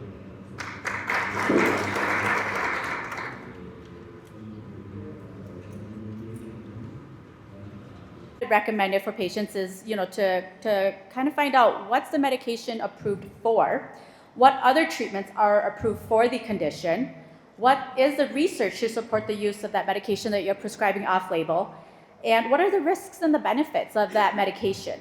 Are there any clinical trials investigating this medication that's being? So what happened was the University of Pittsburgh, they implemented innovative off-label medication use as a formal process for off-label prescribing for safer use. So by assessing the medication dose, regimen, rationale for use, the population, and monitoring parameters. So once they found that a medication is being prescribed off-label, it went to the committee, the physicians, pharmacists, and other healthcare providers that they identified. They reviewed the literature to determine the strength of the data, and then they categorized the data. And so the first category is that there is sufficient literature supporting the use of the medication. The second category is there is poor literature. So the first category, where there is sufficient literature, what that means is that there's enough randomized controlled trials or non-randomized controlled trials, case reports, and abstracts to determine the benefit. And then the second category, that there's poor limited literature supporting the use of the medication. So there's not enough studies or only case reports or abstracts to support that. And then the third one is experimental use. It needs to go through an IRB process. And the fourth category is it's deemed inappropriate in unsafe use. So with prescribing off-label, the clinical indications or takeaways to consider the risks and the benefits of off-label prescribing. It's prescribing based off of evidence-based practice. And evidence-based off-label prescribing is permitted by the FDA, and it is supported by the American Medical Association. It is legal, and it is accepted in practice. Providers should be aware of when and why the medication should be initiated or discontinued in any off-label use. So I always like to end things with, a quote. So this one is just saying that, the off-label concept, which embraces multiple aspects, mainly of clinical, regulatory, and safety nature, requires constant awareness and responsibility of its practice, and more importantly, the collaboration of regulatory bodies, healthcare specialists, and not lastly, the patients.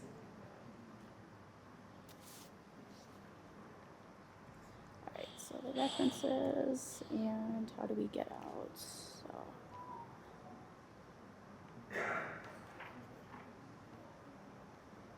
Okay. I think so. So that's the second part. So the second part, we get two parts. Open it? Right here. There we go. All right. Together. Now we're going to be talking about the medications. And these are just a few of the medications, of the more common ones that we run into. As practicing clinicians, we wanted to contribute some clinical insights into off-label prescribing. So you get to see our intro all over again. Let's see here. Yeah, no, it started with, okay, there we go. So we'll again, review off-label prescribing. We'll kind of go into the common medications, so such as antipsychotics, anticonvulsants, antidepressants, antihypertensives, and some other medications that are not in those categories that we do prescribe off-label, and then discuss the clinical practice implications.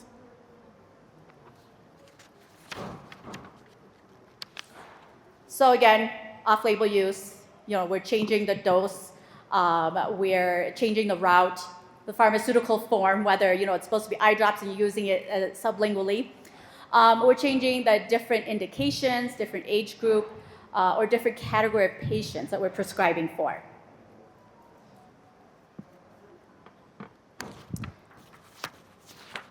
So again, it's the practice of using medication for the purpose that's not approved by the FDA.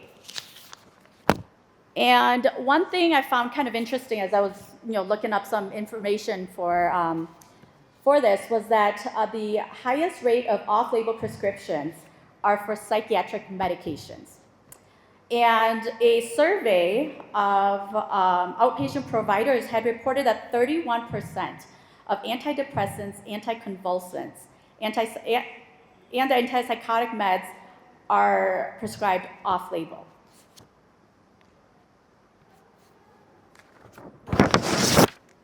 So we're going to go into the medications.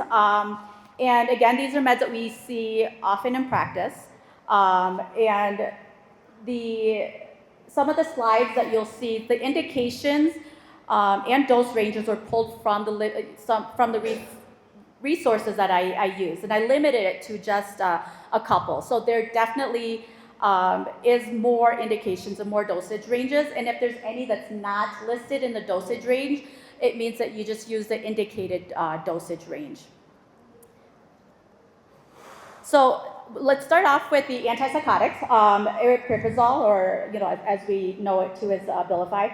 It's FDA approved for schizophrenia and those that are 13 plus, bipolar disorder and those that are 10 plus, major depression as an adjunct, and irritability in adults, and then Tourette's disorder in children ages 6 to 18. And so as you can see, the off-label indication here is different. So, we're using it to treat bipolar depression, behavioral disturbances, and then medication-induced hyperprolactinemia. I was able to find some reference to the dosage range in the limited resources that I pulled, or references that I pulled. Hyperprolactinemia can be, 5 to 20 milligrams. But I usually see it more than 5, or I prescribe more 5 to 10. And then what I noticed, or what I found was that there was some documentation for it being prescribed for weight gain as an adjunct to olanzapine for weight gain, which I have not seen. And then haloperidol is FDA approved for psychosis and Tourette's disorder. And here you see off-label, it's prescribed for bipolar disorder, behavioral disturbances, impulse control, and delirium. Olanzapine is for schizophrenia, and those are 18 on up. Bipolar 1 for manic, mixed, and acute, either as monotherapy or adjunct, and those are 18 on up. Bipolar maintenance, bipolar depression, and that's usually a combination of the olanzapine with the fluoxetine to treat those that are 10 on up. Bipolar mania or mixed in 10 plus, and then bipolar depression and maintenance, and then as an adjunct for major depressive disorder. Off-label, it's used for insomnia, anxiety disorder, behavioral disturbances, and impulse control disorders. And what's listed up there, you see agitation and insomnia and the dosage ranges. Those are typically what we see. So it tends to be lower than the usual prescriptive dose that we prescribe for the FDA indicated conditions. You ready? All right. So here are some common medications, antidepressant medications that we use for FDA approved purpose, and also we use off-label. The first one is bupropion, Bupropion is antidepressant medication that's FDA approved for major depressive disorder, seasonal affective disorder, and smoke cessation.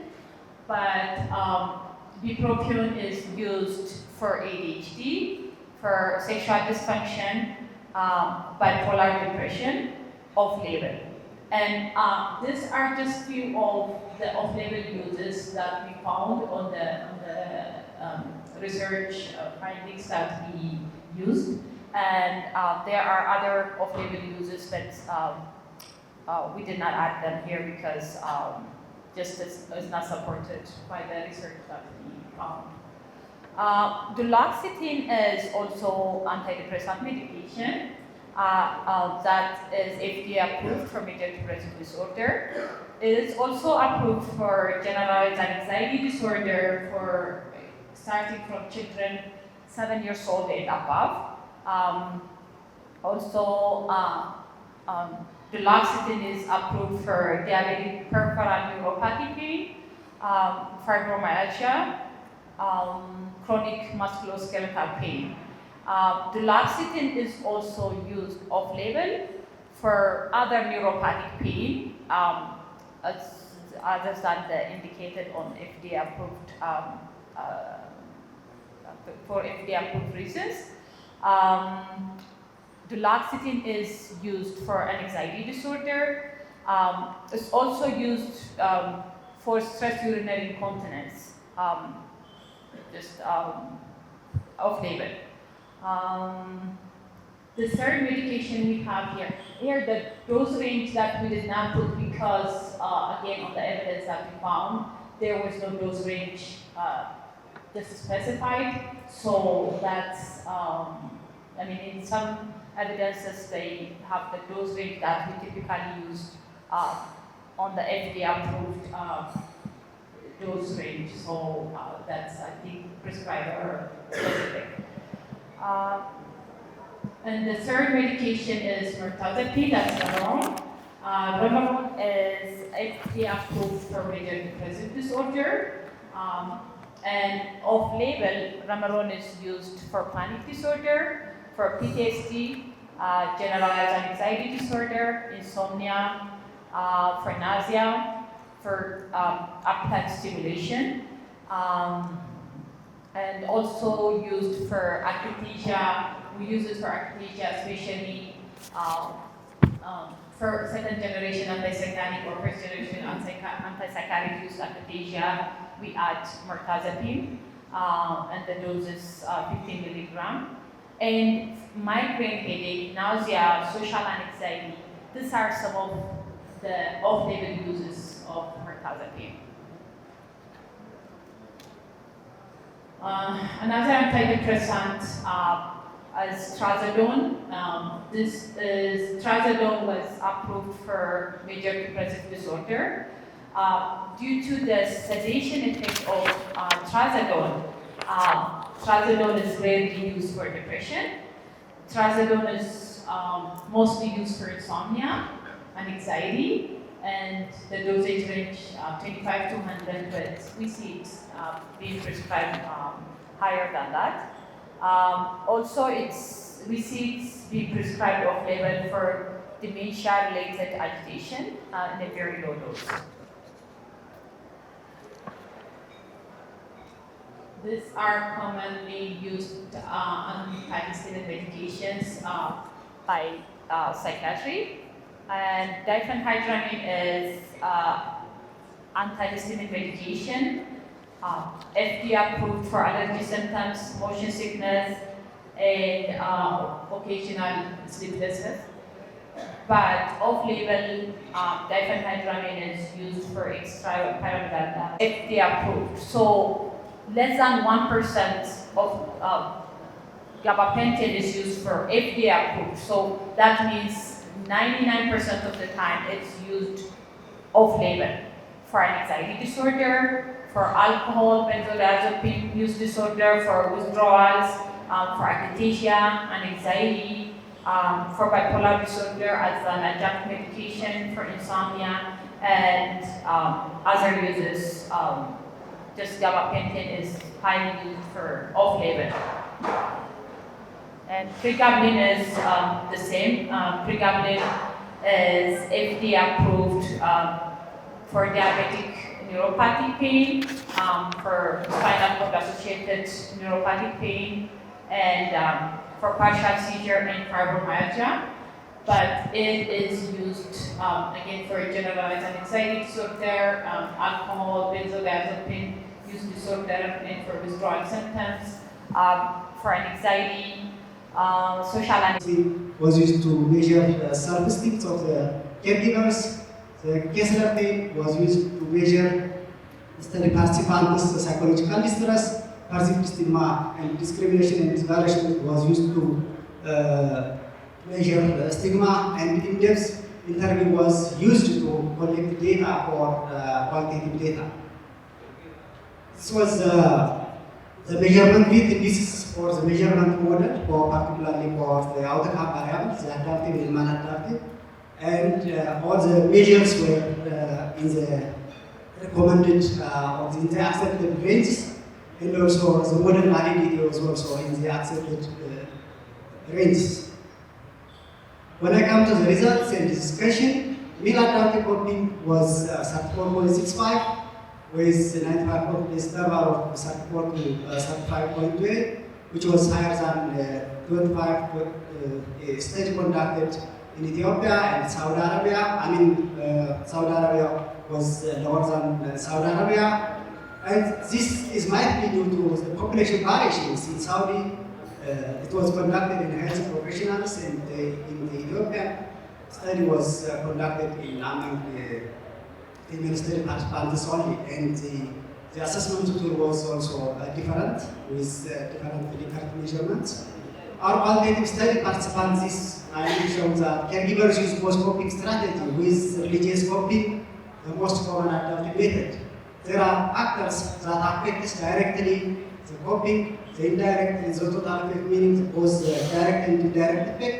So the direct effect was being female, older age participants, being pharma, stigma, long duration of illness as the direct effect was adaptive coping, whereas physical abuse, history of physical abuse by the patient to the caregiver were the indirect effect, and number of admission was the direct and the indirect effect. For the maladaptive coping, the mean score was 21.1 with 22 confidence interval, which was higher than studies in Iran, and this study was might be due to high stress from frequent hospitalization and symptom relapse due to maladaptive coping, like withdrawals and avoidance. It has factors which has a relation with maladaptive coping, particularly factors such as psychological distress has relation with direct effect with maladaptive, big sex, big female, age, able to read and write, job loss because of caregiving, verbal and physical abuse, duration of illness, number of admission, and symptom relapse. The current history of hospitalization was having a direct effect with maladaptive coping. Burden and comorbid medical illness was direct. This was the final model, which shows the relationship between the direct and indirect and both total effects with maladaptive coping with the accepted rates of moderate indices.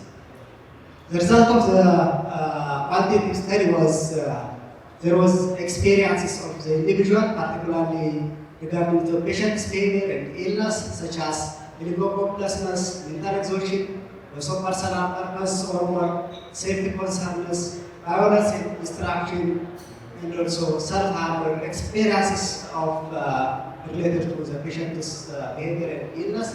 For example, one patient was reporting that you will give up on yourself, became hopeless, despair. I often feel sad and say to myself, I have no hope. The other is the social exclusion, particularly from the community. One study participant reported that people or community are touching your wound, but I said to myself, I have to be strong. The other challenge was economical challenge, financial burdens, medication cost, transport cost, current cost of living were the other experiences of the caregivers. For example, one participant reported that I finished my property.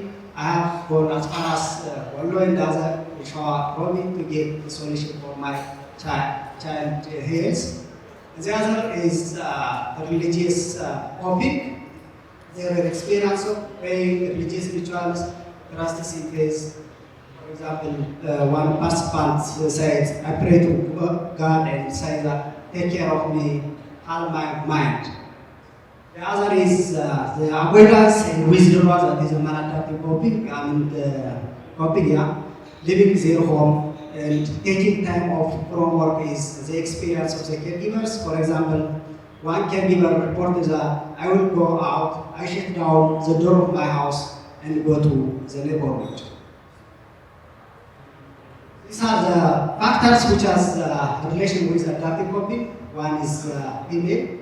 So why female? Female is bigger female is reducing adaptive coping by 0.1. This might be due to the experience of high levels of emotional distress, which may limit the problem solving compared to males, which further complicating their ability to adapt to cope with challenges.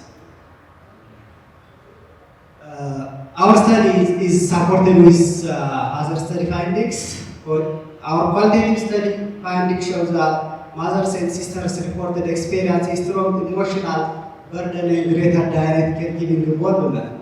The other is age, which is contrary to the previous study. Age reduces adaptive coping by 0.07.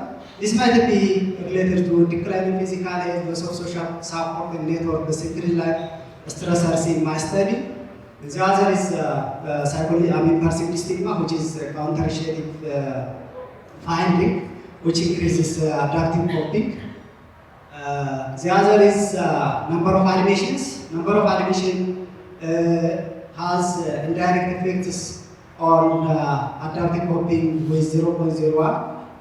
So this physical abuse by the mentally relatives have a negative effect. Adaptive coping, possibly due to its contribution to perceived stigma, leading to blame, judge, devaluing due to their circumstances. This finding is supported with previous finding. The other is with maladaptive coping. There are several factors, but I will rush to some important variables, particularly the psychological distress. So this psychological distress has a positive effect on maladaptive coping. Potential reason might be psychological due to family members' illness and behavior may impair emotional regulation, problem solving abilities, further exacerbating maladaptive coping, which is similar with other findings. The other is burden. So the burden has a positive, the direct and indirect effects on maladaptive coping with 0.45. The other is comorbid medical illness. So comorbid medical illness has increasing the maladaptive coping with 0.25. So this might be due to caregivers can lead to comorbid medical can both positive and indirect effects, which has the added burdens of managing their own health alongside caregiving, which leads to emotional distress.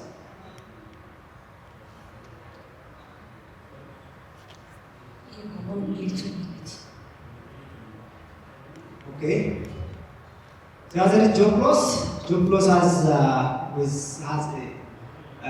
positive effect with maladaptive coping.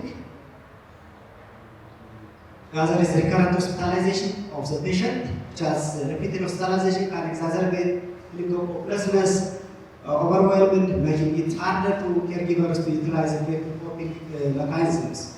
The other is social support, which is a very important variable, which has to be just intervened. So it has a negative effect with maladaptive coping. So through social support, it acts as protective factors by providing emotional and practical assistance, which enables caregivers to navigate challenges effectively.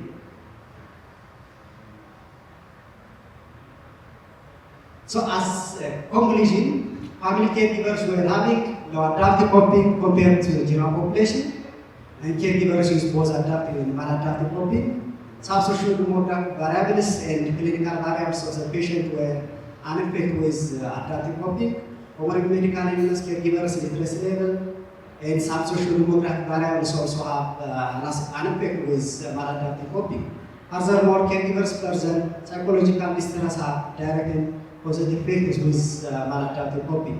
So as application or recommendation for healthcare professionals provide psychosocial support or psychological support to caregivers, especially for those symptom lapse and abuse, and address stigma in early stages of the illness to promote adaptive coping. For Ministry of Health, implement preventive mental health programs to strengthen caregivers' coping strategy. And for researchers, program longitudinal studies to examine how clinical factors influences the caregivers' mental health and coping over time. And also, sequential explanatory variable is very important to identify the cause for some variables such as stigma. These are my sample references. My acknowledgement goes to study participants, data collectors, University of Gondar to provide technical approval, and Mr. Jibu, thank you so much. Thank you so much for your nice presentation. Finally, you have used. So, as introduction, currently cancer-related health issue is a pressing concern worldwide with 20 million new cases and nearly 10 million cases. This impact particularly worsening in the low and middle income country due to the resource limiting situation. Accordingly, in Sub-Saharan Africa, cancer is an emerging public health issue with new diagnosed cancer cases surpassed 800,000 and the deaths due to cancer is more than 500,000 in 2020. In our case, according to GlobalCan 2022, the new cases surpassed 18,000 and the deaths due to the cancer is nearly 55,000 and the 5-year prevalence is nearly 160,000. Actually, this might not show the true burden of cancer in our case because different factors there. One is this data is prepared from the single cancer registry because we do have only one cancer registry in Ethiopia, Addis Ababa cancer registry. The other is our detection rate also under patient. Those things may contribute. The burden is, I hope, more than this one. So the newly diagnosed cancer patient experienced different significant psychosocial interruption. This condition contribute for treatment interruption, then finally or eventually lead to the contribute for poorer clinical outcomes. So early assessment of psychosocial all around Ethiopia.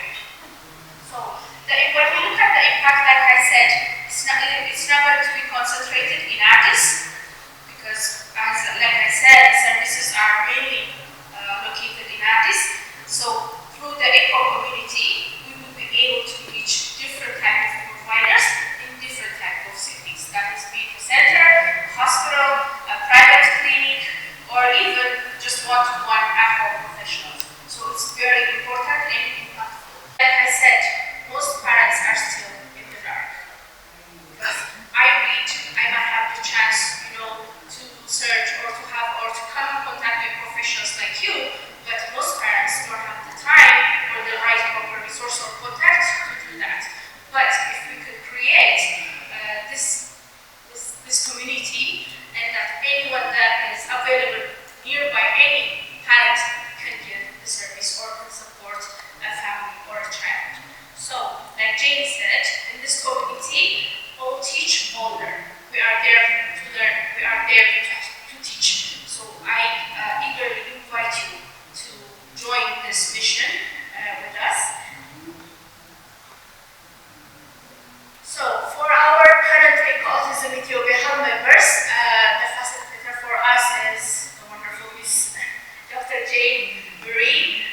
For a parent role, I am on the hub, and for a speech and language specialist from the University of Minnesota, we have an occupational therapist, Miss Peggy. We have an opening for a special education teacher. We are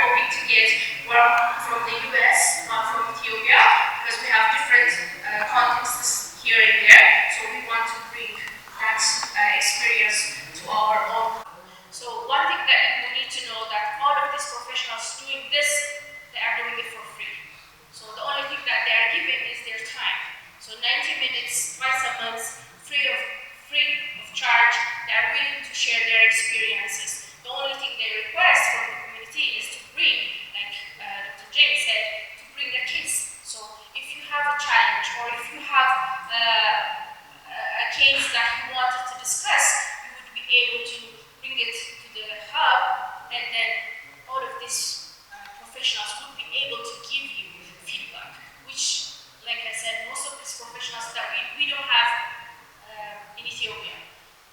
So the benefits of eco-autism program. So the first thing is it's free. So no financial cost from eco-autism program. So anyone who wants to join is welcome to join. So the second benefit is that information provided is provided by experts in their field. So all of those fields that I mentioned are evidence-based. Everyone learns, everyone's voice is important. Unlimited number of community participants, which is a very win-win situation. And when we look at the limitation that we would have, the first is the time investment to create the program. So like I said, anyone who is willing to invest their time or dedicate their knowledge is for free. So the second is access to specialists. So within this format, Dr. Jane and I have been searching for professionals who have the time to dedicate their expertise to share their knowledge for free, which is a very difficult thing. And looking at the cultural economic challenges, which means those professionals work in the US context, then the context that we have in Ethiopia, even in Addis and regional references, or if you wanted to read the impact of eco-autism, here are some of the research articles that you can go over. And for further information, you may go to eco-autism website and look at how we can join and how you can create other eco-communities for Ethiopia. So finally, I would thank Dr. Jane for her time, for her dedication. Thank you so much, and all of you for giving us your time. Thank you so much.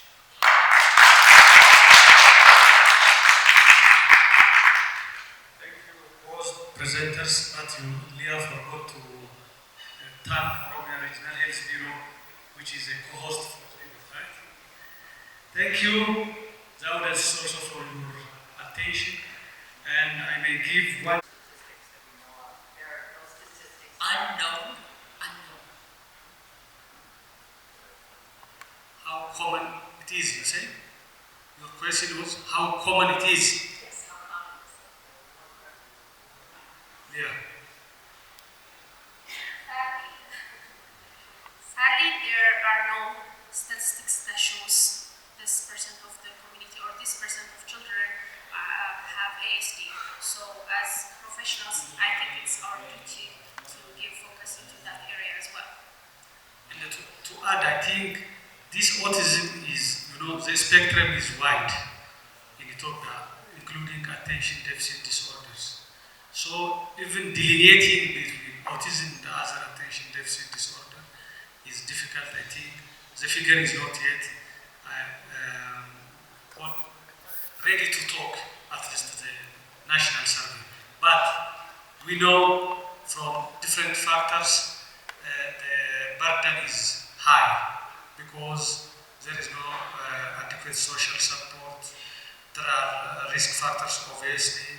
So it's difficult to pick those who are affected early at the early childhood of their age, so that some children go without noticing that problem lately diagnosed at school.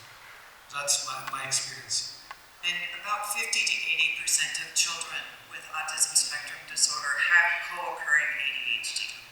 And in the United States, we call it a trifecta, actually. Autism, anxiety, and ADHD. So it's hugely common among these children.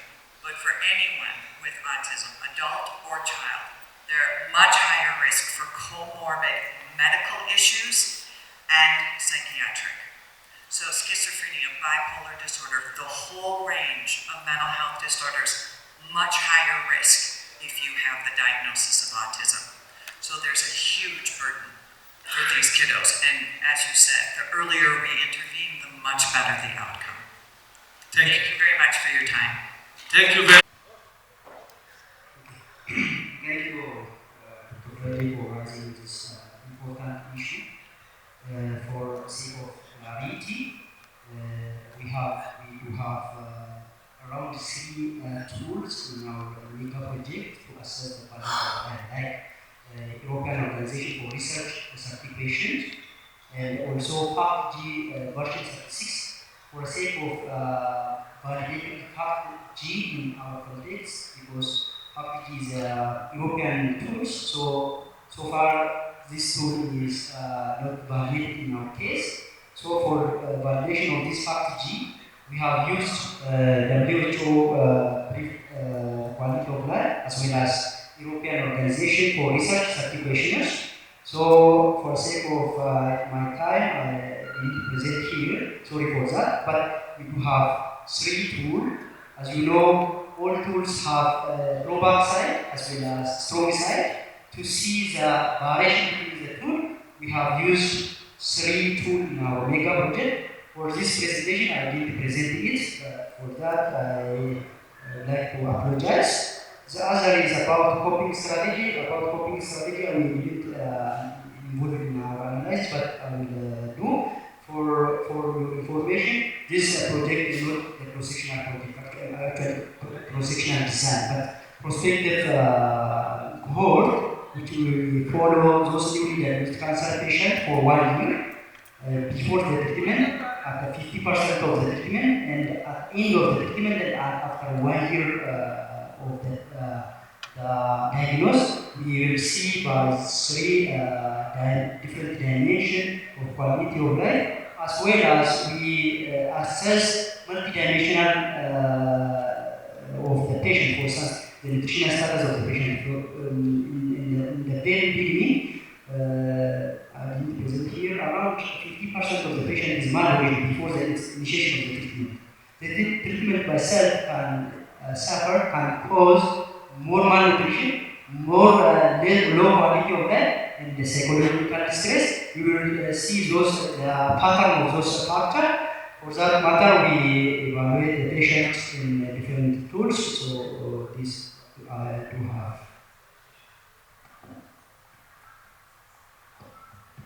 Okay, thank you.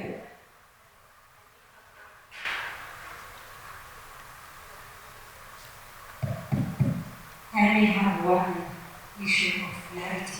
I think you have covered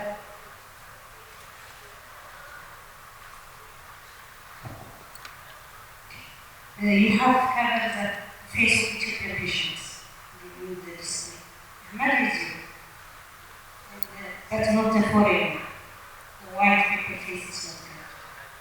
So why? Is there any special issue?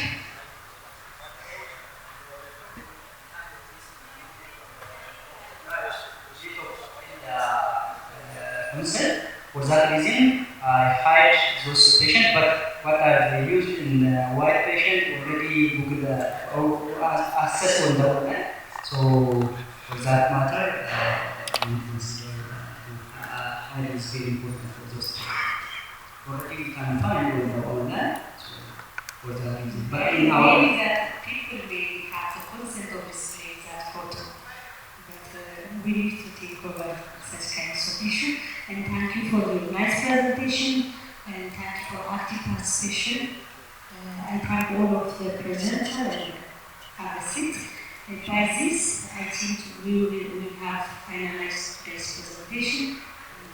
Thank you.